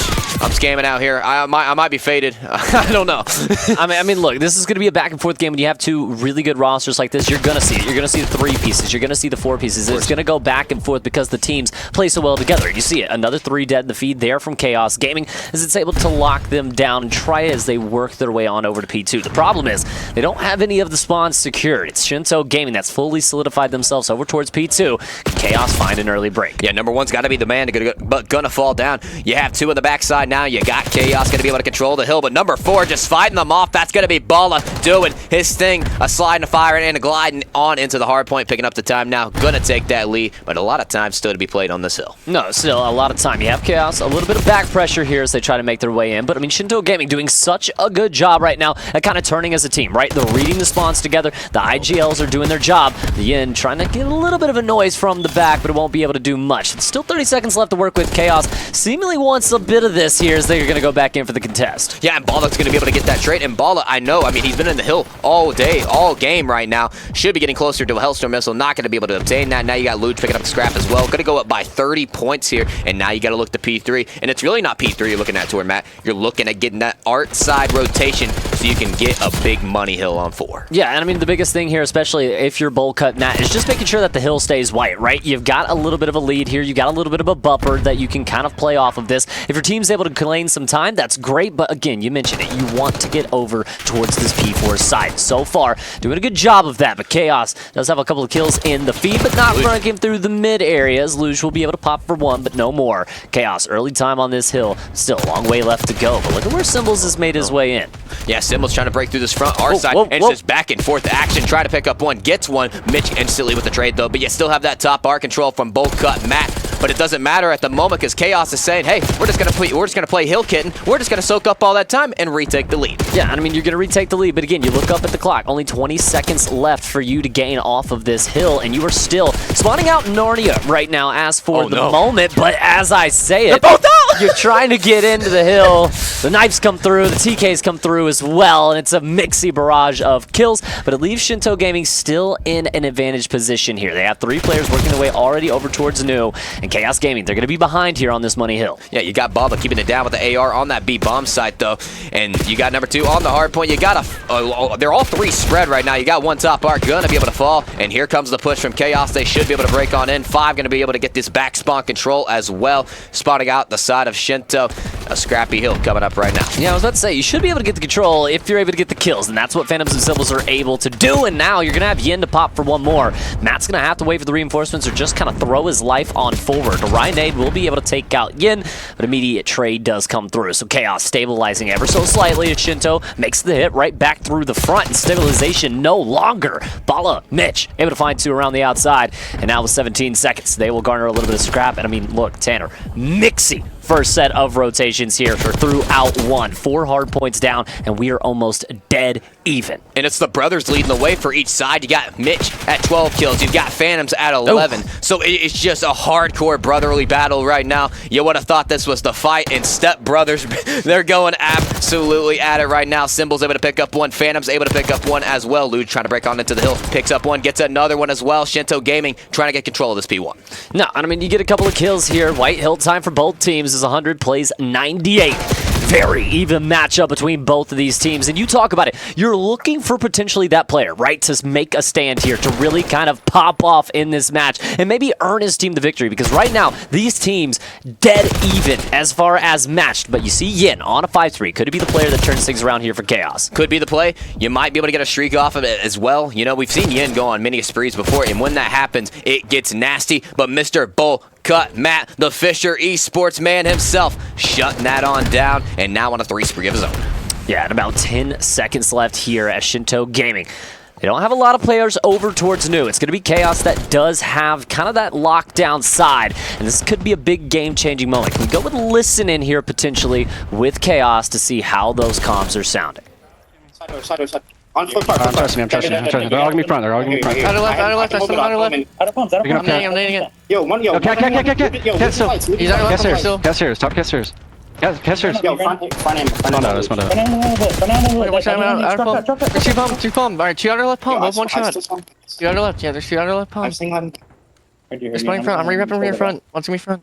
Multiple. Let me know when you guys. Yo, outer. One's outer. I'm gonna Rear front, nothing right. I needed it. Every outer. Yo, Matt, I'm back, bro. Alright, Ball is sitting down.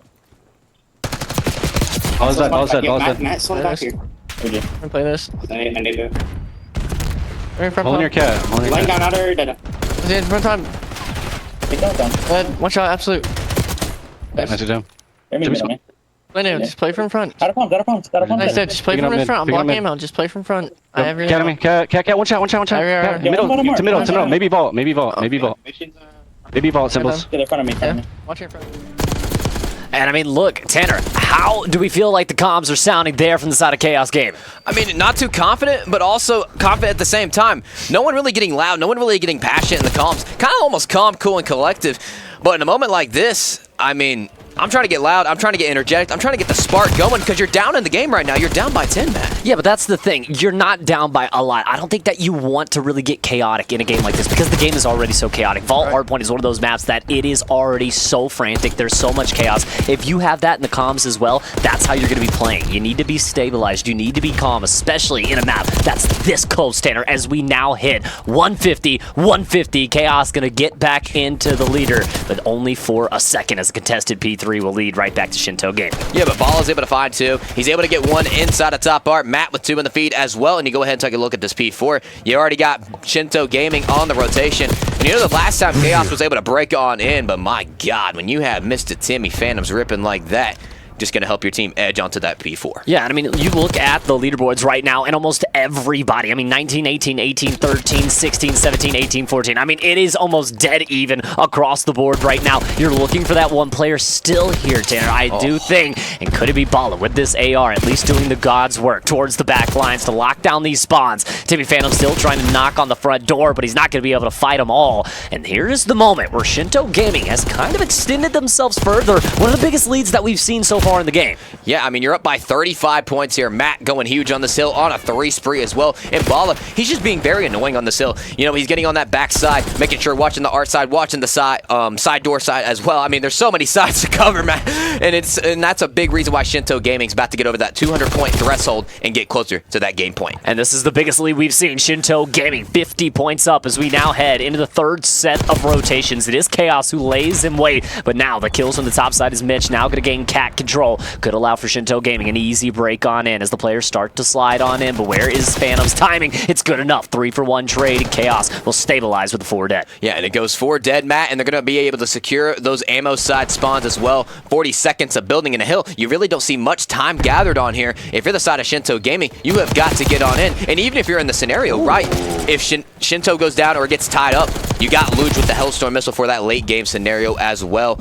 So Shinto Gaming looking good right now and looking good maybe in a scary situation. Looking good in a scary situation, but we also have to mention, I mean, Chaos has turned this P1 damn near into a money hill. I mean, once down 50, now going to put themselves just about down 10, 20 points here, and still garnering time is Phantoms now on the 5 spree. 24 and 21 to his name, now with the sub in hand, and you know when Timmy gets a sub out, things are getting mixy. It's definitely getting mixy, of course, and you also, I talked about the Hellstorm missile from the side of Shinto for Luge. Phantoms, look at him. He's getting closer and closer, now 1 kill away. Woo! No, not one just yet. Oh! 22 tap, not going to be able to land that big trade out of the side of Shinto, but the time going to Chaos. Going to Chaos, and Chaos is perfectly locked in for this P2. Look at where everyone from Shinto is, but number 4, he's the big player here. Bala, that cruise is going to do work for here for Luge. 2 dead in the feed. Yin going to go down as well. Luge now with a 3-piece in the feed as Shinto Gaming is able to break. Yeah, Shinto's able to break as well, but Chaos has the backside spawns here. Mitch going big as well. A delay negative to be able to go off, but when you got Mitch giving them stitches in the backside of the spawn, Shinto Gaming Club succeeds. Well, I'm not going to be able to win it here just yet, but how many times do we talk about, even if you have the back spawn, so many hills in this game, you almost prefer to play them for the front, especially if you're focusing on that rotation over towards new, which it looks like Shinto Gaming is. 231 to 212. No one wins it here. We're going at least to a P3. At least going down to a P3 in that favorite side. Going to go down to Shinto Gaming Club. You got Symbols with the initial first blood. Waves able to find 2. 3 dead in the feed. Balla, last one up. You have got to stay alive here and slow down the push. And I mean, even though this isn't necessarily a money hill, Chaos can win it here. There's a lot of time left. If you're Shinto Gaming, you can't just sit back. You have to push into this hill. 225 and climbing. Now for Chaos. But 2 kills come through. Mitch and Balla able to trade, but Waves back to back with Phantoms able to find 3. So now Chaos causing the chaos and jumping right back on the hill. Indeed, and it's a tie game now. Phantom's able to find that long distance kill. Yen able to pick up 1 in the feed as well. Yen running down the middle of the map. Luge with a big trade. Luge trying to go big with 1. Is able to find 2 shots. Kidding! And they're still on the time. 10 seconds needed. Shinto Gaming, left foot, right foot express. You have got to go, and you have got to go now. But is there anybody close? You're able to cause White Hill time. Balla able to find 2. But now Phantoms been to the hill, able to cause a contest. 10 seconds left on this Chaos. Still able to win it right here, right now. Can you get it in time? 2 seconds needed. 1 second found. 250, and Chaos on the P3 makes the comeback, finds the win. 250 to 231. What an intense game 1 to start us off, and I mean my prediction, 250 to 221, just about nailed it there. But Phantoms nailing the coffin right here on the P3 side. Chaos getting the work done. But again, the series not over just yet. We go down to map number 2, but the way it's looking, Matt, potential 5 might be on the way. Well, dude, and if you're Shinto Gaming, you're just going to be kicking yourself because you had such a good opportunity to win that game. And I mean, look, coming into that P3, it's Chaos who's down, right? I mean, we're looking at them as the potential to, just kind of, they have to break into this P3. Can they hold it for enough time? And it seemed like Shinto Gaming was just kind of like, hey, we're just going to sit back and play for P4. But it's like they didn't realize how close Chaos really was to that 250 mark. So much time for them to win it. And Tanner, you pointed it out perfectly here on the screen. We were looking for a player from one of these 2 teams to pop off. And if I don't say myself, that was Timmy Phantoms from the side of Chaos. I mean, Timmy Phantoms getting it done. 300 damage on the map. Yeah. About 300 damage in each hill. I mean, the dude was getting the dirty work done. But now we go over to a Hacienda Search and Destroy, that classic 3-lane map, that nostalgic Black Ops 4 map, of course. But does it go round 11, or do we see a blowout here?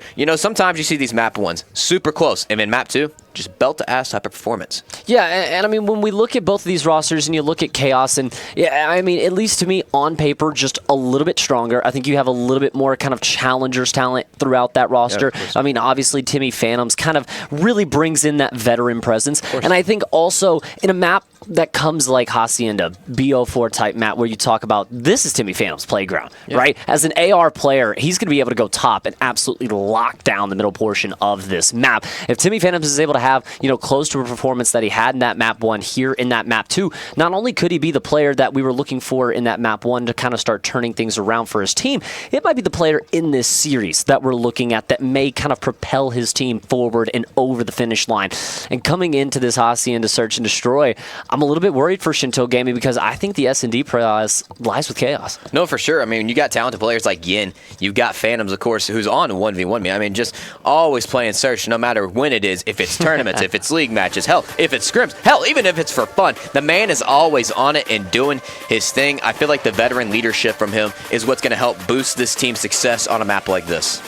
Absolutely. And I mean, look, coming in, we kind of talked about it yesterday when we saw some of those really close, contested type matchups that, look, no matter how close at the end of the day that the first 2 maps are, if you're not able to at least come away with one of them, you put yourself in a 2-0 deficit hole. So, look, 250 to 231 on map 1, and even if this goes to round 11, if Chaos is able to walk away with it, remember what we saw to the mentals yesterday of some of those teams after 2 grueling maps like that. Yeah. When they get to the control, they just fall apart. Fall apart indeed, just like the crumble cookie itself. But it's going to be a 3-hit for the side of Shinto Gaming, and that's going to be a free plant. So now the retake going to happen. How does Chaos get this one kicked off? And I love this from Shinto. I mean, it looks like Chaos fully expecting them to go B, and I don't know if Shinto kind of had the plan in, but I mean, it works to picture-perfect perfection.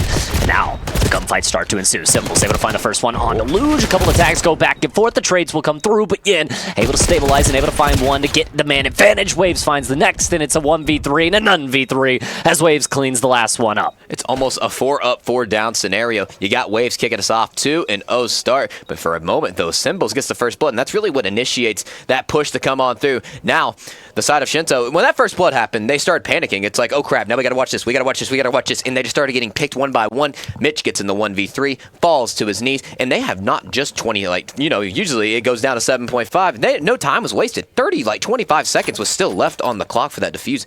So, retake, perfect. Yeah, and I love that. I mean, it's a decisive retake from the side of Chaos. And when we looked into the comms during map 1, when we talked about how frantic that map looked, but the comms weren't. That's how a good team plays Call of Duty, and you can tell that they are absolutely dialed in their communication, because that retake, picture perfect.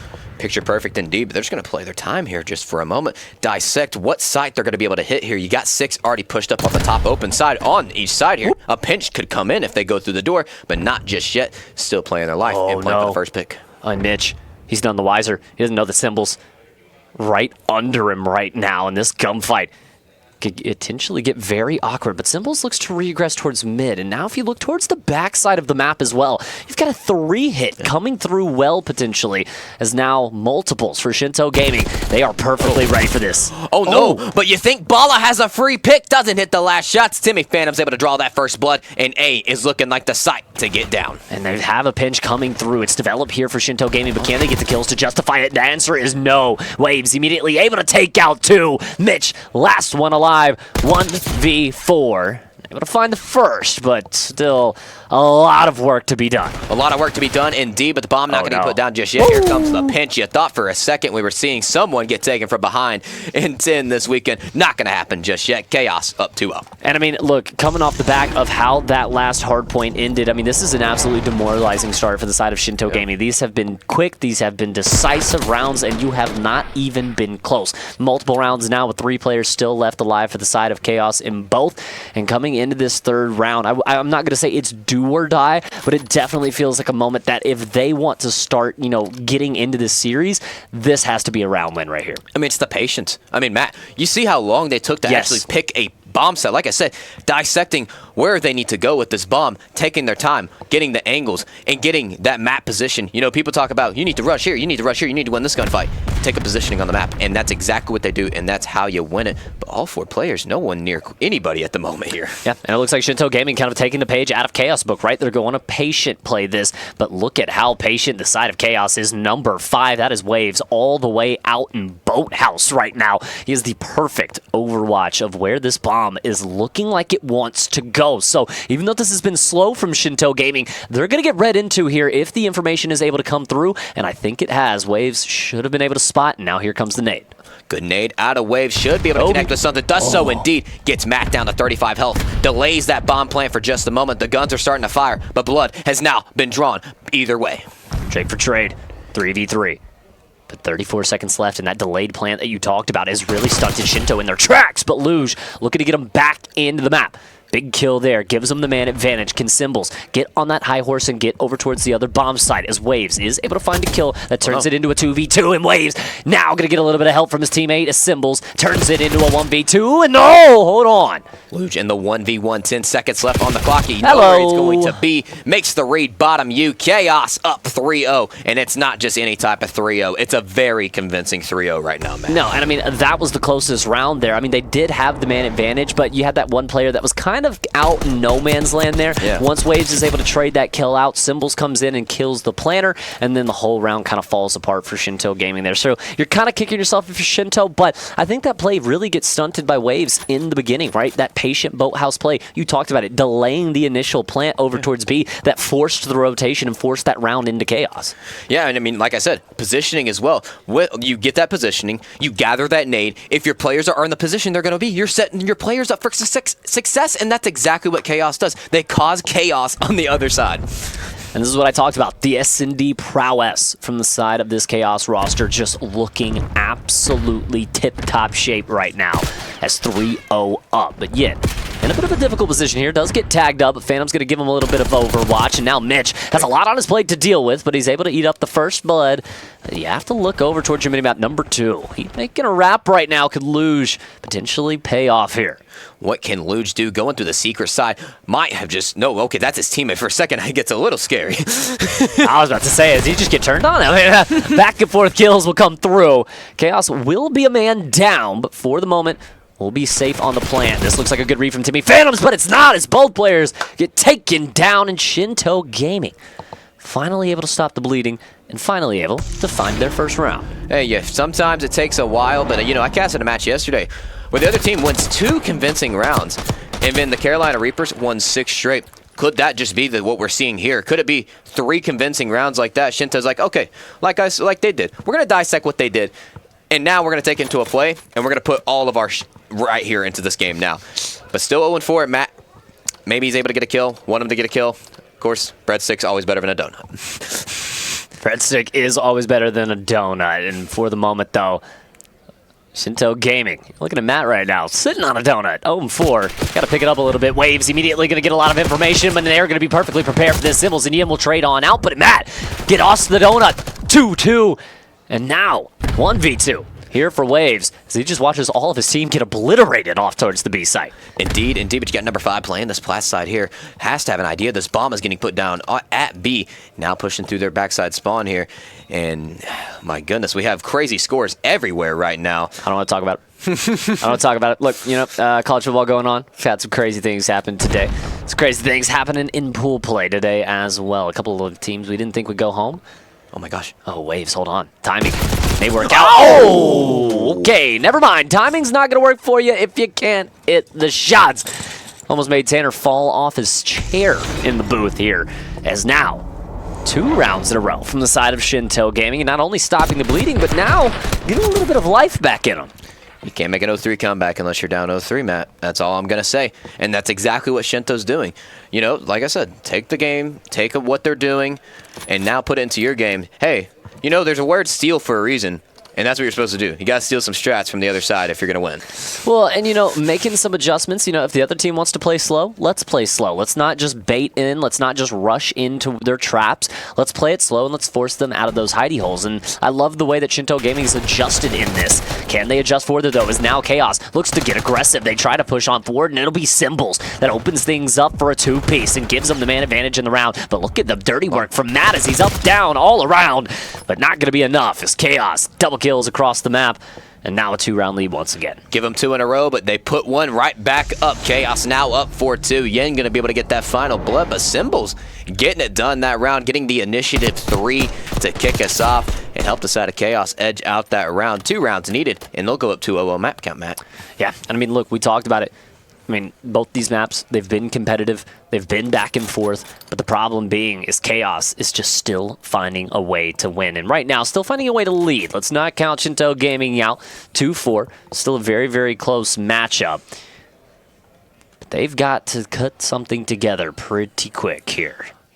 But you know what I talk about from Chaos? Look at the consistency. Waves at 6, Symbols at 6, and Yin almost at 6 kills as well. The consistency of slaying from the side of Chaos, it could be a big reason, and is the big reason why they're up in the search. And look, they've just gotten a bunch of kills right here, but I don't think anyone that has spotted Yin.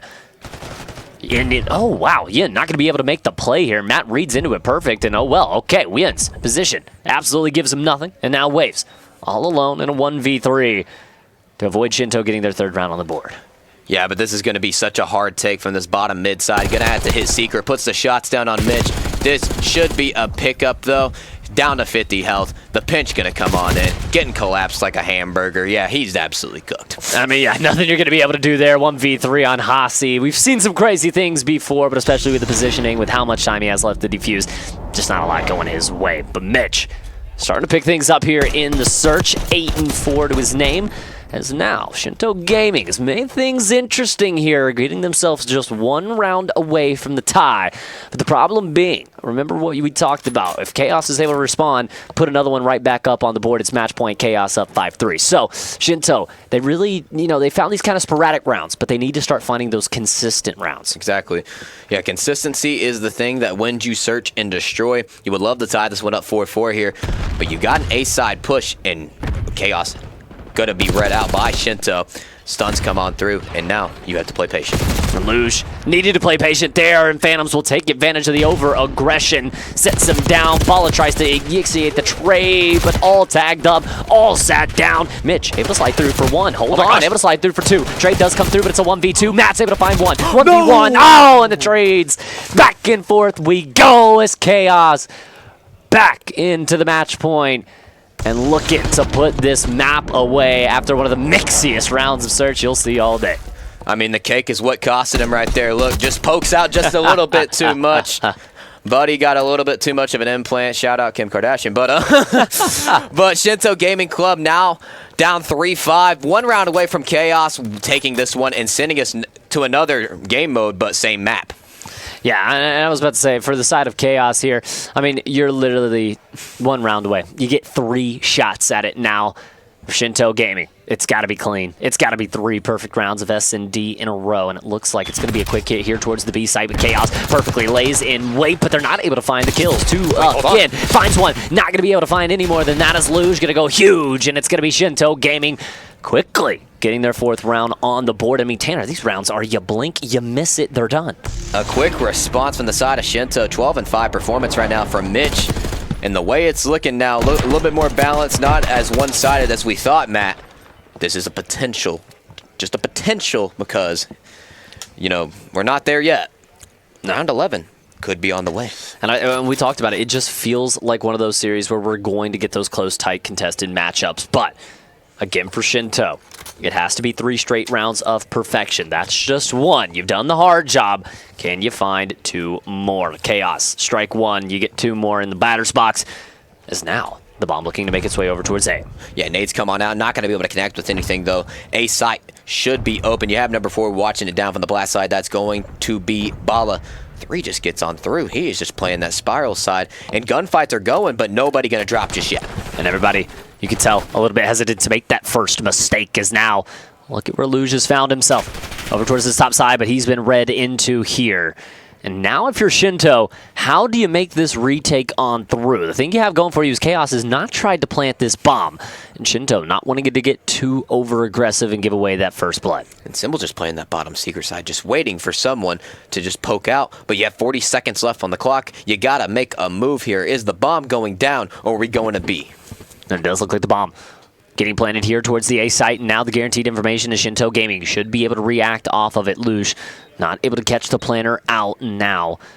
Shinto Gaming 4v4. How do you find the retake? But look at number 6 in Symbols, where he has found this wrap.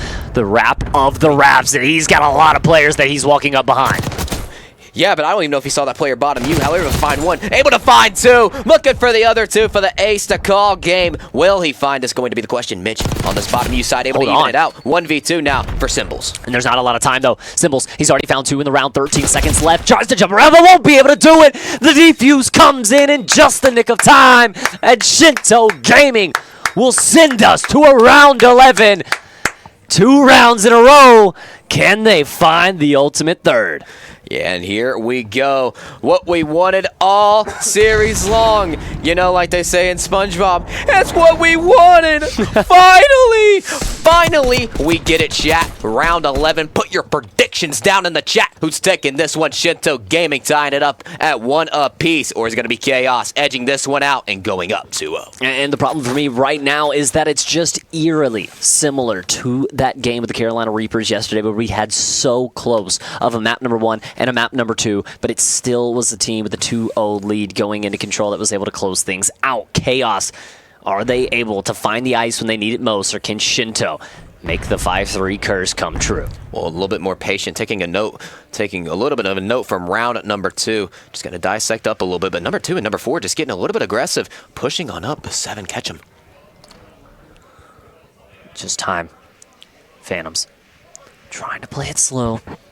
As now for Chaos, you want to work this bomb over towards B, but Bowl Cut Matt, he's looking for toes right now. He's going to hear this trophy system come in as well. He's got the information that he needs. Does the team make the early rotation on forward? You see a lot of those Shinto arrows starting to make their way over towards B.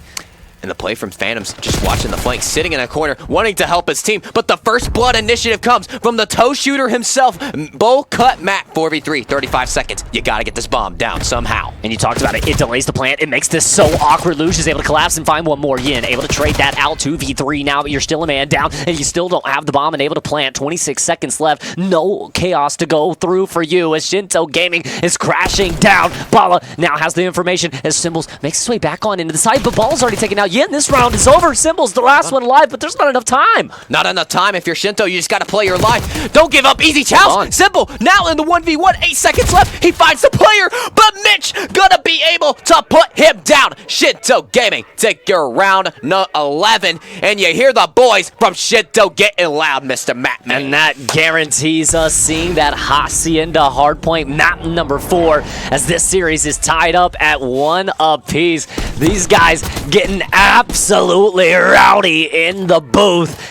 Back and forth we go in words, and back and forth we get in the series. 250 to 231 as Chaos was able to take map number 1 and 6-5 round 11 after being down 5-3 and being down 3-0 inside of the search and destroy as Shinto Gaming able to find the ice and turns this thing into a best of 3. You know, Matt, one thing I really want to talk about, notice on the stat sheet.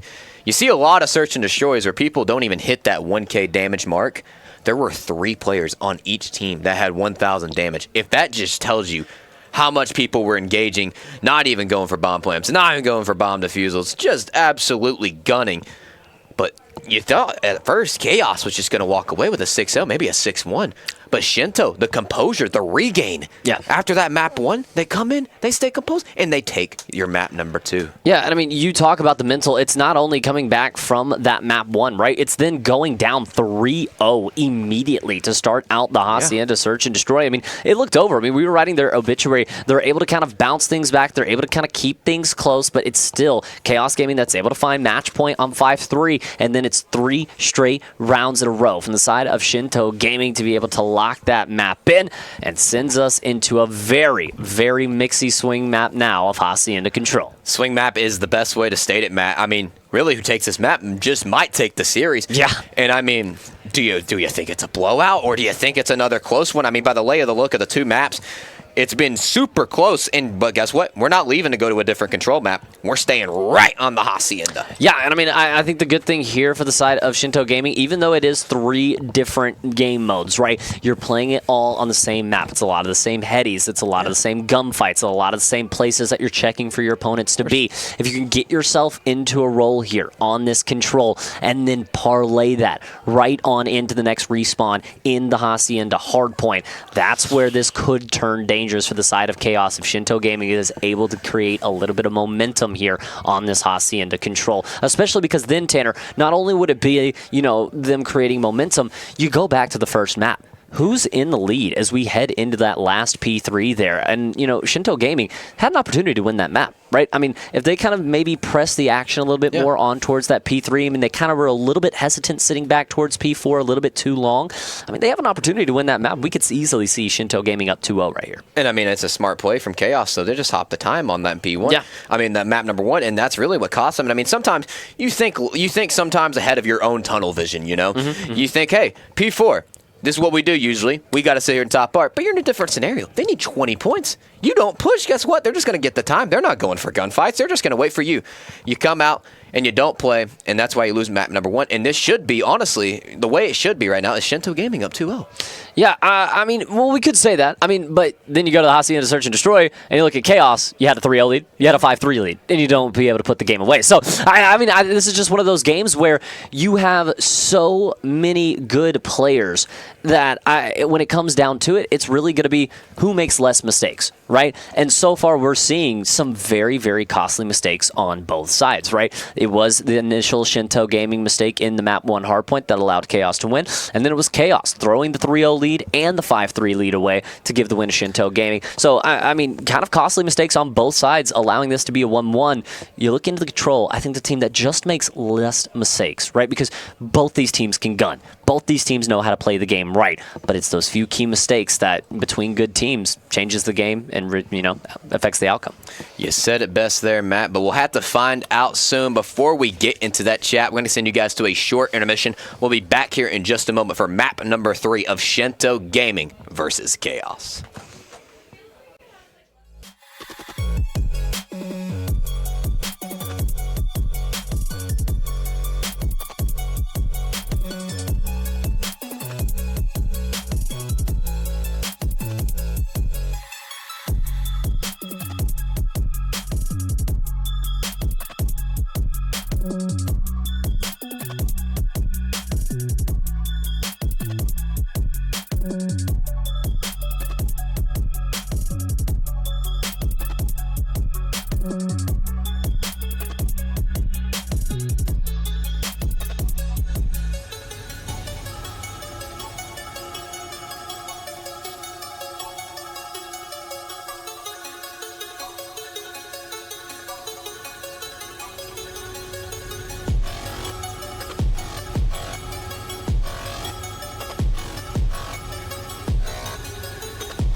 And ladies and gentlemen, welcome back into the TPC Battleground Champs, presented to you by Zero in Route. Chaos taking on Shinto Gaming 1-1 in a Mixie series so far here, Tanner, as we head into map number 3, Hasi into control. Yeah, and a different hit from the side of Chaos, just going straight A, not even straight B, what you see usually in the game, but they're finding success where it is at. Matman, it is a 4 dead immediately, and they're already working on that first tick on the Alpha site. And I mean, Chaos, you talk about it. Ensuing the chaos, throwing Shinto Gaming completely off kilter, and now you talk about it. First tick of progress already in, the second tick maybe soon to follow. Yin, the follow-up will be there for the trade. Not going to be able to find 2 as Matt and Bala and Mitch able to plop for 3. As Phantom's the last one left alive to do a little bit of damage, and that second tick never quite comes through there on the A site.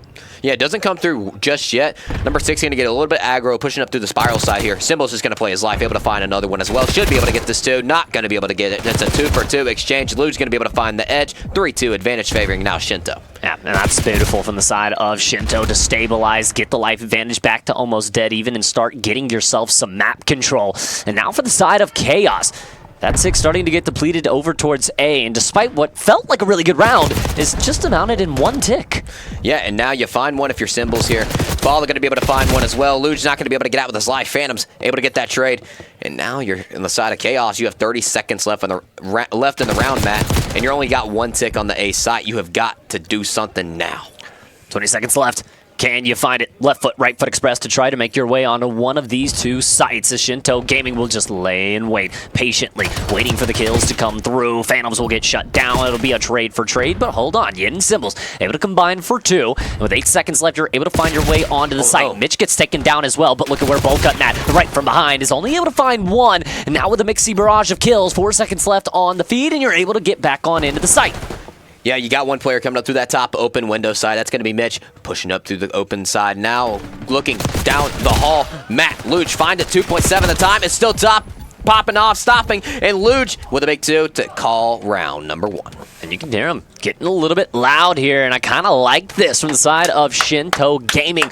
Getting a little bit of momentum, getting a little bit rowdy here. You don't want to let this team, even though they may, you know, look better on paper, you don't want to let them just run all over you. You want to let these guys know that you are here to play, that you are not afraid of them.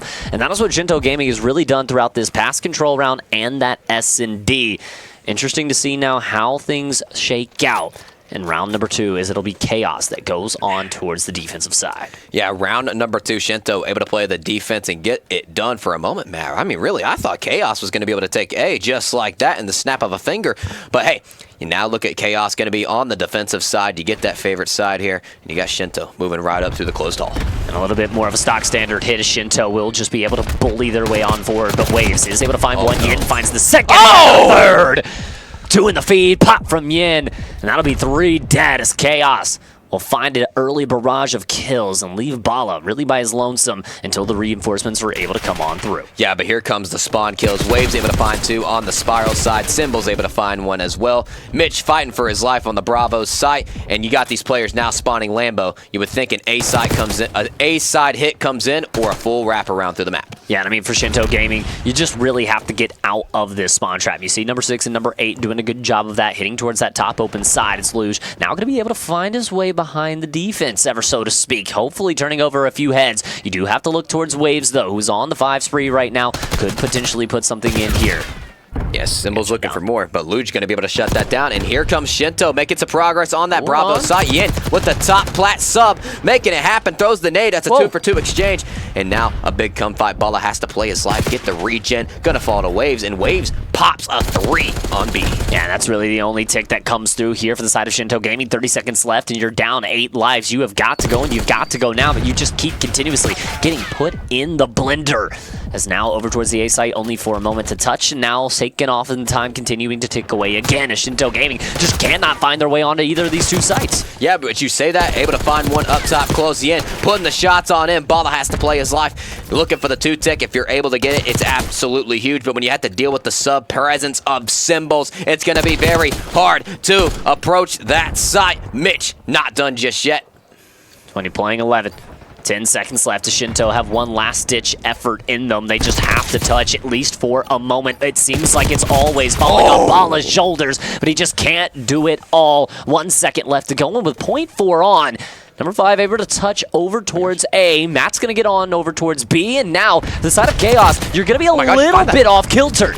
Yeah, you're able to find that if you're Mitch. That's a big 2. You got 2 on the B point now. 1 tick away, 0.4 seconds left. You need a miraculous hopeful clutch. Number 2 hitting the flank. You got 1 player still on. You have got to win this. If you are Shinto Gaming Club, you find it in round number 2. Goes over to Chaos.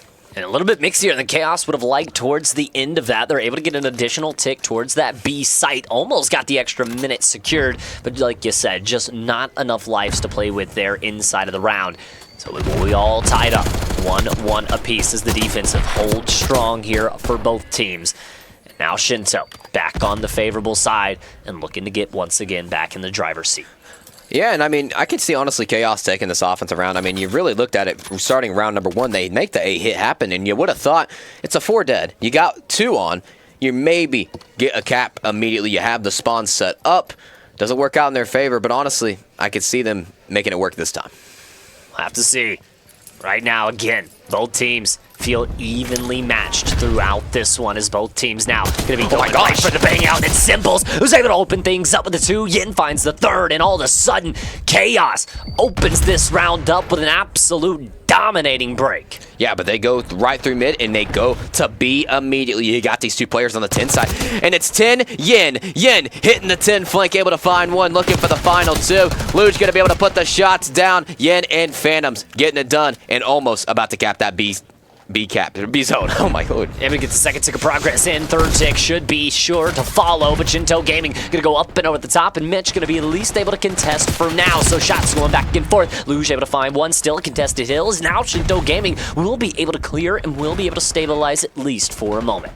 Stabilize for just a moment. You got Symbols pushing on in now. 2 ticks have been done.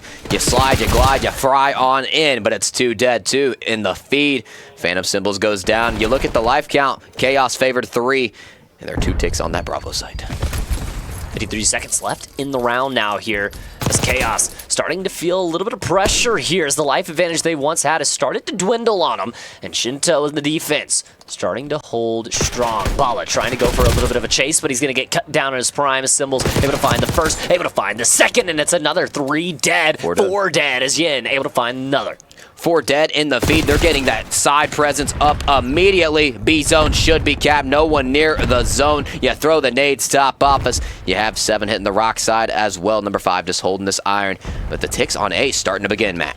Starting to pile up here. Already the first one about to be locked in, but the pressure now shut down over towards that side. Shinto Gaming down just about 5 lives here in this one, as they're trying to make the clutch come through. Luge, big kill there to at least open things up, but he's immediately going to get traded out, and the trades go back and forth, and now it'll be everybody from the side of Chaos spawning over towards Well. Yeah, but look at number 7, set up in a spot, hits right through Lambo, and is now set up on the Well side here. Number 8 as well. You're able to find a few kills. The spawn trap could begin. Here comes the pinch. The back shot's coming on in. Number 8 holding Lambo now. Yin, you have got to win this gunfight. Ring around the rosy. It's a pocket full of posies as Yin just gets sat down, and the life advantage that was 5, now just 1. Here for the side of Chaos Gaming, the time not necessarily on their side either. 45 seconds left to go, but Symbols and Phantoms able to find 2, but immediately traded by Bala and Mitch. And look at where Luge has found himself right around to the back, able to find the turn and able to find the burn. Yeah, but not able to find that gunfight. The lives so even now. 8-7, 30 seconds left in the round here. Chaos got to look for that alpha zone cap. You got 7 holding up on the top close, but a team kill comes on in, and that might just cost you the round, Matt. And that was 2 dead, now 3 dead from here from the side of Shinto Gaming to go along with the team kill. Symbols, the last one left standing and waiting for the reinforcements that just are not coming through, as they are being cut down in the spawn. Symbols tries to make a hero play to at least open an alley for his team. Up and over the top he will go, and right down to the ground. 5 seconds to go, and it doesn't look like there's anything that Chaos can do with just 1 man standing. Shinto Gaming, bend don't break. And you're able to find your 2nd round on the board. You find your 2nd round on the board. You're 1 round away, Matt, and you know, both of these teams have been somewhat consistent on offense, finding 2 ticks, 3 ticks, whatever you want to call it. I can see Shinto Gaming. I said this about Chaos. I can really see this one putting this one away. You know, in close scenarios, edging the game out. You get that experience from that last search and destroy. I think you do it right here, and you send us to a map 4. But Shinto Gaming up 2-1. Can Shinto find the 2-1 lead heading in to that what could be decisive map 4 Hacienda hardpoint, or can Chaos find a comeback here in this map 3?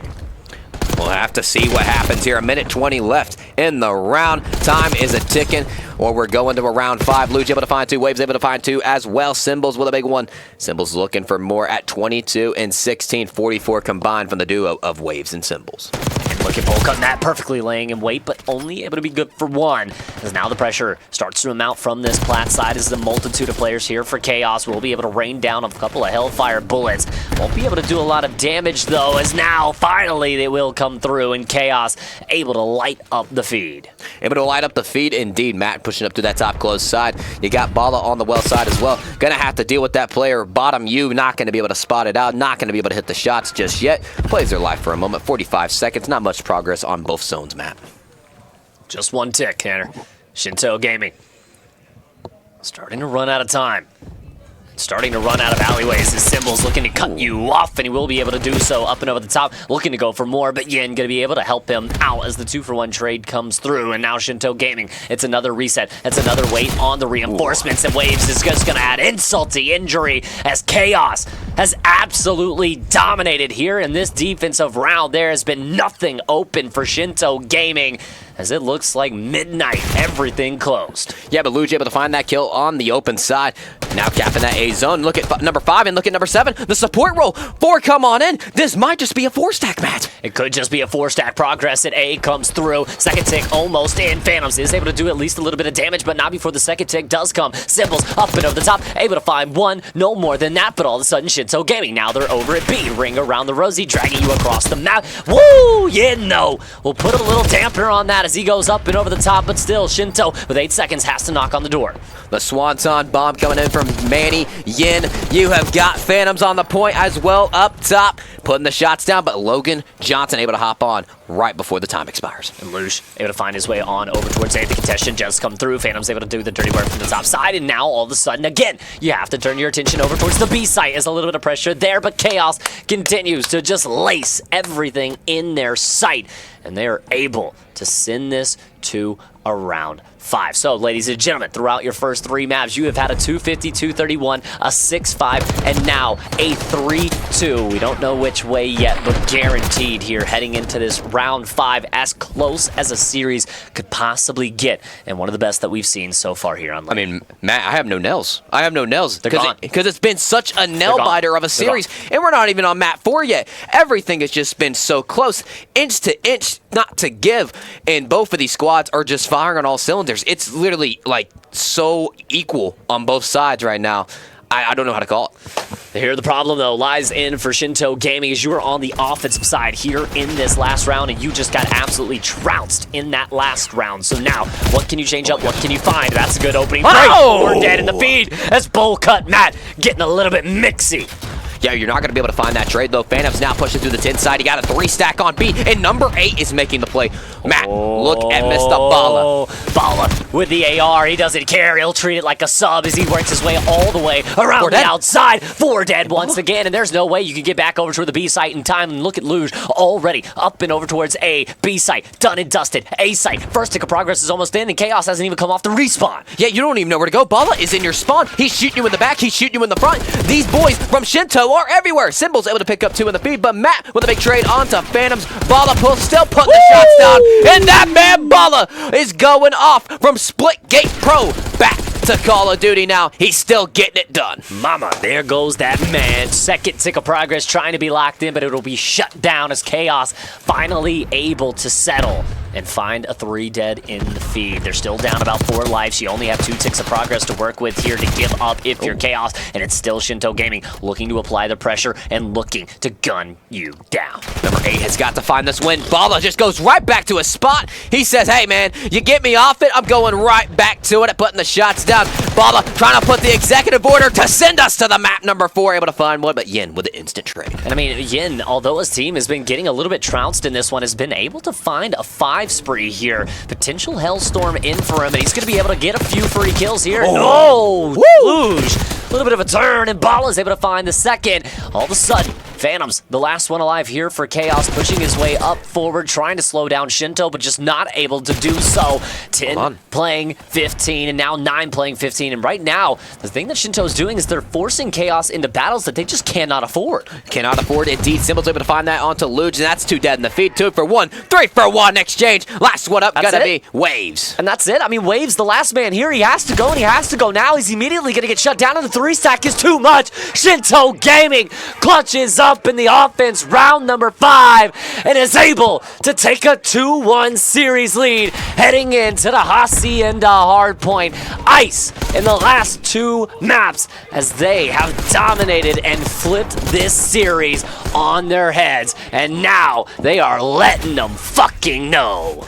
Letting them know indeed, Matt, man. We are that passionate this weekend. We're dropping those type of bars. The boys from Shinto Gaming Club are here to play. It's 60 kills combined from Luge and another from Baba. That boy Baba calls game right there, making the plays indeed, doing their thing. And now, guess what? We're going to a different game mode, but the same map. We are indeed going to get that triple dose of Hacienda, and it's exactly what we wanted to see once we came into this one. And I mean, look, we saw the 3 Haciendas. We said, look, we better at least get 3. If you're going to schedule us for 3, we want all damn 3, and that's exactly where we're going. Back to a Hacienda hardpoint that could potentially be a series decider, or it could be a map 5 appetizer here, as we potentially still have a rewind, search, and destroy on the cards. And Tanner, when we looked at this matchup, we said it just felt like one of the matches that was going to go to 5. And so far, 250 to 231, 6-5, 3-2, as close as a series could possibly get. 19 seconds in the vault hardpoint separating these two teams. 1 round of search and 1 round of control throughout 3 maps. I mean, my God, you cannot ask for a better series at a local like this one. Matt, I mean, these are college players, these are challengers players, and they're giving us CDL level type of gameplay right now. No, absolutely. I mean, this is everything we wanted. And when we talked about these 2 rosters coming in, when it felt like almost, you know, a Challengers all-star match, right? I mean, you had some of the biggest of the big names throughout Challengers and throughout the local scene battling it out here in pool play. And if you don't think the passion is here for pool play, just listen to these guys. I mean, they're yelling back and forth to each other. Maps like this that are going down to the absolute wire. You don't think that this match matters to these 2 teams, then you are just absolutely not watching. Matters, of course, because, I mean, this gets them a better seeding, Matt. Yeah. This sets them up for success in that bracket play we have tomorrow. But this right here, I don't know how to call it. I mean, it's so close. You'd think Shinto should edge it out here in 3, but Chaos is still a very talented squad. And you saw Manny. Manny started going off. He had a little bit of a slow first 2 maps, was going 35 and 24. He was getting it done. And now we're going to another respawn mode on the same map. Could be scary for Shinto, but also at the same time, the teamwork from Shinto is just A1 right now. No, absolutely. And, you know, the thing, though, for Chaos that you do have to look back on is you go over towards the side of the vault hardpoint, 250 to 231, and it's Chaos that's able to come away with that. So if we go back in towards the next Hasi, right, we go in towards another hardpoint. Does Chaos have an edge there, or do you look back to that vault and you say, hey, man, look, for Shinto, realistically, had an opportunity to win that game, and this could easily be a 3-0 stat line right now. Could easily be a 3-0 stat line. And, I mean, it's just like 19 points, man. It was so close. Just think about it. This series could be over. It could be a whole lot easier for Shinto. But now they get to go to a map 4. And sure, you've won 2 in a row, but don't get me wrong. Chaos still a talented squad, and the series is not over just yet. You have to go play that talented AR of Phantoms on a map like Hacienda, where it is just an AR's playground. No, absolutely. I mean, so many long angles that you're able to change. And I think a lot of times when we look at a Hacienda like that, we always talk about the ARs, right? We always talk about those long-range engagements. But because the map, you know, has so many of those nooks and crannies and so many of those cross angles that you can run through, it really allows for your subs to get mixy as well. And if those subs can infiltrate the backlines and start kind of affecting the spawns, that's going to be the team that's going to be able to walk away with this game, kind of controlling the dance there. And a lot of times that happens through your sub pressure.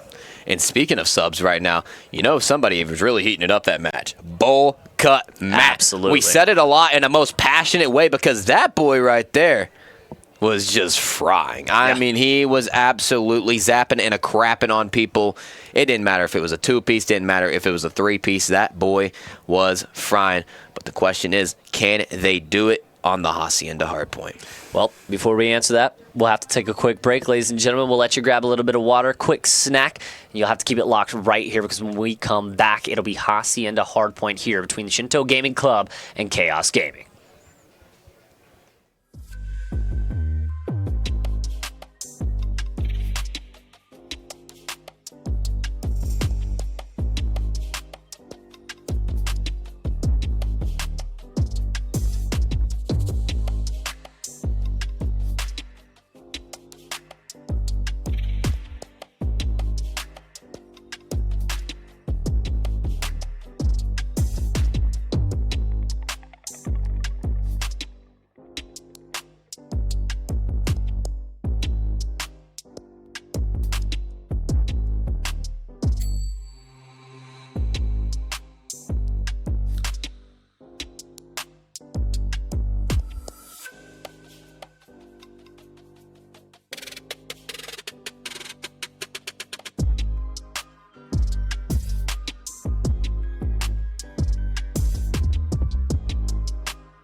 Ladies and gentlemen, boys and girls, welcome back to more Call of Duty action. Map number 4 of the Chaos versus Shinto Gaming Club series.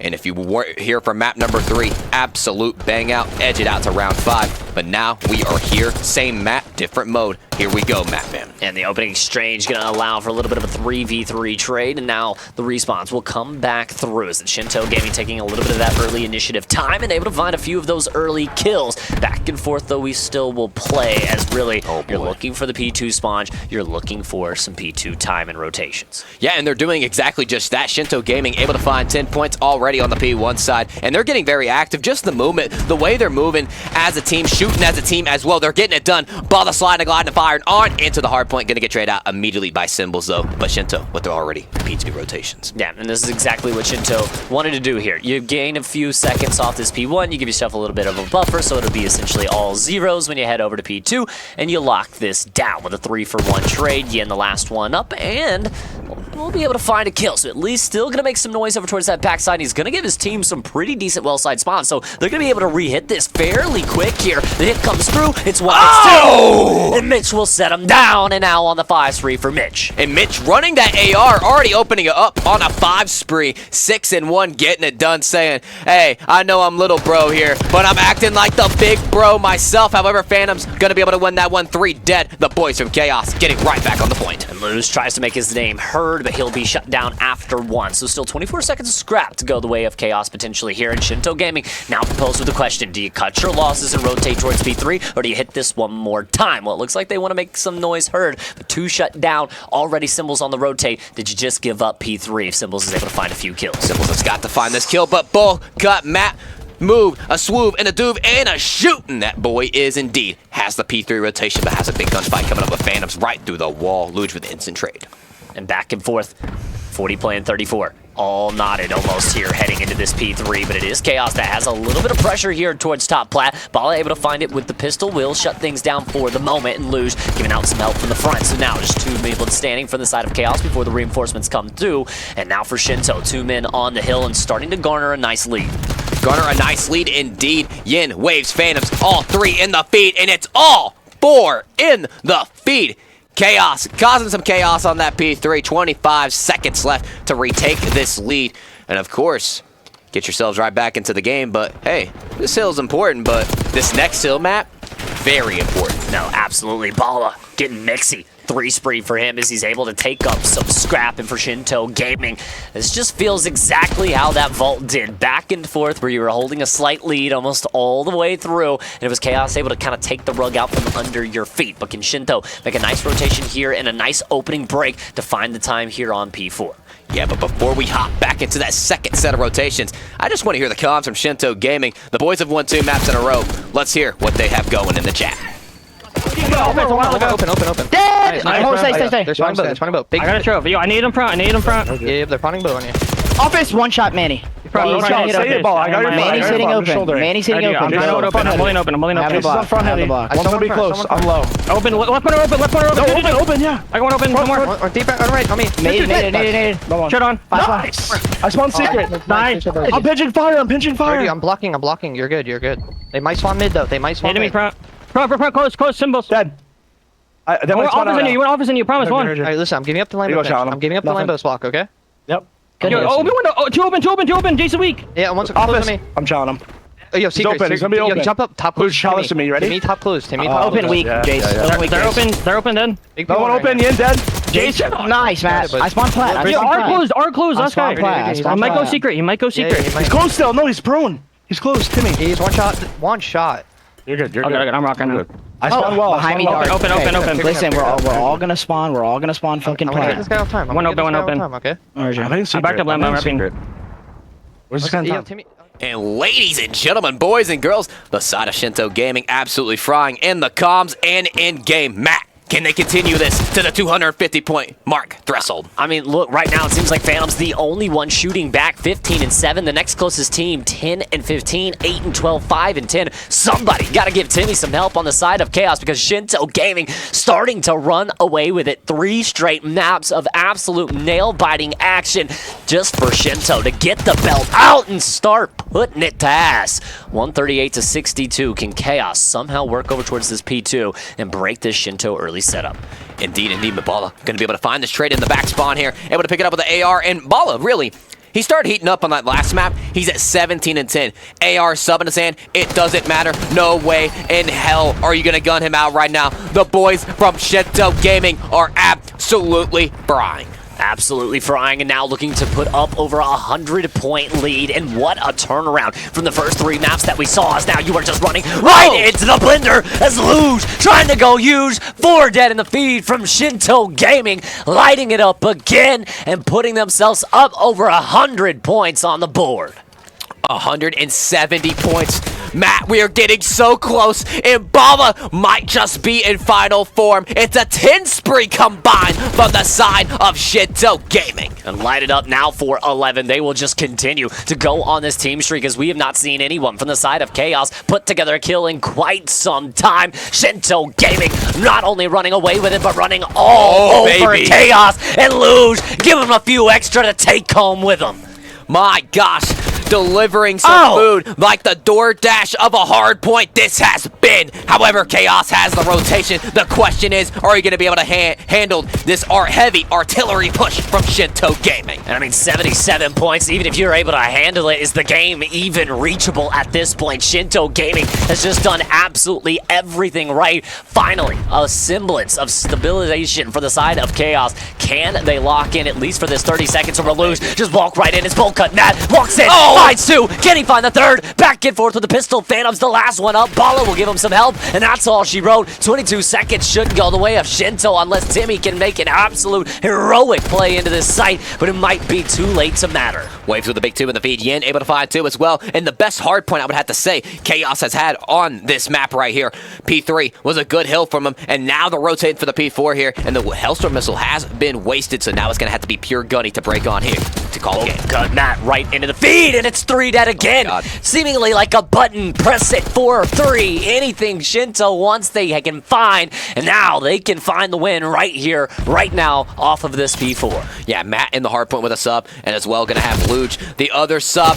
Matt putting shots out, able to find 1, looking for 2. Can he win this gunfight? Blue everywhere on the map, somehow staying alive. A swoop and a doop and a shooting. Shinto Gaming absolutely fucking dialed. Matt and Mitch, Eminem running all over him. Contested hill for the moment. Waves just trying to keep his team alive, but there is nothing you can do when Shinto just wants to run you down. Last ditch effort is here comes the cavalry. It will be the 3 for 2 trade, trying to stabilize, but Bala able to find 2 inside of the hill, looking for the last, but won't be able to find it, as Symbols will be able to force this at least to 1 more hard point and 1 more rotation. 1 more hard point indeed. We're going to P1, they call it, on the 3rd set of rotations, and it could end here. Chaos, you need some miraculous teamwork to happen, and you need something miraculous to happen if we're going to see 5, Matt. And I mean, look, the first semblance of good news for Chaos. You've made it to triple digits, but you are still down 110 points. You have the control here over P1, as things have slowed down a little bit from the side of Shinto Gaming.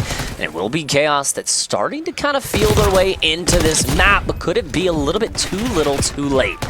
Could be a little bit too late, but Phantom's on the 5 spree looking for the 6 as well. But hey, man, you know, I got to call this out, of course, because it's just me. You can't make a 100-point comeback unless you're down 100 points. I mean, that is an absolute fact, but the problem being it's very hard to make a 100-point comeback, and this is exactly why. As Shinto right back into the hill, and now only needing just 22 seconds to put this game away, but Chaos has done it up once again to force us to another hill. So P2, here we come. Shinto Gaming still needs that 21 seconds to find the win. But hold on, side Smuds comes on in. Number 5's going to be the only player here. 4 gets blessed. And now the whole side of Chaos is going to be on this P2. Money time happening here. Hold on. Getting themselves back into the game. Hold on just a second, ladies and gentlemen. Slow down the acceleration, folks. I mean, look, we were writing their obituary, but Chaos has all of a sudden come thriving back into this match. Now, they still need to do a lot. You can't give up almost anything. It's got to be picture-perfect hard point. But so far for the moment, they are bending. They are not breaking, but Luge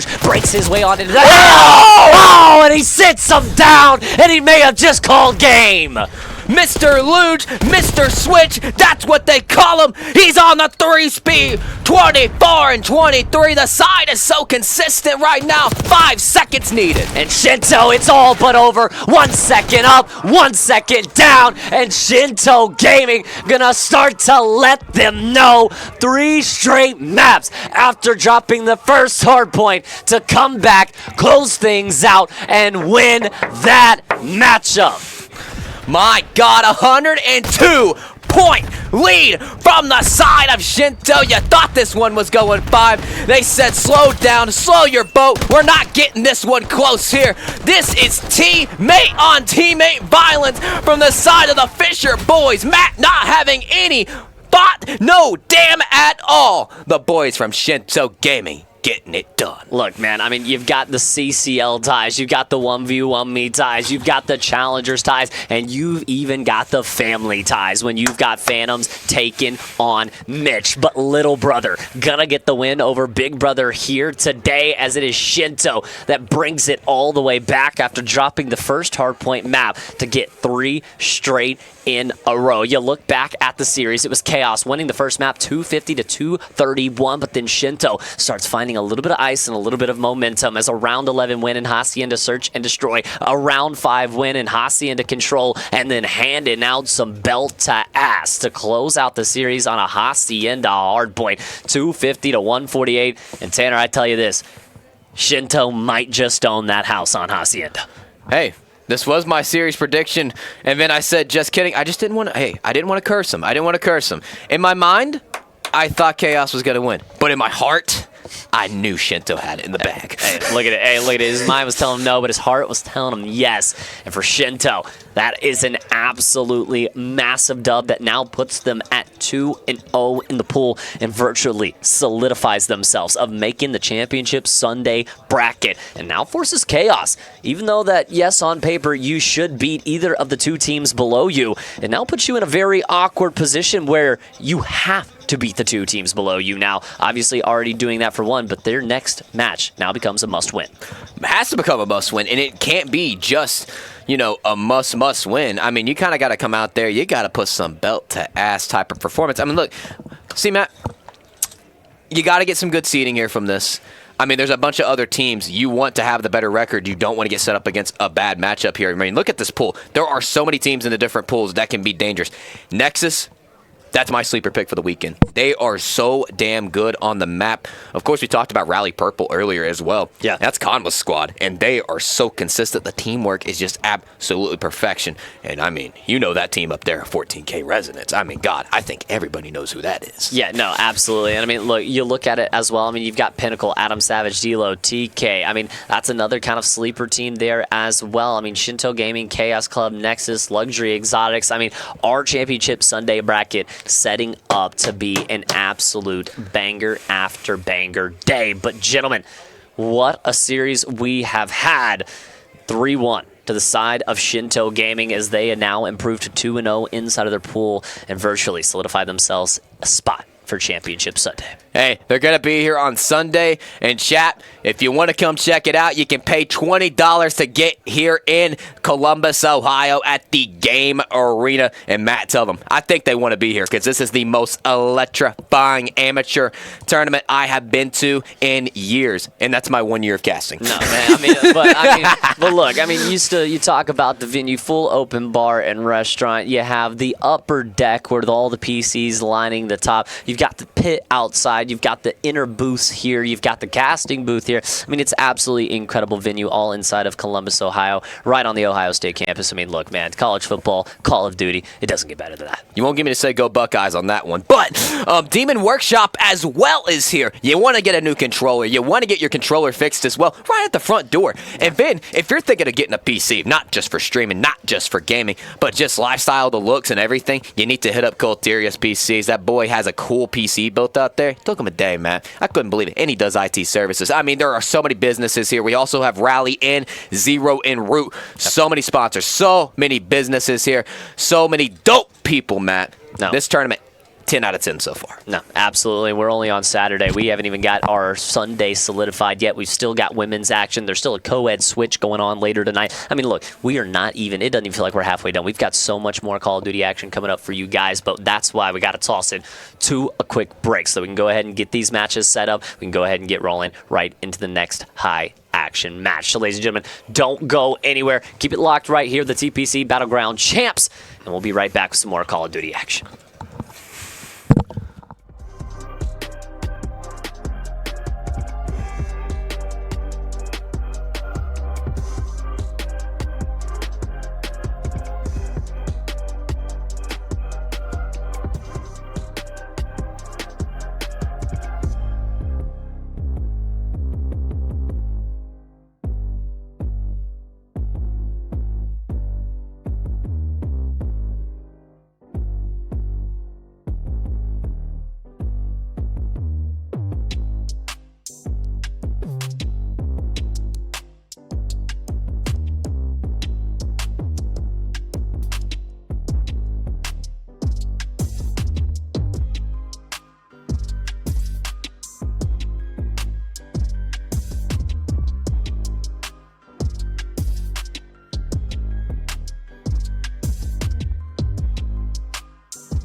Welcome back into TPC Battleground Champs presented by Zero en Route. Another deciding match to see who gets into Championship Sunday here between Chaos Gaming and the Carolina Reapers. My name is the Matt Man. Joining me in the booth and very excited for this match is Mr. Tantrums. How are we feeling, brother? We're feeling amazing. We have got Chaos versus Carolina Reapers Gaming, and we were just talking about this match is so important because not only who loses this is going to be out, but like, I mean, you got to get the higher seeds and stuff like that. We're talking about that and whatnot. And Chaos, you know, they were up 1-0, and then 3 straight maps goes to Shinto Gaming Club. You got to know those boys are absolutely pissed off. And if you're Carolina Reapers, you got to say a prayer for sure. No, absolutely. I mean, look, you're the Carolina Reapers right here. You're 1-1 so far, obviously losing out to Shinto Gaming Club 0-3 and then beating Villainous 3-0. So you come into this game against Chaos, and it's like you said, I mean, on paper, Chaos has the better team. You have Yin. You have, I mean, Timmy Phantoms, who last map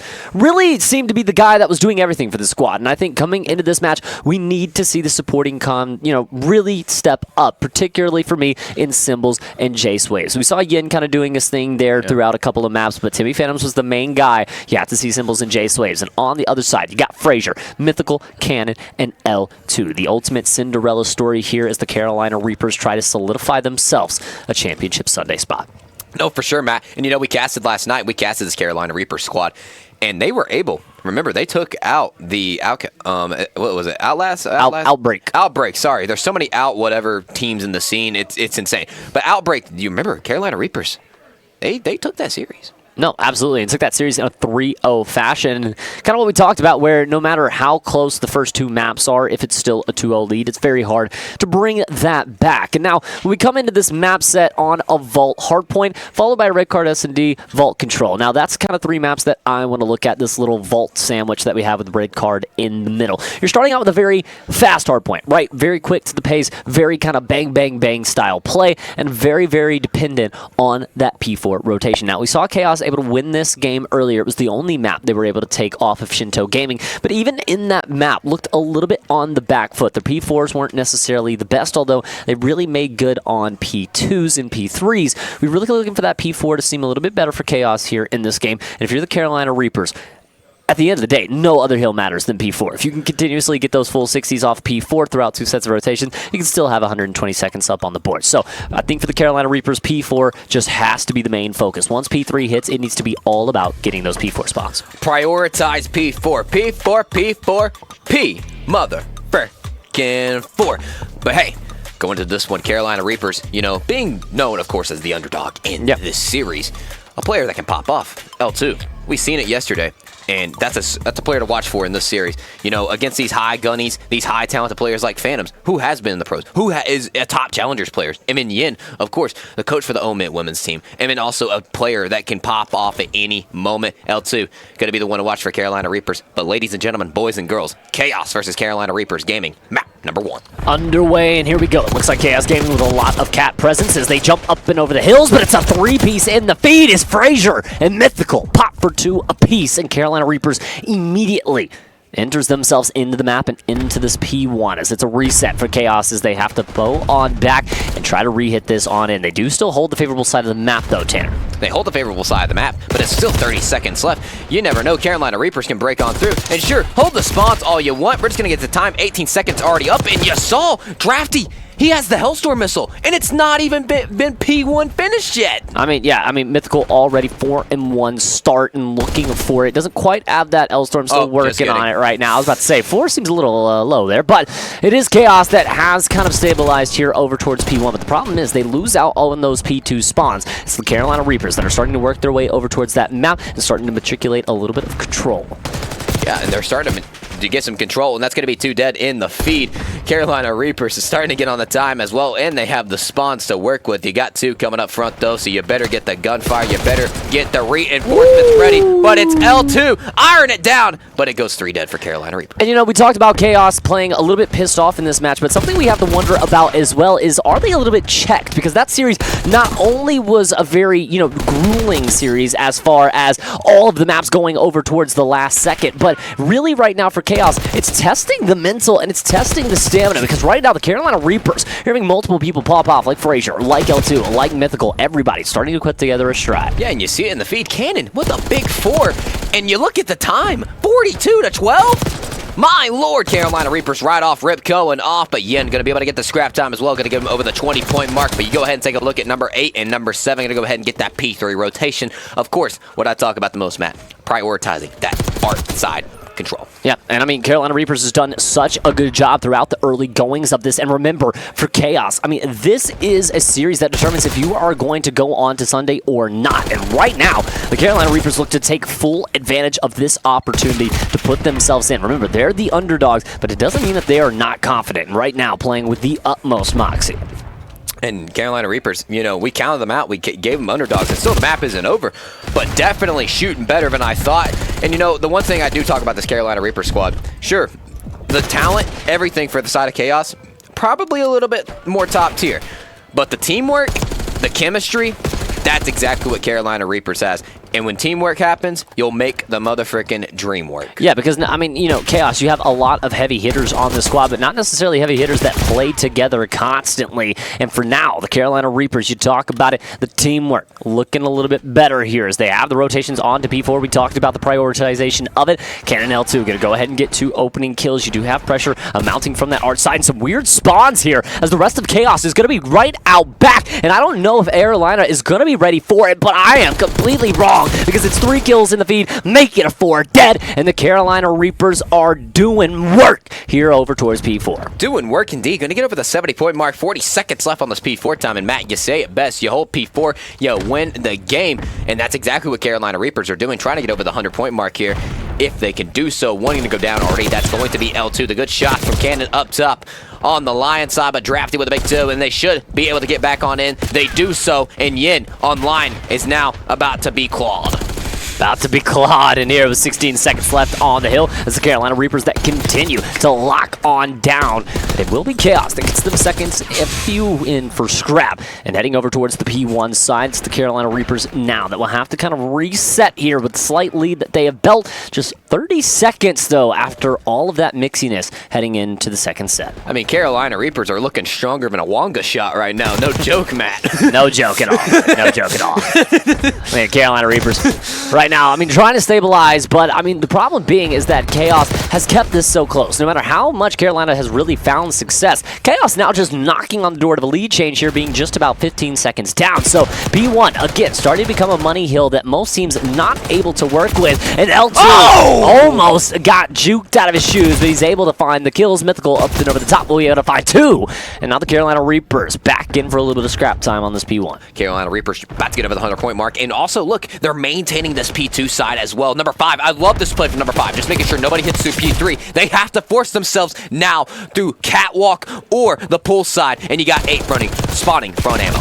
Shots coming through, and it is going to be Chaos that gets those scrap time again and keeps this mixy as the Carolina Reapers will have to give it up. And while they have the P2 spawns, no one necessarily over there towards P2 except for number 5. So if you got a few players that go down, this is not going to be a very good hold, and it's exactly what happens as a 4 dead enters his way into the feed. You still have the back spawns, though, if you're Carolina Reapers, so you're going to be able to re-hit this fairly quickly, but it is going to be Chaos in for the time at the moment. Yeah, Ken going to be that first person to break on through, playing a little bit of a bait and switch action. Yen going to be able to fall to L2. L2 putting the irons right on the point, but yeah, he's in the hot tub. He's chilling. That's Mr. Yin getting the job done, sitting in the hot tub, heating it up a little bit with the shots. He ain't stopping. A bobbing, a weaving, a swooving, and a dooving, and a shooting. About to hop on the bloodthirsty. I mean, he is going absolutely nuclear at the moment as this has been a back and forth affair as the Carolina Reapers in the lead for a majority of the first set, but it's Chaos that have now started to make their way back into the map, and you can start to see that lead matriculating its way ever so slightly on forward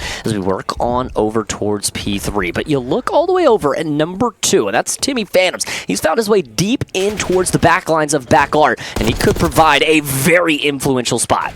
Yeah, Phantom's going to be able to play that top R side on the live spree as well. But Fraser see ya. comes on in, puts the back shots down, and puts the painting on the wall in his own blood, Matt. Nah, I mean, lights it up. And now for the Carolina Reapers, yes, you have P3 time, but you do not have these rotations going over towards the other side of the map. But 2 kills will make that a little bit easier. And Frazier towards the top side will be able to do some damage. But again, ever so close. And every second does matter here for the Reapers as Chaos continuing to build on this lead. You know, every second matters here. Sure, you have the top art side, but like I said, every single second matters. And you know, a player talk about, Matt, that needed to step up a little bit is going to be Symbols. And look at exactly what he's doing. 21 kills, leading the lobby, 21-70 with 41 seconds. But as soon as I say that, Yin pops with a 2. And it is still going to be L2 locking down this statue side.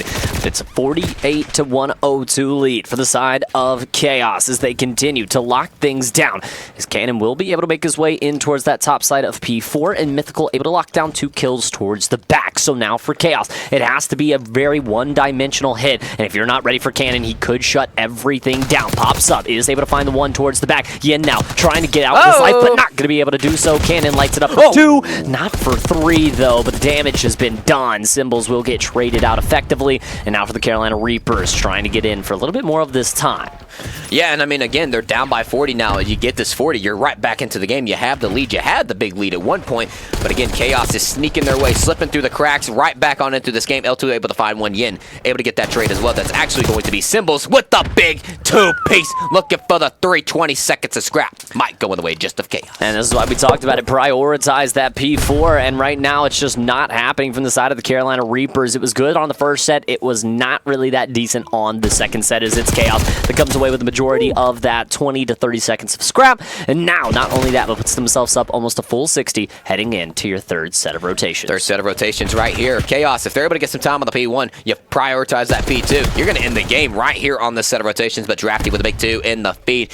Yin trying to break on in, putting the good shots down, runs out of ammo in the clip. Frazier with a big 2, and now Carolina Reapers getting that P2 side control. Yeah, and not only that, they're getting some much needed time, right? I mean, down almost that full 60. This gives you a nice buffer as you're trying to get back into P2 and you're trying to take the lead. It's a 2-for-2 trade that goes either which way, and now Waves tries to do it on his own, and Yin is going to be able to pop for 2. So all of a sudden, you're in, if you're a Chaos, the 3-piece down, and Carolina Reapers now starting to feel it ever so slightly, as now it looks like Chaos is starting to put their foot on the gas pedal. Starting to heat up as well. 23-16. Yin on the 4. A minute 20 in the hill as well. We're about to get over the 200-point threshold. The boys from Chaos are starting to shoot, and Yin might just be heating up. 136 to 195, and it is Chaos that lies in wait here over towards P2. But Cannon and Mythical able to find 2, and now able to find 3 with the help from Frazier, who goes out and gets himself a 2-piece. So the Carolina Reapers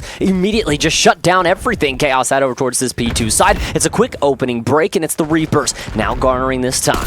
Yeah, but look at the pinch coming on in for Phantoms, and 4 for the mid-map presence. 7 going to be able to hold it down. That's 3 dead. Last one going to be Catwalk. That's going to be Symbols getting the job done, but not enough yet. Still has to get inside the hard point as Carolina Reapers building, getting themselves right back into the game. I mean, Symbols just tries to walk on in, but missing a few shots. It's a little bit windy here inside of P2 as Carolina Reapers do eventually get pushed on out, and Waves makes his way on into the hill. And for the moment, the Reapers again continuing to just stabilize here over towards P2. And you talked about it. It could be a moment where Chaos able to end the game over towards P2, but it could be a moment where the Carolina Reapers able to get themselves back in it over towards P2. Oh my gosh! Yin, Tony 2-tap hitting the 3-piece, getting the scrap time. Yin is really starting to heat up with a minute 34 of time.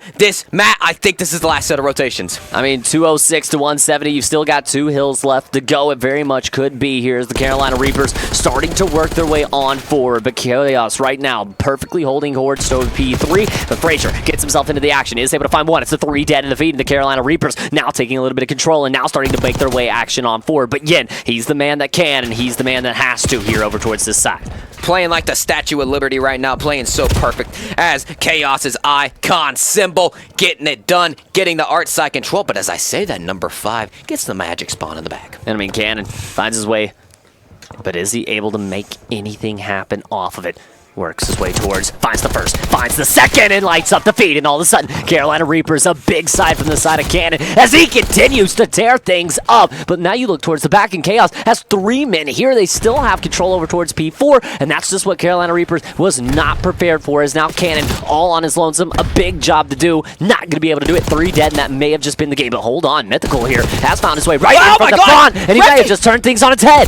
Drafty breaks on in, not able to find the second. Symbol's going to be here, but it's going to be a big push right here. Big gunfight's going to go down. That's going to determine the game right here, right fucking now. Right here and right now, Drafty able to find shots over towards the backside, but again, you have to find your way through this back forward, and Carolina Reapers just cannot find their way in as Chaos continuing to creep forward towards that 250 mark, now just needing 15 seconds. 15 seconds only needed for the side of Team Chaos, and when you have Yin up top, getting it done, 32 and 21 on another 3 spree of his own, holding it down on the Lion side as well. 7 seconds only needed, Matt. And that's going to be all she wrote. I mean, no one for the Carolina Reapers close enough to really touch me. Frazier tries to work his way on in, but it's just not going to be enough. 250, 187 as Chaos battles back from some early adversity and some early pressure from the Carolina Reapers, is able to outgun and outlast, winning 250, 187 again. But I'm going to be real with you, Matt.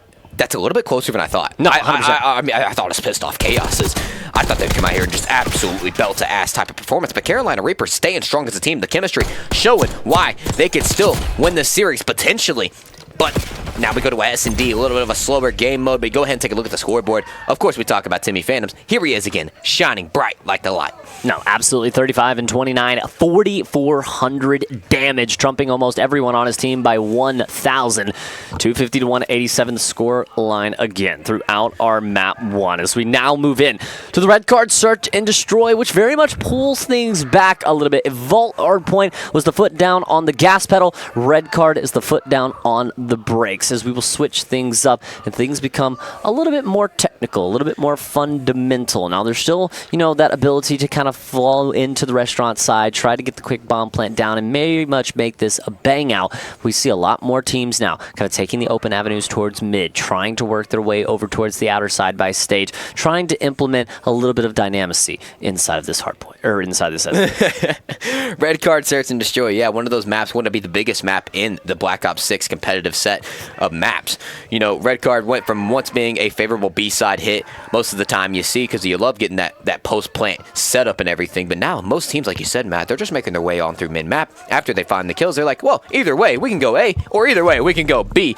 The question is, which one of these teams is going to put that task to work? Carolina Reapers down 0-1, Chaos up 1-0.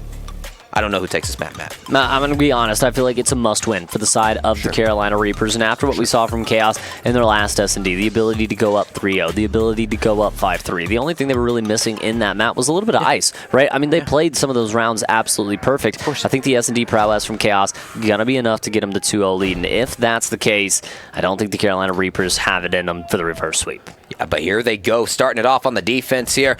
Chaos have 2A, 2B. This kind of playing for some time. You saw this in the previous series in the S&D, where they just like to dissect a little bit in the early rounds and see where they can hit playing the time. It'll probably be about 45 seconds so they actually make a move. But as soon as I say that, Cannon is able to find the first blood. Minute left on the timer. That's a big first blood for the side of Carolina Reapers. Remember, in that first map, showed a lot of moxie coming out, leading the charge, holding the lead for a majority of that first set of rotations. And right now, holding the man advantage early on in round 1. And Cannon trying to double up here as a couple of tags go either which way, as both players going to have damage taken. But Waves going to be getting the bomb planted. And look at the timing from Symbols. Symbols puts the shots on in. Should be a 2v3 now. Should be a 2v. Oh my gosh. But Phantom's now on the 1v3. And things immediately get flipped on their heads, especially if you're Timmy Phantoms. Once in a 3v3, you blink, and now you're the last player standing. Now, the thing you do have going for you is the time, but spotted out now here by Mythical. Phantoms knows that he has to get on his high horse, trying to get out of dodge, but it's just not going to be enough, as the Carolina Reapers will do the dirty work and find that round number 1. Find the round 1 indeed, Mr. Matman, but guess what? They need 5 freaking more if they're going to send us to a map 3 down, or actually tied up.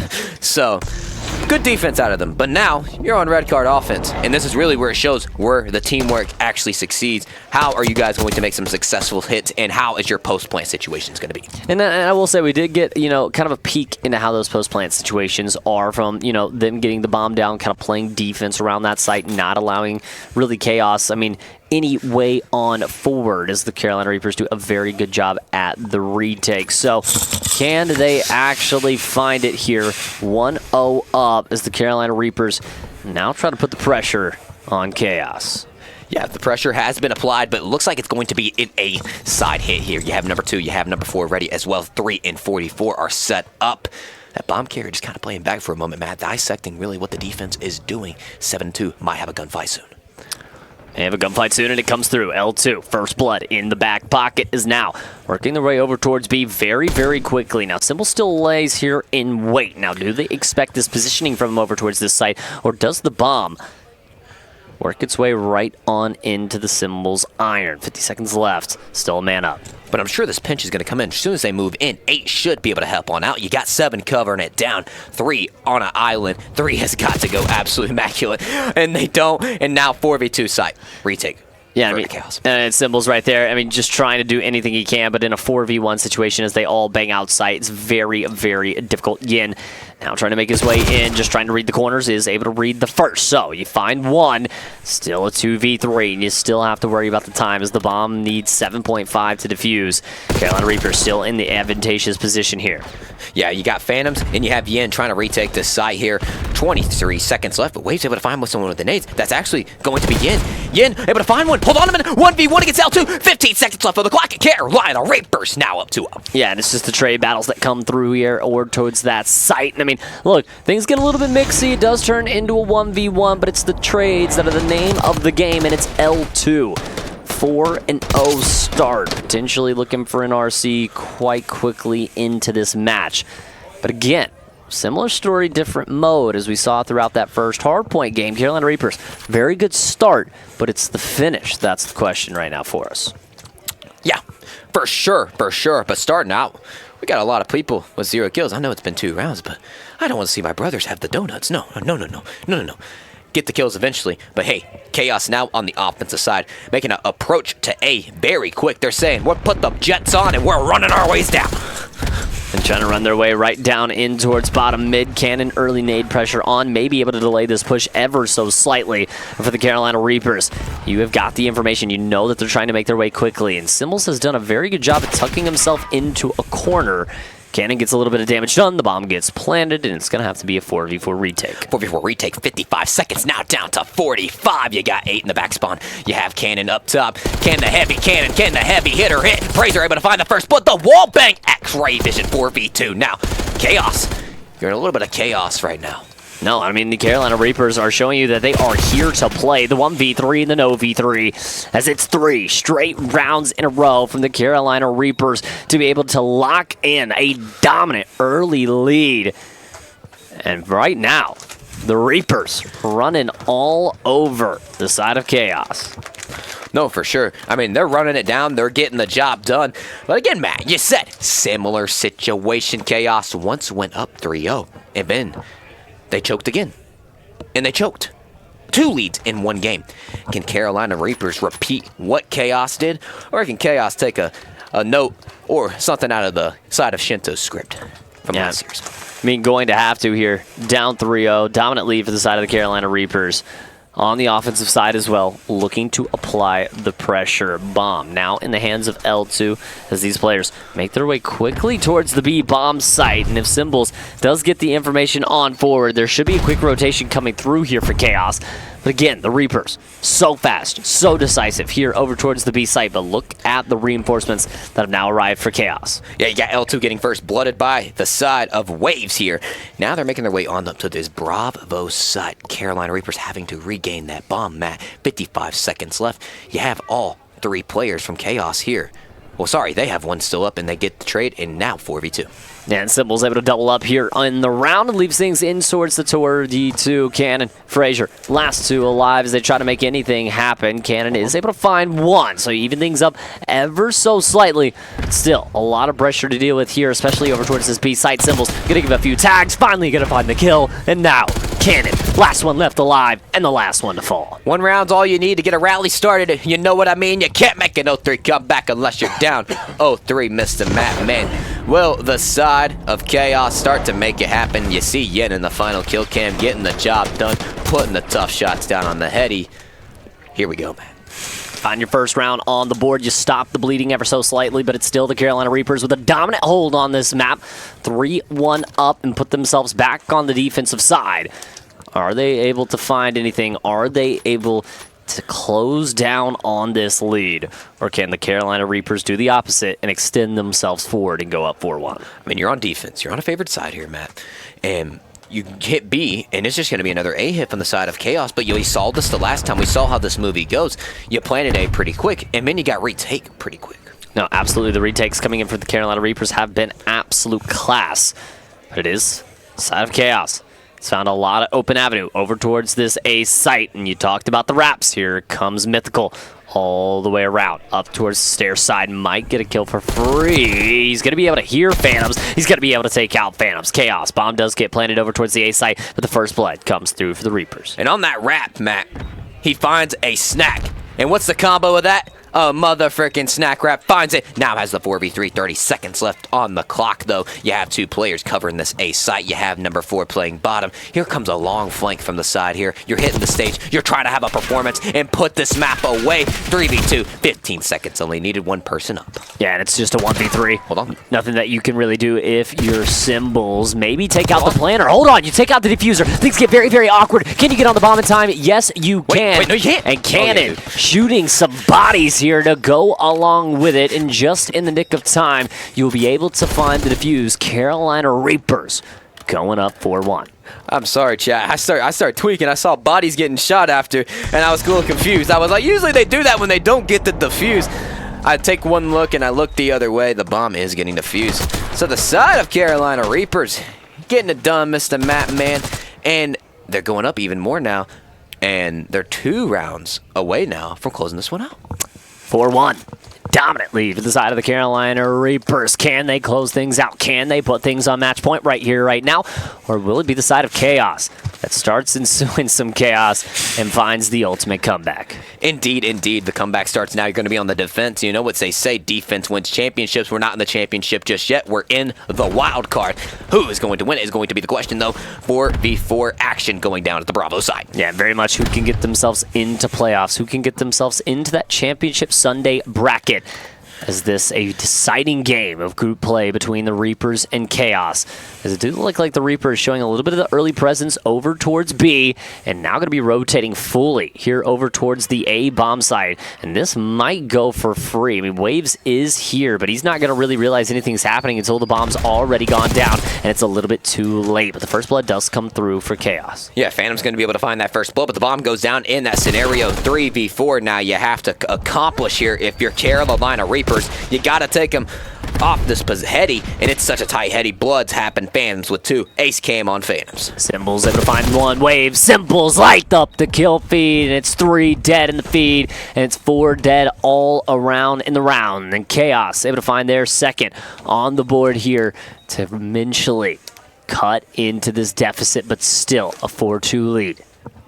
A 4-2 lead indeed. And hey, they're down just 2-4.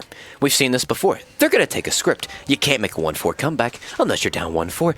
And I think Chaos is about to just cause that type of chaos. Absolutely. I mean, 1 round right now. All you've got, but still a lot of ways left to go if they want to be able to make the comeback happen. 2-4 down. Carolina Reapers still showing a lot of prowess in this S&D. So far, I've been taking it to Chaos. Taking it to Chaos indeed, but hey, I want to just notice something for a second. You got Waves as your main bomb carrier, 3 plants down, and you're still down. You know you're getting the bomb sites. You're getting the control you want, but losing them is what's happening. You're letting the retakes for free happen, and you get the first blood though. could help you out, could be able to tie this game up potentially in the next 2 rounds.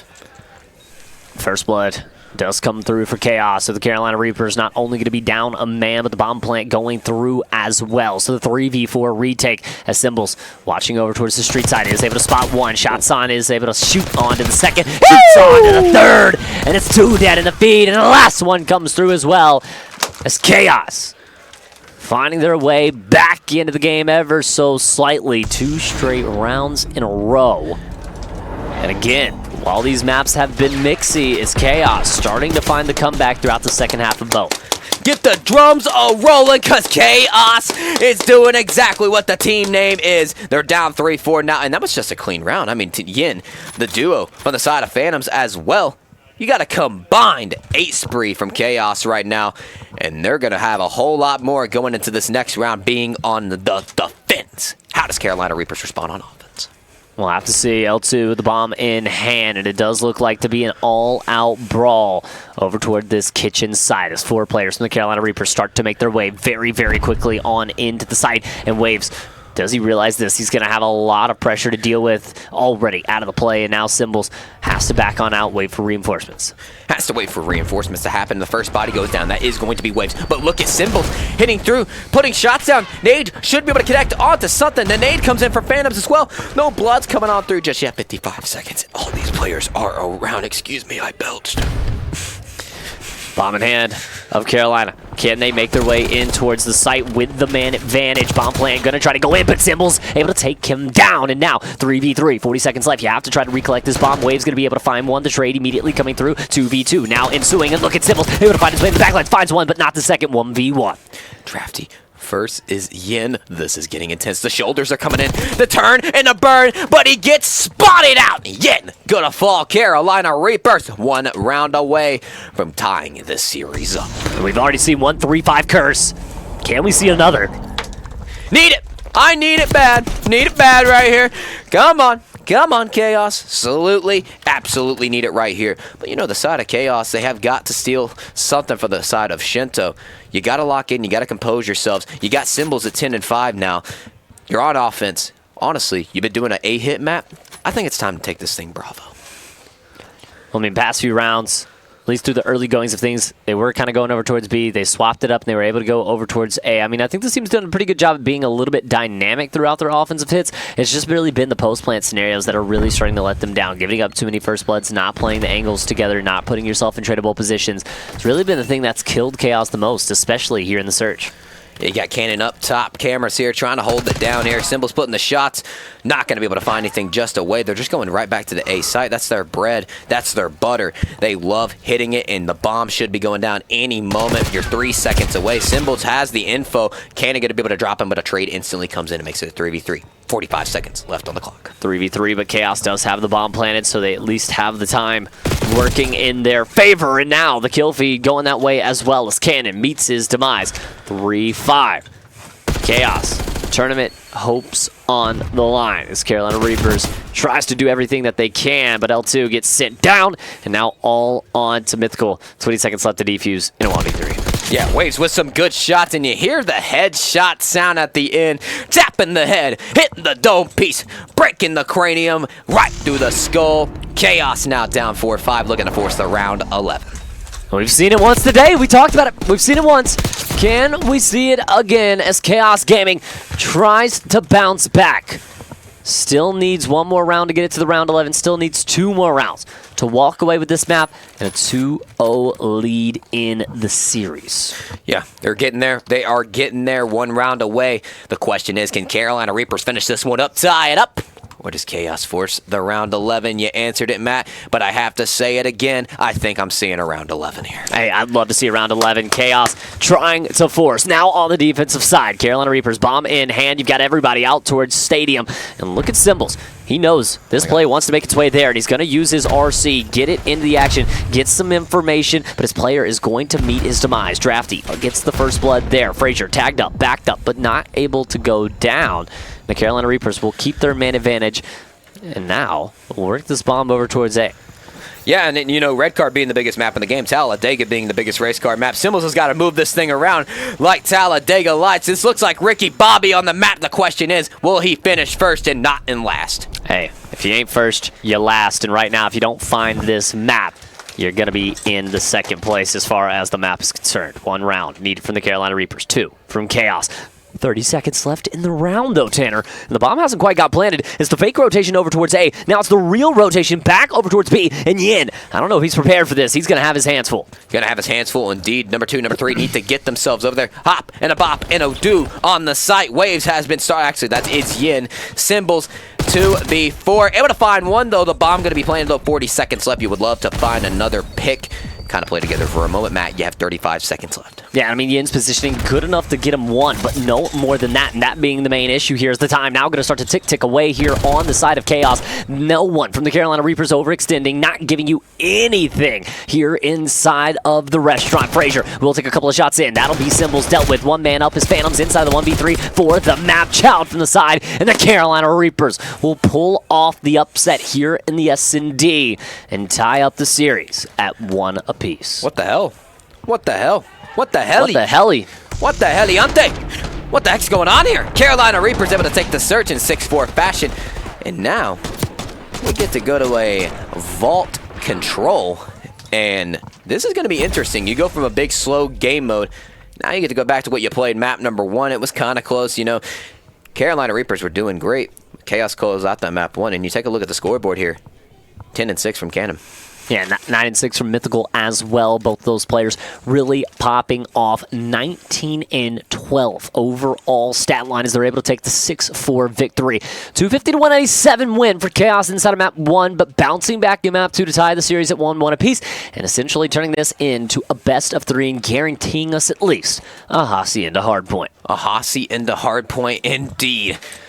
And I would love to see that, and I want to see it. And I know we're going to see it. The question is, who's going to be up 2-1 when we go into it? Hey, we're going to have to see. I mean, this has been an all-time bang-out of a series. Now, we thought the last one was interesting, but this one, you could tell, teams playing for the tournament, hopes on the line, fighting for a chance to get into that Sunday bracket. And, I mean, right now, both teams giving it their all with their backs against the wall. I mean, literally, out of tournament chances, I'm running out of air right now. I mean, this gameplay has been just taking me away. Mind-blowing, honestly. Air gas spring out of my lungs.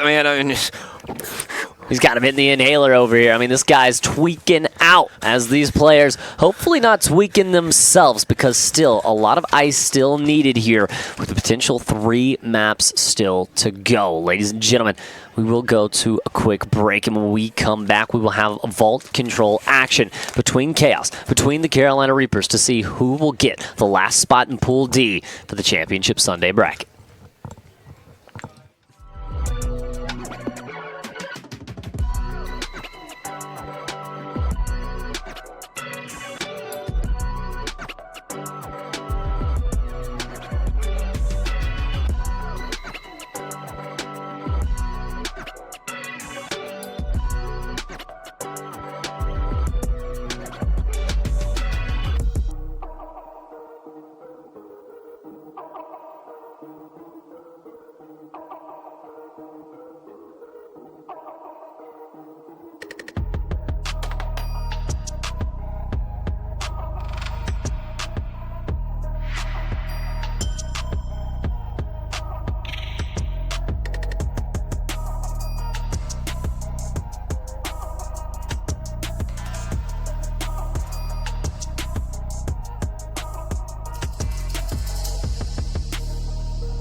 Welcome back into the TPC Battleground Champs, presented by Zero en route right into map number 3, Control. Carolina Reapers taking on Chaos, tied at 1-1 apiece here in the swing mode map. Yeah, Control is going to be one of those maps that can determine the series here. Blowout or close game. Gives you the edge going into map 4, Matt. And you got Symbols already kicking us off here with the blood. Yin going to be able to find something, but L2 with a big 2. And whoa. He is shooting the bodies. The smoke coming early here from the Sonic Carolina Reapers Gaming. Hey, man, look, we knew that they had to come into this confident, being the underdogs on paper. And look, they have come into this with some absolute moxie now after that search and destroy win. Starting to shoot a few bodies and starting to get a little bit active here. Is already under a minute to go. Finally, Chaos will be able to touch over towards the A point, but only for a second as Carolina Reapers continue to make this mixy and not easy to solidify one of these hills. Yeah, we got Drafty pushing up through that top catwalk side. You got Phantoms camping up on the U side, making sure nobody comes in through that front line. But here comes Manny cooking up something they call the flank, and they're getting progress on that alpha side now. And back to back, it'll be a 2-for-2 trade as now Frazier tries to get his A into the mix, but again traded right back out as the Carolina Reapers now going to be feeling a little bit of pressure here as multiple kills start to come through for Chaos as Symbols and Waves able to put together for 3 and able to secure that second tick of progress. And for the Carolina Reapers, you may just have to chalk all losses here as it looks like that A zone going to be done and dusted. Now on over to B.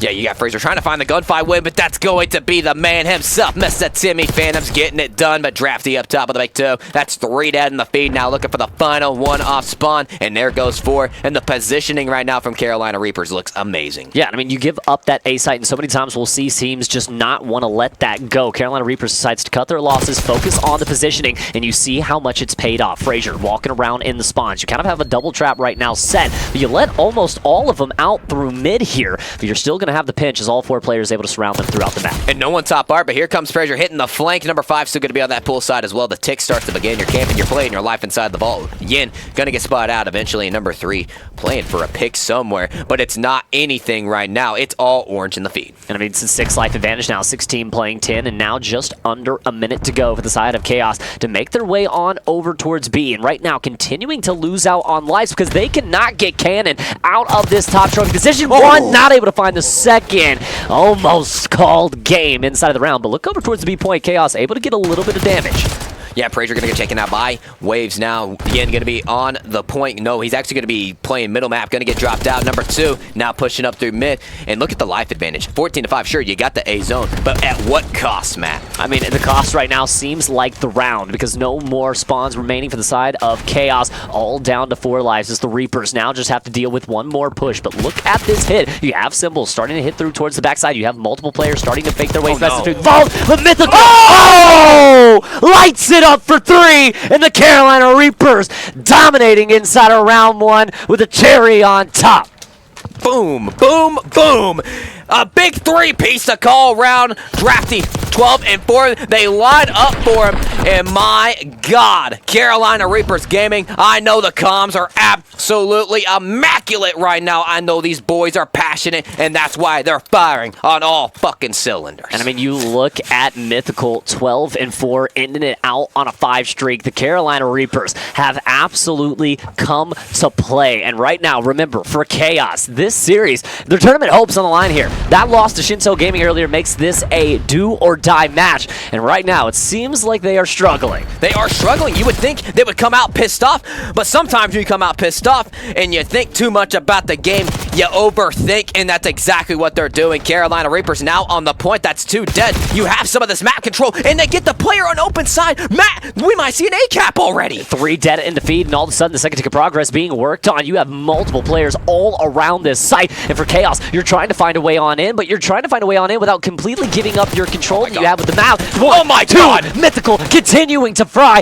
continuing to put everyone from Chaos in the dirt. Symbols tries to do anything that he can, but only a trade to come. And like you said, 2 minutes on the clock, the A capture almost immediate for the boys in orange. Yeah, but as soon as we see that whole Spurry, that whole colorway of the kill feed orange, it evens back out, and now Chaos have the life lead advantage, only just by 1 though. Yeah, you're able to stabilize just a little bit, but the problem now becomes Chaos, the time. You have so much left here in this round with a minute 35 left on the clock. Carolina Reapers just going to have time to fight out of their spawn. They don't want to get too antsy. They want to make sure they're counting their kills, hitting the open lanes, and doing this the smart way. Doing the smart way, but look at number 8, trying to cook up a flank. Maybe you get in their spawn, you get somewhat of an arc control, but it's going to be a process. Give it about 15 seconds, maybe just 20, but number 5, number 7 making their way through the min-map. Yeah, I mean, this could be the push that shuts everything down, but I mean, Yin and Waves are going to be able to take them players out. So, L2, you see him number 8 all the way in the back lines right now. He's starting to find his way into top art. Now, this could be the positioning that wins the Reapers the round, especially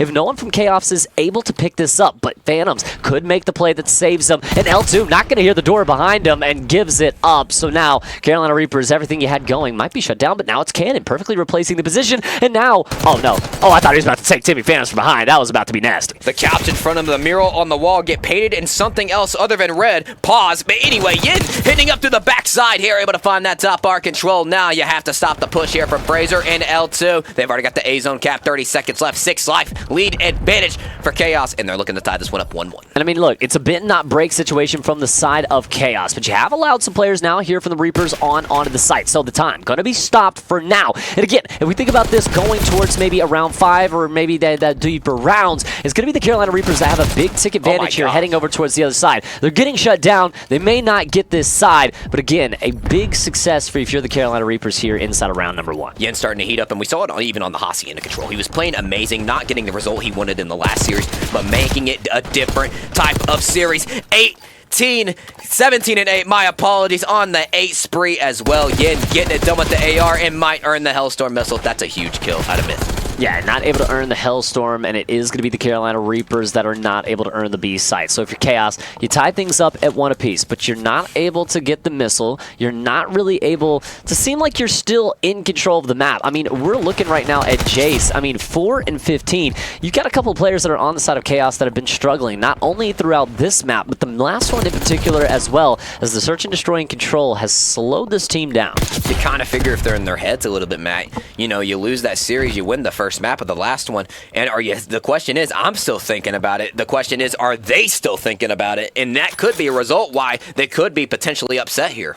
Yeah, and I mean, for Chaos, you're still tied 1-1, all things considered.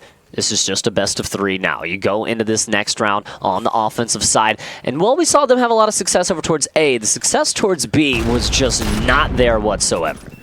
Not their success whatsoever. L2 right going too close side, able to find 1, and yes, 3 dead in the feed. Looking for the last one. That's going to be 4 dead. The defensive stand right now giving me 2014 Legion a boom. I mean, you run right into an absolute wall if you are Chaos, and now immediately sent back at your spawn and immediately having to fight your way out of it. No ticks, no pressure on either of these sites, but 3 dead in the feed. But again, how you were pushed back so far, how you ran into a 4 dead almost immediately, it's going to take time to fight out of that. They seem to have found their way back onto the A site, but can they hold? Yeah, the question is, can they hold? They've already got 1 tick on the way, looking to get some 2 ticks. A stop, drop, and a roll, not going to work. A flop indeed comes on in. L2 hitting through you now, going up through the close side, making some pressure here. Sneaks his way on in, gets the free fire wrong, and Crossfire comes on in. It's a 2-for-1 exchange. Able to find the last kill to go along with it. Double stack here over towards the A site, and that will be done and dusted with a 3-life lead. And almost 2 minutes to go, and already B site pressure. Chaos playing a night and day difference from their first offensive round to this one. You still have pressure here from the Reapers, but the problem is Chaos sending people towards bottom art, still having people on the time to shut that down. And now if Waves able to get this kill, that may have just been the round with that positioning there. Might have just been the round, and that's going to be Yin on the point. On another 5 spree, Matt, we have seen back-to-back bloodthirsty sprees from one round to the other, 23 and 10, having a series himself. But here comes Myth, not going to be able to pick that second one up. Yeah, and if he's able to pick that up, may be able to turn things down, but it's just going to be Chaos that allows for the reinforcements to come on through. The kills are still there as well, and the 3rd tick of progress is the next to follow as Chaos takes a 2-1 lead, and night and day from the first offensive round to this one, as they now look to put this match away on defense. Like you said, the comm turned down, but the boys from Chaos are saying, turn up for what? I mean, getting absolutely mixy right now. As for the side of Chaos, we talked about it like a light switch that was able to turn things on there inside of that offense. And now has set themselves up perfectly now here in this defensive round to close this match out, take a 2-1 lead going back into hardpoint, and maybe able to put this dangerous underdog team away. Maybe just so. Yin, though, at 23-11, you hope to close this one out. And Waves doesn't even have 10 kills yet at the moment. But as soon as I say that, my God, Caster Curse happens, and he picks up it and gets the double kill. 29-28, life advantage not out of hand for anyone just yet, but Symbols is starting to activate here into this map. The Carolina Reapers have been feeling his presence throughout as he's starting to light up the kill feed. But now, Carolina finding a few kills to go their way, but still not able to find enough to really get their way onto one of these two sites with a lot of pressure. B site does have at least one player, but the nade gonna take that out almost immediately, and now leaves Cannon kind of trapped over towards that outside. Yin trying to pick up some pressure here with the sub, able to be on the 2 spree. The question is, can he make it roar even more on the Lionhead? He gets out of that side, now going up through you. You're getting some of that mid-map control. You have number 8 top 4 here. You might be able to break this on up, and he hits down through bottom part. You're gonna have a gunfight. Gonna fall, Matt. Gonna fall, and things gonna slow down once again. But 30 seconds left on the clock. It really doesn't allow for you to slow down that much. If you're the Carolina Reapers, you have got to get a move on. Left foot, right foot express into one of these two hills. And it does look like it's going to be over towards A. The 2-for-1 trade does come through, and 3 dead now in the feed as the Carolina Reapers will be able to hop on towards the A site. And already you're gonna have the pre-read there onto Yin. So still, first tick of progress in, second being worked on very quickly, and they still have just enough time to work this off. Just enough time, but the A zone getting capped indeed. You got Symbols up on the top. Cat finds one, looking for 2. Not going to be able to find that one. L2 with a big trade. L2 down to 2 health. The Tony 2 tap comes on in. 20 seconds left, and Chaos is going to force a map number 4 with the 2-1 series advantage. And I mean, hold on, wait a minute. I mean, there's still time here for potential B Street push to come through. Frazier able to find 2. Now you're able to find your way onto the hill. Shut down the player towards Cat. Now there's no one over towards A. This should be the A capture and the extra minute on through. So you get the extra minute. It's only a 2 life advantage for the side of Chaos, and you have double pressure here over towards this side. Symbols is able to shut that down with ease, though. And now, really only 1 player left in Mythical, so things will slow down, but Carolina not out of it completely. Yeah, the life differential not too bad here. You have 53 seconds to work on the clock. You got to make a push happen. Somebody has got to flank. Cannon going to be the one just kind of baiting, just kind of saying, hey, look at me, guys, look at me, while my teammates flank. You're not going to be able to find that first initiative gunfight. You are not, but look at L2. Double piece out towards this back P4.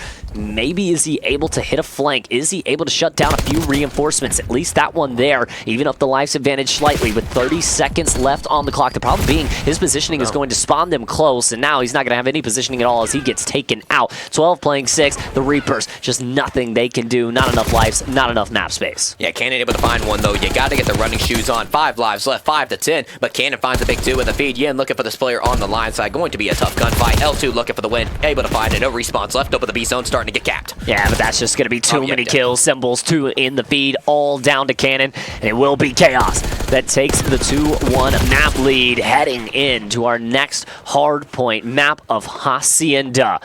As Chaos looks to lock back in after that first round, and after that S&D. Yeah, they lock it in. They get it done. Chaos saying, hey, we'll be down for just a moment. We'll make you guys think just for a moment. But here's our thought, and here's the complete decision. We're going to map number 4, and we're going to absolutely dominate, just like map number 3. 3-1 fashion, this next map, I'm going to go ahead and say it. 250, 145. That's my map. Prediction. I like it. I like it. I mean, Chaos right now kind of thriving in the respawns. They give away the S&D, but other than that, it's been pretty picture perfect. 250 to 187, 3-1 inside control. They do give away that red card search and destroy as the Carolina Reapers, all of their tournament hopes now relies on Hacienda Hardpoint. But remember, the last time we saw Chaos out on this Hacienda Hardpoint, they got absolutely slammed. No, they really did. But honestly, you know, playing at a map like that, sometimes you have to get beat really bad to figure out how you're going to play good. And I believe sometimes you need an ass whooping like that. And I believe getting an ass whooping like that can deliver another ass whooping. It's just kind of like parent to child type of thing. The parent does it. Eventually the kid grows up and they're going to give it to them kids as well. We'll have to see what happens though. And I could see this one potentially being close, but like I said, I just said 250, 145. Chaos is about to get chaotic on this map. Hey, look, but for the Carolina Reapers, this is your tournament hopes. This is everything on the line. You win this map, you get one more protocol search and destroy to try to get you on to Sunday. If you lose, you are going home with nothing in pool play. So we have to see Carolina Reapers pull out all of the stops. We have to see them do everything they can to try to lock this map in and at least let us see that protocol search and destroy. I would love to see a Game 5 map. I'll tell you what. Protocol Search and Destroy, we haven't seen it much this weekend. We've seen it a couple of times. The main maps we've been seeing, Vault, Hacienda, a little bit of Skyline. But, you know, like you said, one of these teams right here is going to go home in this series. The question is, who is it going to be? I mean, you got Chaos now up 2-1. The hopes and dreams of Carolina Reapers is getting decided here in this map number 4. Kind of like this water bottle right here. Like, you see this thing, guys? You see this thing, chat? Well, boom, just like that. Could be crushed just like that. Going into this next map, number 4, Chaos could get very chaotic in this series. But we're just going to have to find out right here, right now, Matt. No, absolutely. These players taking a quick second as they get loaded into this match. Hacienda Hardpoint right up for you here next. Can the Carolina Reapers save their tournament hopes, or will it be Chaos that punches their ticket and an expected ticket into the Championship Sunday bracket? Well, here we go, ladies and gentlemen, boys and girls. Chaos versus Carolina Reapers Gaming, map number 4, Hacienda Hardpoint. Here we go. And we're locked in already here for the side of P1. Carolina Reapers trying to do anything that they can as the shots going either which way. But so far, it's just a couple of trades. It's a mixy barrage of kills. Yin will be able to pop for 2, and it will be Chaos that locks down the P2 side of the map and is able to lock things in. Yeah, and Carolina Reapers, you know, you're looking at the side. You're spawning on the wine side now. You got coming through that top office side. Here comes L2 with the sub out, you know, usually having an AR, but making this presence, making it pushing up on the close side. Mythical able to find 2, but Symbols puts the back shots on in. And still controlling the secret side, still controlling this P2 spots. And it is Carolina Reapers that will dip their toe in for just a second of time, but Yin right now on the 5-3 will be shut down, and you will have a couple of players you'll have to deal with your waves over towards this P2 side. The first one dealt with, L2, the next one up, and the next one to fall. And now for Chaos, solidifying themselves in the back lines of this hill. Yeah, indeed, and Mechanic trying to push on through. It's going to be a 5-1 start for the side of Symbols, 22-7 right now off. Rip. Chaos is making it happen, and my prediction was saying Chaos going to put absolute belt to ass this map. And if you're Carolina Reapers here, man, this is it. You don't win this map, you don't move on. No, you win this map, we go to a Game 5. You're down early, maybe the miraculous comeback happens now. Well, and I mean, it's not only, you know, you don't move on, I mean, you go home. I mean, this essentially ends out your tournament as it stands. And right now, Chaos is looking to do it in stride. 53-7 opening scoreline here as the Reapers just try to fight their way into this P2, but they're meeting nothing but Gunny and Irons. Drafty finds one, but no more than that. And it'll be Chaos that hold down the rest of that scrap and hit the early rotations onto P3. Yeah, but go ahead and take a look at Waves. He has the Hellstorm missile to work with after P2. You have such a big lead. You might not even want to use it. The Gunnies might be just more powerful with the Hellstorm missile, but again, if Carolina Reapers Gaming somehow makes a comeback happen, you have the Hellstorm missile for late game scenarios. And Wave, do you catch my wave? This one's looking like a blowout right now. No, absolutely. Not only, I mean, if you lose out on a hill, I mean, if you're trying to hit a long rotation, you want to use that to break open the hill. I mean, so many things that's going to be viable for as the Carolina Reapers now starting to feel all of the pressure as Mythical up and over the top will be sent straight down. And now for the side of Chaos, you have fully solidified yourself here in this P4, and you will continue to do so as the gunfights will continue to go their way. Yeah, and you look at Carolina Reapers Gaming trying to get back into this one. Stop, drop, and a roll. But the gunny and the gunfights and the team play is what's going to get you back in. But the question is, we want to hear how it happens. Let's toss it over to a listen-in with Carolina Reapers Gaming. I'm leaving you. I have all mid. They can only be Lambo. That's it. Where are you? 23 mid, one shot, mid, one shot. One back to you. Nice. Back, guys. There could be one new, guys. There could be Lambo side. I'm spawning well. I got both. Side. There. Yeah, front boat. Yeah, two. The boat. Yeah, there's 2 boats. Do not wait, man. How do you want this? 4 hit Lambo. Let's go. We have to hit me out. Where is he? Is he close up? No. He's not. I'm here. Enter. I'm on. Close. Dead. Spy, go pitch it P2. Enter. P2. I'm one shot, bro.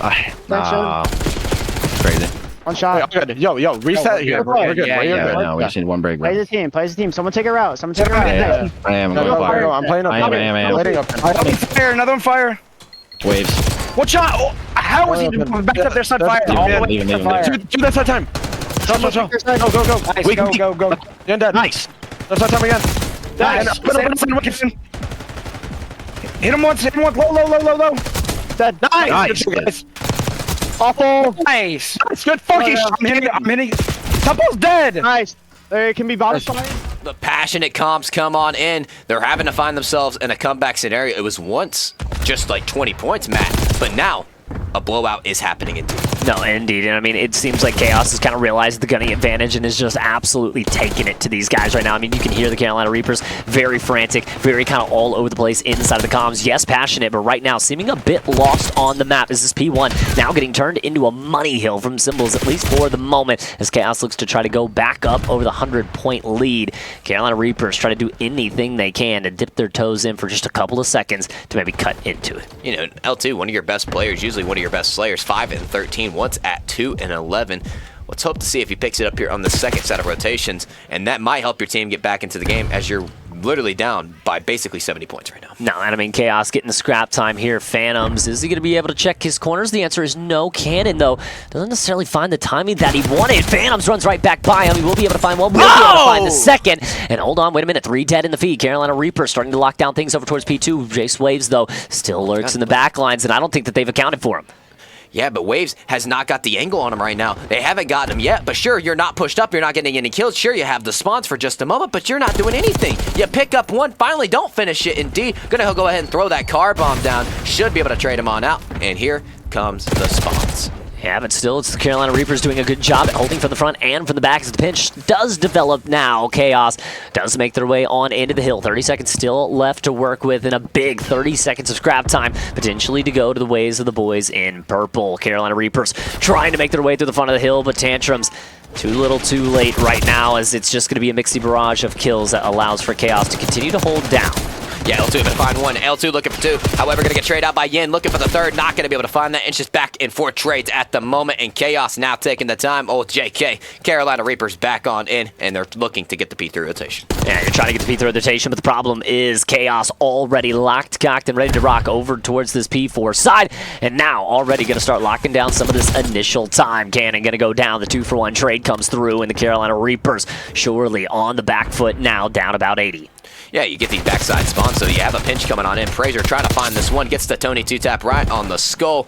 However, a trade comes in instantly from Yin, but I love the setup, honestly, from Chaos. I mean, sure, you get broken for just a moment, but you're just moving and just gaining that position on the map, and that's why you're pushing them so far back in those garden side spawns. And I mean, we talked about it. Carolina, I mean, they looked good inside of the S&D, but it's the respawns where you're having to take consistent gunfights against this top squad where they're really seeing the struggles. Just having to constantly win big engagements is just not something that they're going to be able to do against a squad that has Phantoms, that has Symbols, that has Yins, that has Waves. And you're seeing it here in this Hacienda hardpoint. 181 to 94 and climbing still for Chaos, heading over onto P4, and Timmy Phantom's already here.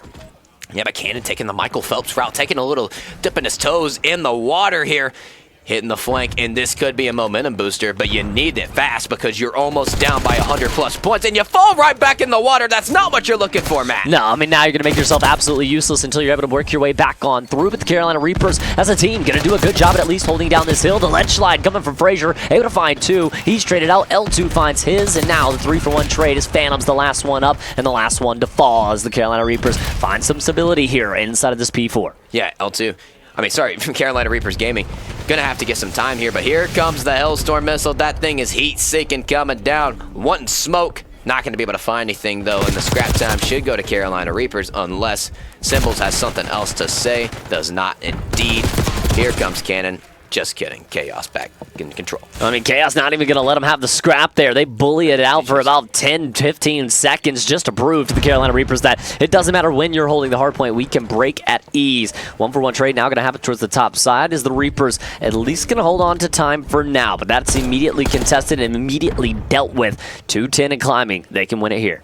Yeah, and I mean, you have number 5 controlling the spiral side already. Number 6 going to be able to find that pick. 7 able to find this as well. You should have a clean 3 dead to get back on the time. Maybe get some a lot of chunk time of this P1 here to get yourselves back into the game because, I mean, look at this, Matt. 32 points only needed, and you're going home. Yeah, I mean, 218 to 116, about a 100-point lead as Phantoms, with the pistol in hand, is able to find one, and now it should be Chaos looking to lock things down. L2, though, still fighting, still kicking, and still screaming, and it will be the side of Carolina Reapers that at least forces this over towards a P2, but it seems just like delaying the inevitable here as the Reapers continue to lose out on the big fights. Yeah, but the side of Carolina Reapers should get these favored side spawns. They do so indeed. Well side comes on in. Fraser waiting for his team to come on in. Chaos finally dipping their toes on into the hill, and here comes the flank. 222, 122. About a 100-point lead now for the side of Chaos as P2 is now online, and the Reapers knocking on the back door. Do they know they're here? Finds the first. Not going to be able to find the second. It will be Mythical, though, on the trade. Is he going to be prepared for this? Absolutely has help in from Cannon,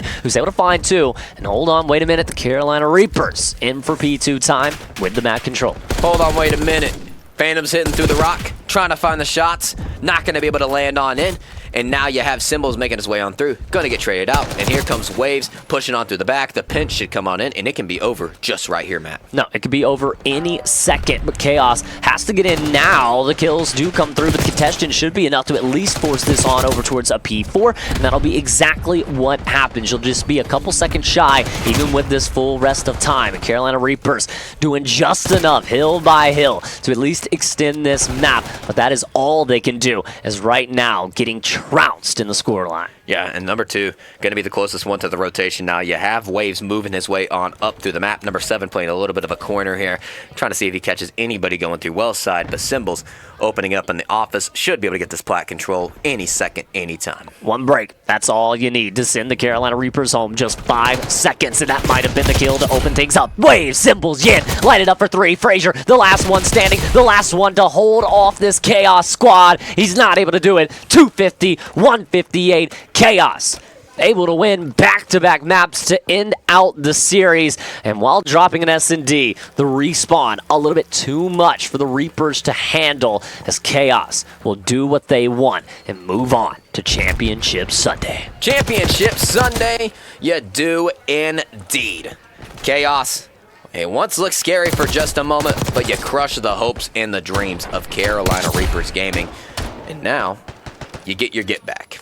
You get your get back, and you move yourself on to Sunday. You look at it across the board, 30, 27, 25, 23, everyone doing their job. Everyone with over a minute of hill time there for the side of Chaos, just showing you how good they can play when they're all playing together as a solidified 4 and really having the same objective on the map. Chaos, your series winner, as we take a look back at the series as a whole throughout the maps. Your map number 1 ends with Chaos, 250 to 187. They dropped the S&D 6-4, but bounce back in the next 2 respawns. 3-1, Vault Control, 250 to 158, almost a 100-point win to end out things inside the Hacienda Hardpoint and end out the Carolina Reapers tournament run. My score prediction, 250 to 145. We almost see it there. Dude, this guy needs to get on some 1v1 matches.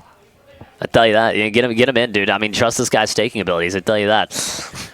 You never know. You never know what the future holds. The tunnel vision stays strong, and that could be in the tunnel vision. You never know. But hey, looking back on the series, Chaos wins this one in a 3-1 fashion. They lose just 1 map, but you take a look at the brackets here. You take a look at the pools. You look at this, Shinto Gaming, of course, going to have the 1 seed of that Demon Workshop pool. Chaos going to go ahead and secure that spot as well. But look at all the 8 teams we have for bracket play. I mean, Nexus who are going to take a number 1 seed. Rally Purple going to take a number 1 seed. Earn Your Medal going to take a number 1 seed as well. And then your number 2 seeds, backing you up, Luxury Exotic, Elation, and Pinnacle. 8 teams battling it out tomorrow here at TPC Champs for a Championship Sunday bracket that is sure to provide all of the fireworks. As across, 3, 4, 5 different streams tomorrow, we will have so much Call of Duty action coming at you. Yeah, and I mean, here's the deal, right? I'm going to go ahead and put my predictions down in here for what Grand Finals is going to be. I love every team here, and I think everybody's talented. But Nexus Org, I'm telling you, I watched it earlier. Their teamwork, the debuts they're making, the allegations that they're beating, it's coming to life on LAN. And I believe the hype. And I think maybe they can sneak their way onto Grand Finals. And who's the other team? Come on now. I mean, Earn your medal. Has to be. Yeah, I don't think there's really any questions. Our city's Mamba, the dominant squad this morning that was laughing throughout their matches, just listening to Spotify and having a good time throughout pool plays. They dominated their way 9 straight maps, 0 losses this morning. I mean, yeah, I heard the bar tabs were getting pretty high because they were just having fun. They just were up there just taking shots and delivering shots in game as well. Didn't matter if you were alive or dead. They were having fun. They were having a blast. 9-0 map count, like you said, Matt. Yeah, I mean, domination. But chat, we'll have to toss it to a quick break. Should have women's action coming up later for you on tonight as well. Still the co-ed switch to come on as well. I don't know if that'll be necessarily streamed, but if you're in the venue, you better turn up. You better hit this man up right here if you'd like to enter, if you'd like to pay to get in. This is the man Tantrums to get you in the co-ed switch. Yeah, and before we even go to the break, actually, guys, so if you're watching this on LAN, if you're here, you're participating in the co-ed switch, just know this is going to be one of the best ones ever. And viewers at home, this is for you, okay? Anytime we go to a respin that's over $100, okay, you're going to be entered into a giveaway if you get put in the minimum $10 for the spin, for the respin, okay? The giveaway is a 4K webcam and an Odyssey headset, which is wireless and just absolutely crisp sound. So you get an Odyssey Maxwell and a 4K cam. You get entered into that. And each time you put $10 in there, Matt, guess what? It's another entry. So these players at home, you could win a $700 valued prize just for putting $10 in. Hey, you can't beat that. That's a damn good deal. I'd make that deal any day of the week. But chat, we do have to toss it to a quick break. So when we come back, we'll have more Call of Duty action here at TPC Battleground Champs. Don't go anywhere. We still got a lot more to come.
Ladies and gentlemen, welcome back. It is Deform and Corpse on the mic once more. We do have the winners semifinals for the TPC women's bracket. Yes. And it's going to be an absolute bang out. We have Elation versus the Godslayers. It is indeed. Hopping right into it, we didn't even get to talk about the maps and modes, but it's going to be Skyline to kick it off. Godslayers recently just played a matchup. They beat, if I'm not mistaken, 14K Resonance, which is why they're playing this Elation squad right now. Legacies, the top side, just going to be taken down. Chloe, great nade there. Zen, going to be looking for Miss Pretty Toes. The top side, not going to be able to find it, and we might have gotten a crash, unfortunately. But the side of Elation, you got early time there. You started off cooking on that map number 1. You look at that map. You look at that map set. It's Skyline, HP map 1, Dealership S&D map number 2, Vault Control map number 3, Rewind HP map 4, and a Protocol map number 5. Tell me, Corpse, what do you like? What do you dislike about this map well, set? how many times have we seen the Skyline Dealership Wombo combo? And it has been a massive success for any team that wins a map 1, transcends into the map 2. Escanor, the Lion Sin of Pride, is backing them. Whoever wins that Skyline. And then again, a Vault Control as well to top things off. Now, there's only one series in my mind that we saw Vault Control go the opposite way, and that was that Elation reverse sweep, right? That was a phenomenal series to watch. Once you win that, it's almost like the booster. It was a confident 3-0, though. So if you win it any other way, I feel like it's not really as big of a factor as that big 3-0 that Elation had. And speaking of Elation, that was the men's earlier that we cast today. We are casting the women's side of things. Jev is sitting in the booth. They're going to be doing all of their things. I think that what is the roster? Lily Ping, Mizu, Shmika, and Chloe. And to speak about the roster itself, Shmika was the standout player last night. Like, that's what everybody was saying. Frying. I know Tanner, like our observer, was like, dude, she's gross. Yeah, she was just taking over yesterday. So that's going to be one to watch out for that Elation squad. And then on the flip side, you have Godslayers. It's Tipsy, Zenify, Megatron, and Legacies. The 4 starters for Godslayers. I mean, they're no jokes either. They can definitely keep up in this. This should be a banger of a matchup here in this winter semis. No, it is indeed. And a little bit of background out of Tipsy. You know, she waited like an hour and a half the first day to start getting any sort of reps because firewall work, or maybe that was like the Thursday beforehand. But I can tell you, it was the Wednesday, producers say. But like that's the patience that it takes to play, and it's a little thing that you can kind of correspond to how she'll play on any map, how she'll play in those patient moments, and it's really going to come through. So a little insight to how Tipsy will play on any given map in particular. Now that needs to go out the window, though. We're playing a Skyline. Yeah, you need to be thrown right into it. We're going into an aggressive style map set where Skyline, you're just going to be flying in that map number 1, Dealership S&D map number 2, still going to be the aggressive plays over towards that A bomb site, and those cars you're going to have to watch out for that. So I mean, it starts off aggressive, then you go to that Vault Control a little bit slower. I mean, it's still fast-paced. Rewind HP, you really start to slow down there. But we're back into this map number 1, 81-47. We will be on with, who is this?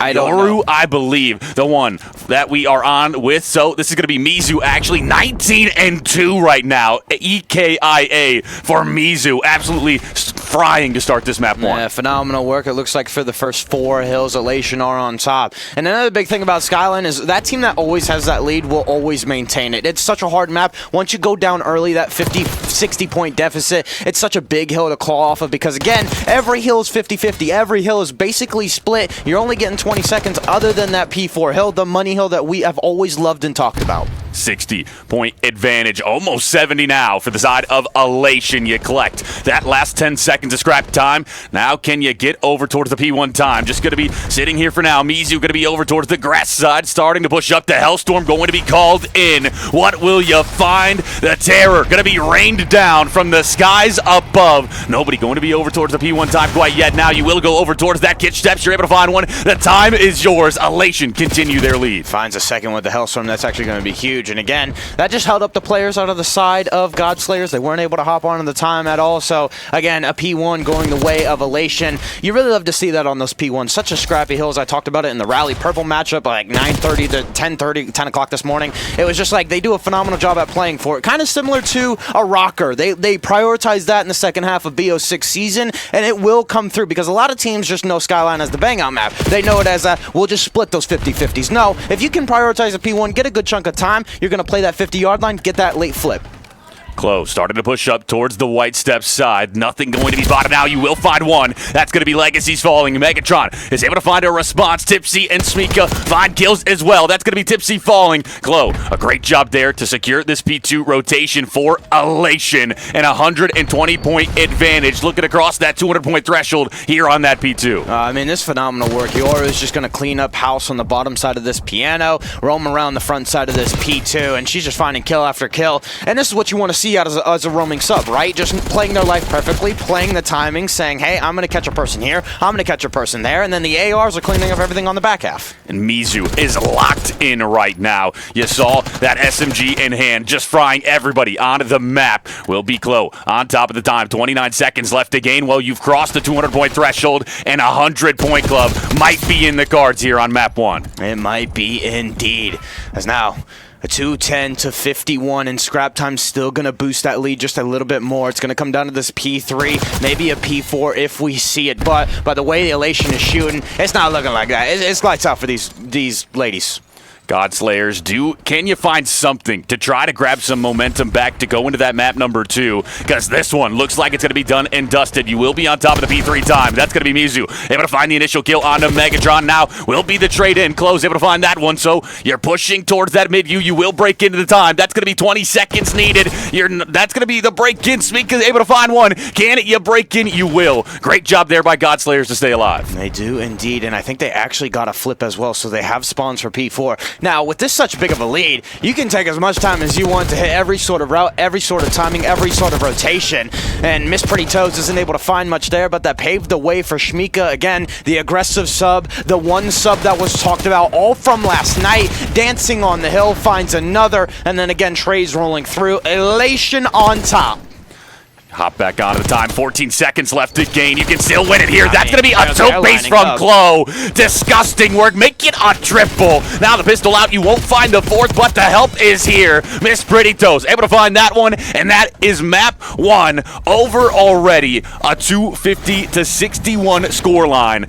Elation come out frying early in this series. Yeah, they were getting their reps in while Godslayers was playing, weren't they, huh? They were practicing their maps. They were practicing their modes. I mean, we haven't seen many losses like that. We've only, especially today, me and you, we only saw one. Again, that was the Rally Royal Purple against, God knows, I think Team Basai. And very similar scorelines, 250 to 73 earlier this morning, 250 to 61 today. I'm excited to see how this dealership will work because, again, Skyline, such a fast-paced map. You go into that map, too. Dealership has to be played at a fast pace as well. You need to step it up if you're Godslayers. Yeah, and for Godslayers, I don't know what you do in order to try to win this map number 2. I think it's more of just the team Jowls just trying to play together over towards that bomb site because they were just picking you apart one by one. Elation was doing a phenomenal job winning all of their ones. You can't go and try to play these players 1v1. Mizu onto that SMG. On the AR2, we saw it could do whatever. Shmika as well. So you need to make sure you're team jowling on this S&D. Try to find that first blood and then play the numbers game if you are Godslayers. Well, and another thing is I want to see a team play slow on Dealership. So far, it's been the bang out. So far, we've just seen the concentrates, first bloods, and those aggressive aggressive SMGs like Shmika will go off on a map like this and they'll find the nasty 2 pieces and make it a 4v2 and swallow you up whole, really. That's what they'll do. I mean, we saw that with the men's earlier today. So I want to see the defense be played at a slow pace. That's how you do. You hold the lanes, hold the irons, make them walk into you, and we did see that at times against for the better teams. We saw them play very at least passive, or they held their lanes a few more seconds longer than the opposition. And again, on the defensive side, they were able to find the first bloods. They were able to transcend that into the second kill after the third kill. So for me, I like dealership to be played slow because it's always a curveball too. That's another thing. You're not expecting the other team to play slow. You're not expecting them to be so passive. Even on the offensive side of things, it can be played slow. So it's not always about the bang outs, but we all live and love it. We all play for it. We are all adrenaline junkies. Yeah, and the flanks on dealership can also come to fruition in a matter of moments. You're able to push over towards that mid side. You're able to go over behind them and find a big one or two. So we'll see if that comes into effect. I'm curious to see the strategies here on this map number 2, but Godslayers, you need to find it. In order to tie up this series, go 1-1. You don't want to drop down to that loser's bracket here on this Saturday. You want to make sure you stay on top. Well, Elation making a great case for cementing themselves towards that winners finals. Yeah, and if they win that today, they will be taking on OKZ Syntax. And Synatics, yes. Synatics, yes.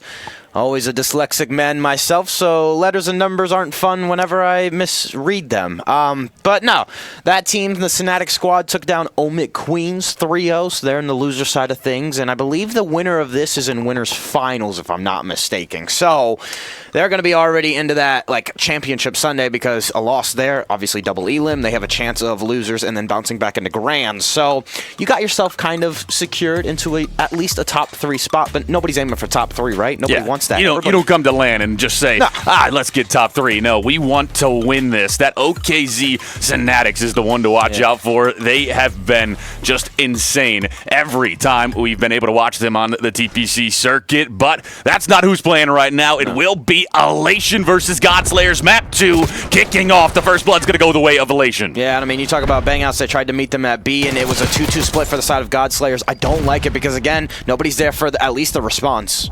Is 2 plays 2. Legacy's great shots there. Not going to be able to find the kill. Clo just going to have to back up. You go over towards the A site. The push going to be both players from Godslayers towards the top office. Shots in from Miss Pretty Toes. Not going to be able to find the kill quite yet. This is going to be a bang out, but just waiting on it to play out. Now they're going to try and isolate this person in the garage. Great job out of Tipsy to do just that.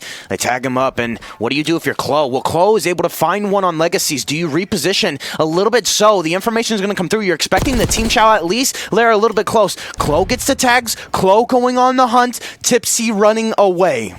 Bomb going to be going down towards the B side. Clo going to be over towards A. Now the information going to be gained that Bomb is down. 42 seconds. The pressure flipped over to the side of Elation and Clo. Can you find out where did Tipsy go? Clo just going to do some bomb checks on mid window. Such a hard spot on dealership. Again, this map, you can fly from every which way, and you can fly through the middle of the map. The routes just seem to be sped up so much more quicker. Clo now having the advantage, trying to take the backside. The timing of Tipsy. What are these two players? They pass each other, and then what are we doing? Counter-Strike timing, COD timing, it's to the T, and it's Clo on top. Clo from Elation gets it done in the 1v2. Godslayers, I was about to tip. You're down to 2-4 in that life count, I believe, and you're able to make that bit of a comeback, even it up, play it well, but Elation and Clo able to hold strong, able to get round number 1 under their belt. I wish we could see this POV of Tipsy, right? Because we went to Clo, she looked left, and then she went into the side room, and then when we went back to Tipsy's POV, she was already looking left. I was like, when did that moment happen of Tipsy looking left? Because when we also went to Tipsy's POV at the start, she was making sure her flank was okay. But again, timing just goes the way of Elation. You gotta love it. That's nothing you could do for Tipsy. That's just that's life. COD timing at its finest. The push going to be over towards the A side for Elation in round number 2. You will have Legacies there to try to stop it up. Wait for the reinforcements to show up. No, you'll just back up. Will you be able to get this bomb down early? Smika, that car going to blow up. You're going to be low HP. You're just going to have to lay down for now. Bomb starts to be planted. It's going to be a 4v4 retake. Yeah, Legacies finds the first, though. The AR doing a lot of good work, almost like in the Abuza spot. Trading going on the hill, or at least the bomb site, I should say. Megatron in a crafty spot, so this is going to make the bomb a little bit harder. They're going to try and overextend. They push out the backside of A, and that is a great kill to carve out some map presence. Mizu able to find one. It's going to be all up to Megatron for the side of the Godslayer. Starting to push up, SMG in hand. Spot him out. That's going to be Mizu. Doubles back, finds the last 2. Elation continue their momentum into this map number 2. And it's 2-0 on this, and if you're the side of the Godslayers, you cannot let this get away from you. You can't. Megatron was looking at Yoru. We were brothers once. Yoru. We were brothers once. Kicks him out the side of the ship. You know, if you're a Transformer fan, you'll get it, but I know it's probably a hit or miss. But now, Elation, they take a 2-0 lead in this S&D. And again, they do such a good job of chowing out the backside of that A-bomb site. And whenever they sense the pressure, they'll force a gunfight, and it's going their way. The push over towards the A site once more, this time from Godslayers. There will be some players here to contest. Miss Pretty Toe shots down range. Low HP. You toss out the nade. Can you find the kill? That's going to be Mizu with the first. Will be traded out. Zen's able to find one. Glow takes down Megatron. The numbers game. The way of Elation to start off this round 3. See the tipsy toes of Tozy herself. Somehow isn't able to find the kill, and Zen on the backside loses the gunfight. And Elation swallow you up whole, spit you out, and say dealership is ours. 3-0 lead in this map number 2. Elation have come to life in this bracket play, and they are looking to cement themselves forward, but you can't. Take your foot off the gas pedal. If you are Elation here in this map number 2, you don't want to get complacent. You've played phenomenal throughout. You look at that scoreboard, 4-2 from Mizu, but you also have 3-1 from Glow, 3-2 from Smika, 2-1 from Miss Pretty Toes. Everyone positive. On the flip side, only one player even. And Megatron sitting on a donut cam, not really what you want to see from the aggressive sub, but that nade didn't connect, so Megatron not going to overchow. They have mid pressure, which is always huge on dealership. Bomb down, going down towards that B site. You will have Miss Pretty Toes watching over you, so that's going to be bomb down. Can you find the retake this time if you are Godslayers? Megatron towards the mid side. Will not be able to spot out Cloak quite yet, but you're reading it to perfection. The shot's going to be coming in. You won't find the kill. 22 HP from Chloe. She's able to get out with her life, and now a 4-plays-4. Yeah, but look at this. Everybody has vacated the bomb site for Elation. There's only one person here, and that was number 5 on the minimap. She gets taken down, so now the bomb site is free. It's in the hands of Godslayers. Tipsy isn't able to find the snap, but you have to chow Shmika. Shmika's going to play your life to perfection. A 1v2, 14 seconds left. The AR at range is able to solidify it, and Godslayers able to back down Chloe. Huge play at the start of that round because Chloe was lingering him out around mid, trying to hit that early, kind of like late flank in the round, early in the post-plant scenario. So good job out of them to stay diligent and keep the minds in. Like, hey, we know Chloe's here. Good tracking of players. And then they'll just follow suit. Yeah, I was a little concerned, like, Elation. I know the play call, they want to help support Chloe, but everybody vacated the bomb site. So it's like, I know they left one person over child. It's just like, maybe jiggle the pieces around a little bit more. The side of Godslayers, you get around on the board. The floodgates may be open. You need to find a few more to get back into this map number 2. It's going to be a split push. 2 towards the A site, 1 over towards Garage, 1 towards B. Just going to be seeing what information you can gain, where you really want to push this out. Smika's able to spot out one, so that's going to be the information, the side of Elation. And now the stuns, the util going to be used. Nothing pushed out quite yet from Godslayers. No, this is just this is huge 1v1s going on, but Chloe finds a second. So now, and another 4v2 scenario, Godslayers are in as well. Tipsy trying to find everything through the wall bangs. Chloe through the top does get taken down. Yoru has been working the backside of things, and now if you're Godslayers, they're going to go to the top side of the minimap, but guess who's waiting? Smika able to find one. Tipsy finds the trade. Now going to be a Tipsy in a 1v2, a technical 1v3, and Mizu smells blood in the water, strikes, and Elation take round number 5. They take a 4-1 lead in this map number 2. Godslayers, this is desperation time. You gotta make sure you fight your way back into this. You cannot go down 2-0 against this Elation squad. No, you can't, and it's tough because they've had these certain scenarios where they can pounce. It's just sometimes I feel like they're afraid to take that timing. They're afraid to take that jump and really just be like, hey, I'm going to trust my team. I need to be that bird. I need to fall out of the nest and just go for a kill and create something on the map to generate energy going our way. 4 players from Elation pushing out the A site. You're posturing this way. Can you find the kills to start it off? Chloe going to be 50 HP. Just going to have to wait for the regens as the utility is used. Megatron going to be the one to try to stop you from pushing forward. Mizu spotted out. Just going to be some shots being traded back and forth. But look at this. The rewrap from Elation over towards this B site. This might be a free bomb plant. No Legacies is going to be there. I think she spotted him out as well. You won't get that bomb down quite yet. And the rewrap from Godslayers is going to be here as well. Yeah, Legacies is playing a little bit back. back, though, so it leaves herself open for the mid-push, and the person in window wasn't able to cover. Yoro slicing the knife, and the cop butter into the middle of the map, and the bomb's going to go down at B. It's going to leave you in a bit of a bedazzle. Klo working this window side, putting the tags in. Zen, again, in a technical 1v3, but has to play for the regen. Zen, what can you find here in this now 1v2? You'll be over towards the mid side. Miss Pretty Toe's going to be the first one that you got to cut down. She will move. Zen's able to get out there with their life, but not for long. Elation take round number 6. They now hit map point here and map number 2. And they've just been playing to perfection. I mean, they go over towards that A site. They try to spot out that information. They realize that there's a lot of players here from the side of the Godslayers. Let's just re-wrap it over towards that B site. They're able to get bombed down. They're able to find the kills. I mean, phenomenal work from Elation. Those S&D strats are looking on par. They have indeed, and they've mixed up their paces. It's not just a fast team that we saw on Skyline. This is one that they're going to kind of fiddle around a lane. They're going to make you think about it, and you can tell Godslayers always in the back of their mind want to like double check the lane. They want to recheck their shoulder. No, we just need to play it straight up. Just iron up a sight. You'll get that timing, and patience is such a big thing. Megatron going at the whimsical. Shmika able to find one. The trade is there, and Zen also able to respond with the kill on top of it. The numbers, the weight of the Godslayers. A 3 plays 2. Will be Miss Pretty Toes over towards this backside B. Shots in, not going to be able to find that kill. The bomb going to be collected by the side of the Godslayers. Now, the bomb going down towards the B site. Miss Pretty Toes starting to get pushed up close. Able to take down Zen. That's going to be a 2 plays 2. Now going to be a 1 plays 2 as Klo finds another. Miss Pretty Toes finds the last one. And Elation able to take map number 2 in a 6-1 fashion. They continue their dominance. They continue it indeed. It's already looking like an Elation Synatics matchup in the winners finals. But we saw one reverse sweep start today. It was Elation that finished it. Will it be Godslayers on the other half of side of things?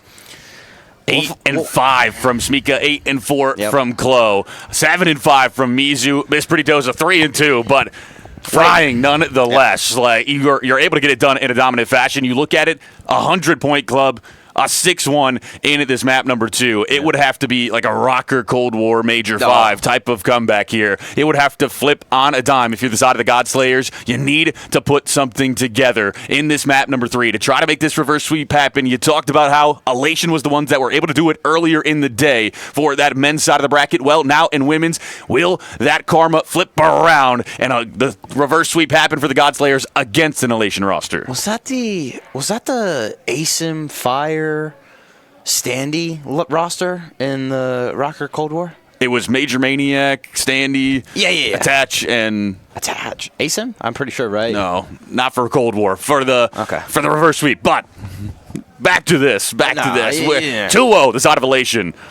Just dominating here in this series. It's a little late. And ladies and gentlemen, a little bit about myself. I like to have a lot of side notes and sidebars and side conversations. So, I'll have a tendency to do that. It's kind of like a little bit of, I think it's ADHD that does that. No? Yeah.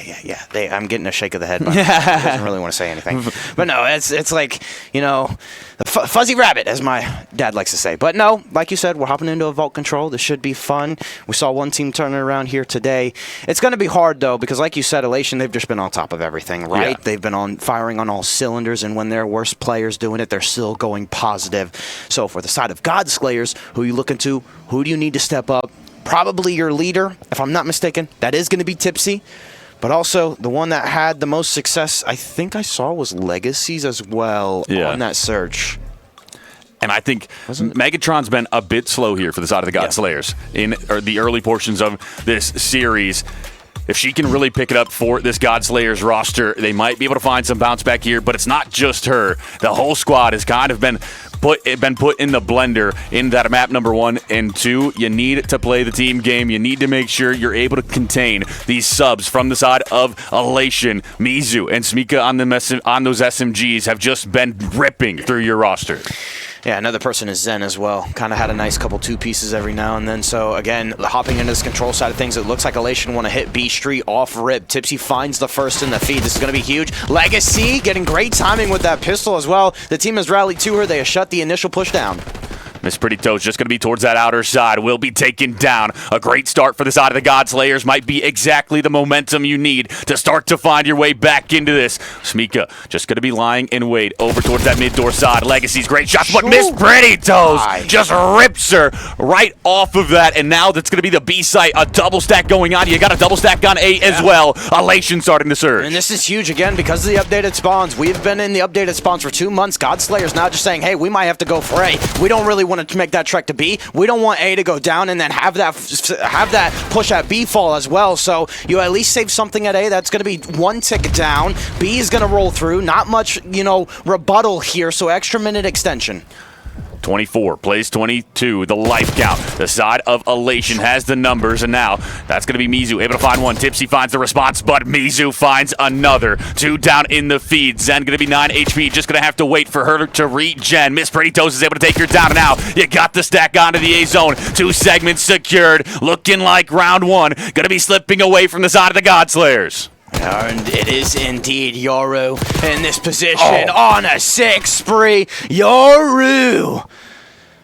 Mizu, disgusting here in this round number 1. Has been disgusting throughout the entirety of this series. Has just not been able to be stopped. A 6 spree right now. Going to be working on that Hellstorm going into that round number 2. And you're playing the spawn kills to perfection. Look at these reads right now. Can do no wrong. That is how you do a vault control. For the big question for the viewers at home, how do I spawn trap on offense? That's how you do it right there. Get into hookah, get into that one little square spot before Lion. I don't really know if there's a specific call out for that, but it's the bottom steps of Catwalk. You get around there, you can just fiddle in through hookah. You can fiddle into Lion and just pop and go. Find a kill here and there.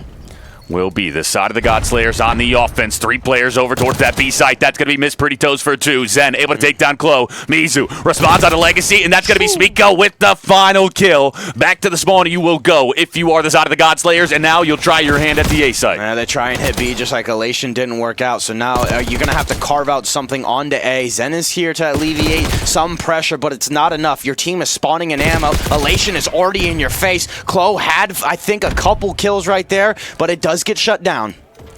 Legacies pushed up towards Light. Able to get over towards the EA site. Nothing going to be there for contention here from Elation quite yet. A 10 spree from Mizu right now. 12 and 2. Chloe, the top side, able to find one. Knows one more is there. Just trying to spot him out. Where did she go? Now you might have that information. Tipsy going to push forward as well. That's going to be Zen and Tipsy trying to hold down the A site. That's going to be Chloe able to find one. Mizu finds another. A 12 spree from Mizu. She's just going off right now. She's keeping these players at bay on B Street. She unfortunately did fall, but 14 and 3, leading this lobby by Charge. Aragon, some may say, should be in the building. 7 life count advantage for the side of Elation. 22 seconds for the side of the Godslayers to hop onto this time. Smika might be taken down here. Not going to be the case. Chloe able to watch over, able to find the kill. You got a double stack on the A site. You're able to take down Smika. Chloe going to respond onto Legacies. Tipsy, you're left alone on the A site. How long can you stay alive? You're able to find one, but Chloe shuts you down. Miss Pretty Toes going to be the next one up. 9 plays 17. You got to hit the go button. There's 8 seconds left. Yes, it's got to be all gas and no brakes. Everybody's got to fly. Tipsy isn't able to find the first. Shmiko with 2. That's going to hold everything in its tracks. Legacy also responds with 2 of her own. The pistol is out. Legacy knows how to find these pistol kills, but it's not enough. And Elation take the second round of this vault control. A very, very swift first 2 maps. Looking like a very, very swift map 3 here. Offense, defense does not matter for this Elation squad. They play both to perfection, and I mean, it's on the back of Mizu. You see 16 and 5. We're just watching this masterclass replay. Able to find so many kills, just snapping on to everyone. She paves the way for this Elation squad, and it allows everybody to get pushed up, do whatever you want on the map, get into those power positions, hold the Godslayers down, and they're not able to really touch the time, and that time plays a big factor against them. They just have to start flying at it, and that's the round. Yeah, and the biggest thing is, like, it's not like Mizu had, like, 10 straight kills in a row. It's just this elongated streak of, hey, a 2-piece here, 15 seconds go by, another 2-piece, okay, maybe another 3-piece. It's sprinkled in throughout the whole round. It makes it feel so hard to get past a person. Will be onto the A site for the side of Elation. That's going to be Mizu with a big double. The two-piece in the feed. Now you're getting pushed up. You're looking to put that spawn trap into effect. Mizu going to call in the Hellstorm. Rain down terror from the skies once more. Will be. The kills coming through, though, for the side of Elation. That's going to be big. You get him off the A zone. You will take down one if you are the side of Elation with that Hellstorm. And now, can you get pushed back up towards that A site? No, I'm on. They got A site done. No, I was interested about the Hellstorm call because usually teams like to save that for maybe the transition into B and keep them in those art spawns. But now Tipsy gonna track behind these players, finds a nice two-piece, almost lines up the third, but it's not enough. I do see why she called it though. You know, after that first wave, you want to get that second wave also done and dealt with. Maybe if you get a 4-stack, you can then transition that into B, which is what they're doing right now. 3 down in the feed. The side of Elation on top of the B zone. You got number 2, Miss Pretty Toes, looking to cut down those entry kills as well. Another Hellstorm to rain down terror. Half a segment needed, and the Hellstorm won't even connect. Elation, get it done in a 3-0 fashion here on this vault control. And you want to talk about a DoorDash series. The side of Elation showing us exactly how that would go down. Well, 100-point club and a 3-0 on the control. Definitely strong indicators there. Yeah, they ain't got nothing to worry about. And I mean, it was crazy because I felt like it was just Shmika and Klo show right there, map 3. But the rest of these two players can shoot as well. I mean, we saw Miss Pretty Toes hold her own in her respective ones in S&D. We saw Mizu, it was the Mizu and Klo show. But Miss Pretty Toes also entering the kill feed. She was the one that was like 3-2 in search. You're like, okay, that may be the worst player. That may be our caveat. No. Respawn, she still got it. Yeah, not much weakness in it for the side of Elation. Everyone able to keep up, everyone able to fry, just able to say, here, this is going to be your best map, this is going to be mine. Elation, Mizu, Shmika, Klo, Lily, PNG, the four the side of Elation, and they're looking hot going into that winners finals tomorrow against that OKZ Synatics squad. Those two, that should be a like a banger matchup because both of these squads have just torch their way through this winner's side of the bracket. They have not slowed down one bit. So that's going to be one you need to watch out for. It is indeed. I'm excited to see how it will play out because I feel like Godslayers have more to themselves, right? Yeah. They were able to beat the first team. They were able to beat 14K Resonance. This is definitely not the performance that they wanted, and I don't know if it's also just a map thing. I don't know how the maps went down, if they were able to pick 1 and 3, or if it was just their pick on 2. So again, it's like, hey, we probably didn't put up our best performance. They probably know that. Megatron, again, we talked about her being the big caveat on a slow map 2, a slow map 3. I think we ended that second round, and she was like 3-10. So again, for this Godslayer squad, if they can win in the next losers round, I'm expecting them to bring some fire into that next matchup, and I think that's losers finals.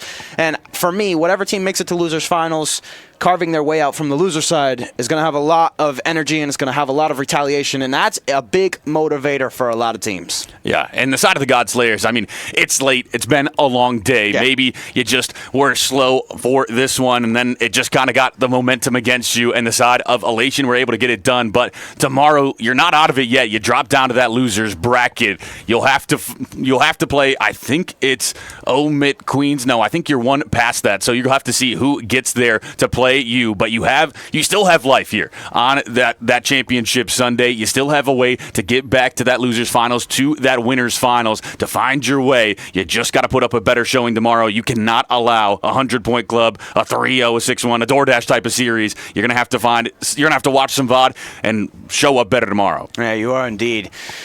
Well, ladies and gentlemen, is that it? All right, we got the word. They coming calling for us. Ladies and gentlemen, our producer's got to get out of here at 10 o'clock. He don't want that OT. I'm just excited. Ladies and gentlemen, it was a fun day. It was so happy to be in the booth with you to form. I finally got to meet this guy. He is one tall MFer. And let me tell you, we casted 6 hours straight, I believe, to start the day off. We finished the day off. We're going to be here for Champs Sunday. Playoffs for men, playoffs for women's. We got 2 streams that I know of are going. This is the TPC Battleground Zero in Root LAN. It's been a fun one. We're signing off. See you tomorrow.